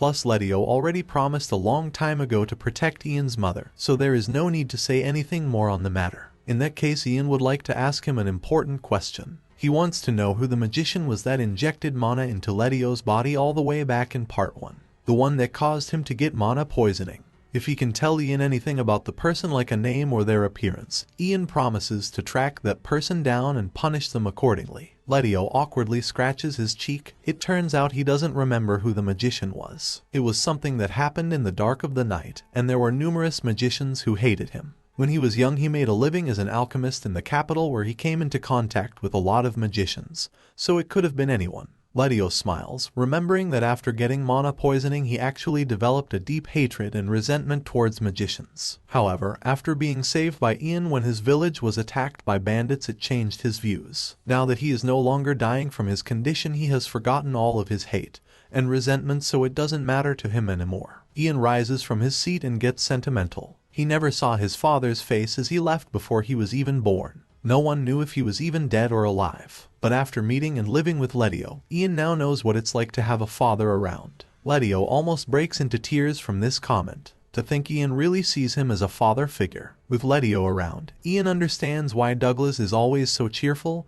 and positive, as well as why his mother was able to become healthier. In the future, the amount of time Ian is going to have to spend apart from his mother will increase. Ian kindly asks that Letio keeps taking care of his mother while he is away. With a wide smile and rosy cheeks, Letio says that of course he will do that. Ian stands with his arms crossed as if waiting for something to happen. It should be about time. Suddenly Douglas bursts into the room, startling his father. In his hands is an elixir that he has finally completed after working on it for so long. It's a mana poisoning cure made from reindeer's flour. Letio is surprised to hear they actually have a cure for his condition. Ian explains that as he is now the tower master, he was able to look through the restricted sections in the library. In the library he was able to find a method he could use to safely harvest the flour without it withering.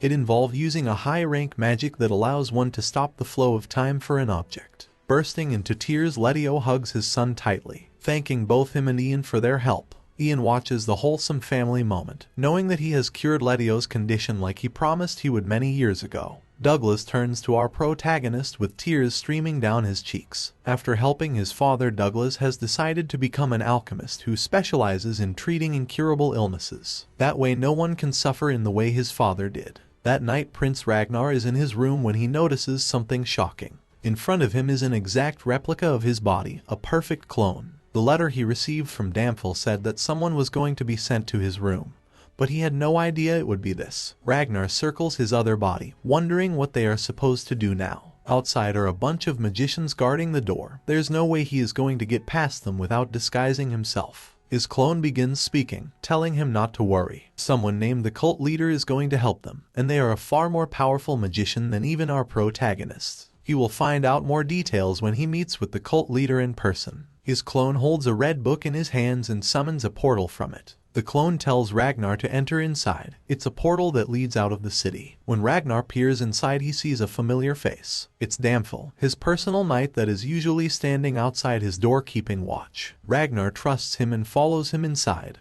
When they come out the other side, they arrive in a dense forest. Ragnar is confused as to how Damphel was able to use magic like that. Damphel tells him not to be surprised about it. He played a great role in helping Tower Master Herbert rise into power. However, despite receiving tremendous power, Herbert only sought after the advancement of his own position. It was only a matter of time before someone like him was purged anyway. He urges the prince to follow him as they have a lot of work to do. The world is a wide place. The world can be thought of as a place that only belongs to a few chosen people. Damphel explains that Ragnar is one of these chosen people. Not even the emperor has been chosen. Ragnar has no idea what he means when he says chosen. Sweat drips down his cheek as he tries to make sense of the situation. The cult leader thinks that Ragnar is the perfect fit for the position of emperor, the perfect ruler who will exterminate the ignorant commoners and old truths of the world, and bring about and spread the new truths of the world. The cult leader has been waiting for this moment to come for a long time. Ragnar still doesn't know what this crazy nonsense is about. Damphel keeps bringing up someone known as the cult leader. It seems like there's another human who is even stronger than Herbert and Ian in this world.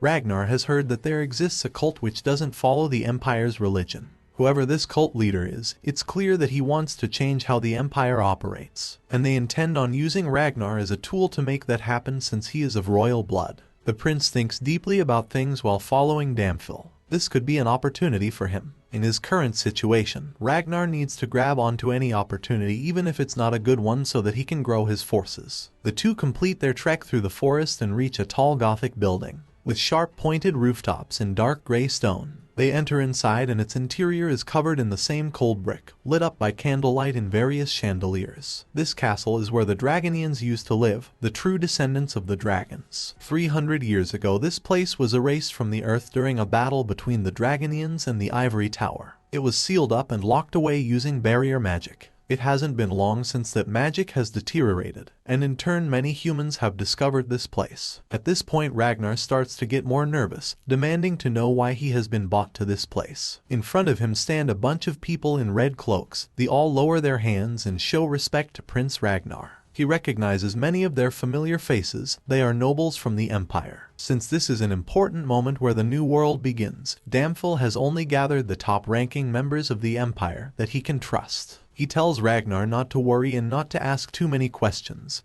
He will find out all of his answers soon. He gestures towards a large gray door. The cult leader is waiting inside and is expecting Ragnar. It doesn't take long for the doors to swing open and Ragnar anxiously steps inside with his fists clenched, hoping to finally discover what this is about and who this infamous cult leader is. Inside the room stands a blonde man with dragon-like wings. He is in the center of a big circle surrounded by flames. Getting a closer look, he has clear skin and long hair, with a black robe that shows his bare chest. All of the people in red cloaks fall to their knees and begin praising this guy, the last descendant of the dragons. Ragnar doesn't know what to make of things. All he knows is that he is clearly standing in front of someone of great power. He copies the others and falls to his knees. The man with wings introduces himself as Avantis, the last Dragonian left on this land. It's true that the Dragonian race was exterminated by humans in a war 300 years ago. All Dragonians were exterminated except for one, Avantis, the leader of the Ivory Tower at the time. Mitchell Greenriver casted a strong sealing spell on Avantis and trapped him inside this circle, making it impossible for him to step outside of it. Mitchell Greenriver was a member of the Imperial family, and so Prince Ragnar shares his blood. Using this blood, Avantis plans on finally escaping from his prison where he has been trapped the past 300 years. Ragnar wonders why this guy hasn't just killed him and taken his blood then. Why is he suggesting making a deal? Avantis chuckles. Just killing Ragnar would be barbaric. He thinks it would be much more beneficial for the two of them if he made Ragnar into the Emperor. He's going to destroy the old truths in this world and propagate new truths instead, making a peaceful world where Dragonians can coexist with humans. Ragnar rises from the floor, finally understanding everything. Avantis plans on using him as a tool to get what he wants. And if Ragnar refuses, he is probably going to be killed right here on the spot, and replaced with the clone that is still in his room back at the Imperial Palace. Avantis assures him that no such thing is going to happen.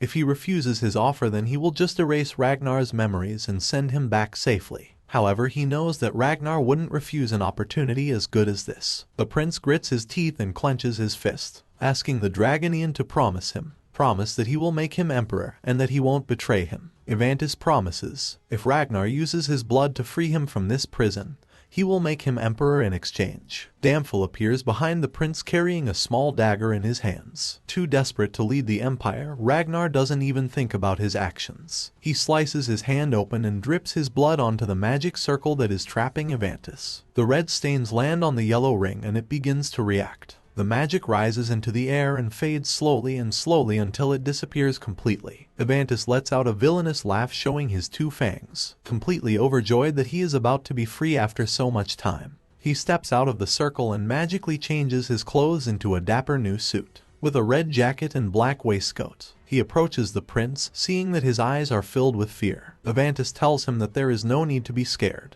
He isn't going to harm him. In fact, the two might even become good friends. With a smile on his face, he approaches one of the nobles and takes a red cloak from his hands. Avantis puts it on his person and gets ready to take a much-needed walk outside. Ragnar just stands in the same spot he has been in this whole time, thinking deeply about what he has just done. Back in the Imperial Palace, Princess Harry is upset as Ian hasn't contacted her yet. They were supposed to begin their magic training, and Harry begins to worry that he might have forgotten about it. Her assistant thinks that's impossible. Ian is probably just busy with the black magic investigation he has been doing lately. As she says this, a bunch of maids burst into the room calling out to the princess. They rush over, barely able to get their words out. He's here at last. Ian Page is on his way. Harry nervously asks her maids for help. She is still in her robe and needs to change into something more formal. Once she has gotten ready, she prepares herself to leave the room and greet our protagonist. She turns to look at her maids one last time, asking if her hair is okay and if anything she is wearing is out of place. Her maids assure her that she looks her prettiest today. They raise their hands, encouraging her to be confident. Inside the room is Ian, who is wearing some fancy new clothes and sitting at a round table. He stands up when the princess enters and greets her, stating that it has been a long time since they last spoke. He's sorry as he has been a little busy as of late. For a moment Harry thought he had forgotten. She thanks Ian for coming and comments on how great he looks in formal wear. Ian thinks they should move to a different location that's more appropriate for learning magic. There are too many people watching within the palace, and if someone finds out they are meeting, Ian is worried that rumors might begin to spread. He holds out his hand and asks Harry to grab onto it for a moment. Harry becomes flustered, wanting to know why he wants to hold hands. Ian awkwardly explains that it is just a part of a teleportation spell he is going to use to take them somewhere else. The princess does as he says, and Ian warns her that she may feel a little dizzy. Light begins to shine around them and their surroundings disappear. The regal palace is replaced with lush open grasslands with snowy mountains in the background.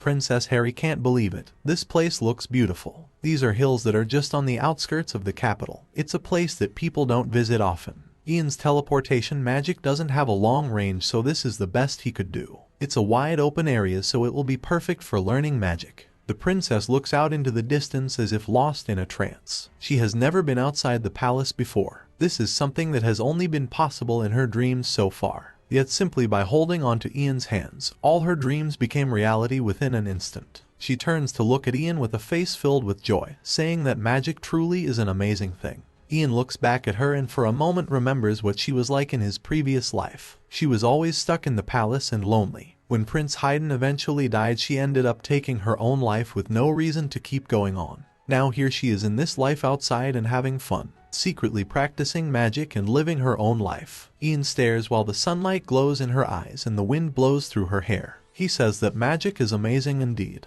Ian remembers when he first saw Harry secretly practicing magic many years ago. He was exploring the palace and entered the imperial family's sanctum. He then hid in a corner when she arrived and spied on her for a moment. Harry is surprised to hear he was there that day. After all, there should have been guards stopping people from entering that place. Ian admits that he snuck past them. He was young and full of curiosity. The princess understands. When she was young, she would explore the restricted areas in the palace with her brother Haydn too. She promises to keep his secret that he was inside the imperial family's sanctum, since he is keeping her secret that she is practicing magic. Bringing up Prince Haydn reminds her that he is going to be hosting a banquet for his birthday. She asks if Ian will be attending. Ian admits he has received an invitation, but it isn't something he intends on going to. Prince Haydn's birthday banquet is an event only those of noble status will attend. While Ian is currently the Ivory Tower Master, he was still born a commoner, so the nobles will definitely make a fuss if he attends. There are still some people in the Ivory Tower who remain loyal to Herbert and Ragnar.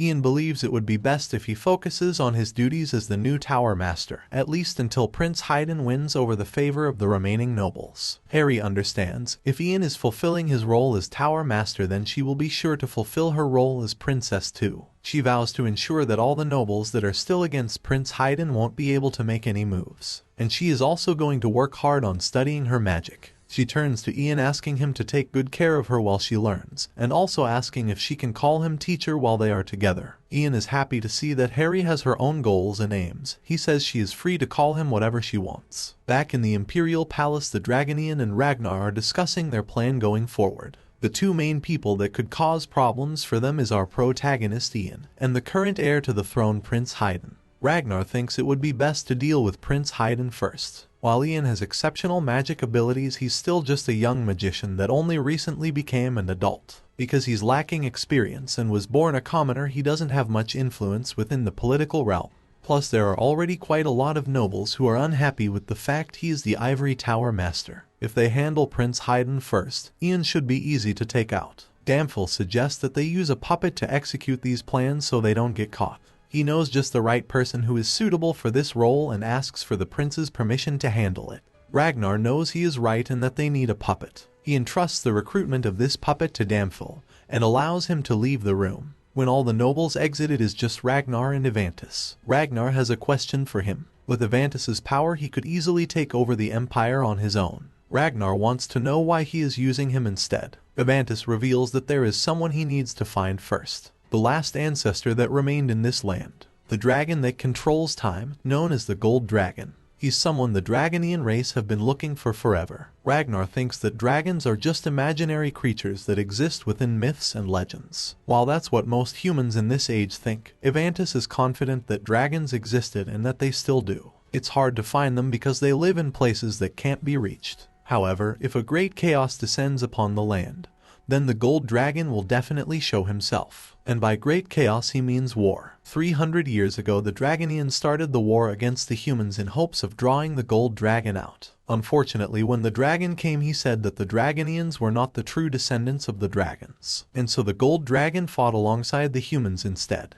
Ragnar is confused. All the records state that Mitchell Greenriver wiped out the Dragonians using magic he developed alone. And there is no mention of dragons whatsoever. Evantus explains that when the Gold Dragon leaves, he erases all his involvement and disappears without a trace. It's as if he doesn't exist in the world. There's no way Mitchell was able to wipe out the Dragonian army without the help of something much greater. Evantus is a true Dragonian, with blood of the dragon. He can sense that the Gold Dragon still exists despite there being no records of him. The reason he wants Ragnar to be emperor is so that he can start a bunch of wars. This isn't a bad thing for Ragnar though, as in the end all the empires in the continent will be united and he will appear like a hero. There is just one more thing the prince wants to know. What does Evantus plan on doing with the Gold Dragon once he finds it? Evantus doesn't answer and gets ready to leave. He feels like they have been talking for too long. He tells Prince Ragnar to rest assured. He will follow along with their deal and in no time he will be emperor. The next day Paul, the vice captain of the Second Imperial Knight Order, is asked to go and meet with Damphel. He is surprised at this request but heads over there right away to see what this is all about. Damphel allows him to enter and begins asking Paul questions about Prince Haydn and his knights. He had received reports that their security has been tightened due to the recent incident involving black magic. He asks if everything has been alright so far. Paul informs him that there are no issues at the moment. The knights have increased their alert and security around Prince Haydn is tighter now more than ever. Damphel says that he is happy to hear that. Prince Haydn is the future emperor, and his safety is of utmost importance. Damphel begins to approach Vice Captain Paul. Based on rumors he has heard, Paul's swordsmanship is the second strongest in the empire, next to Captain Oliver the Sword Lord. He compliments Paul. He must be truly talented to be recognized in such a way by the public. Paul blushes. He may be talented, but there is still a lot of ways in which he is lacking. Damphel gets closer and more serious.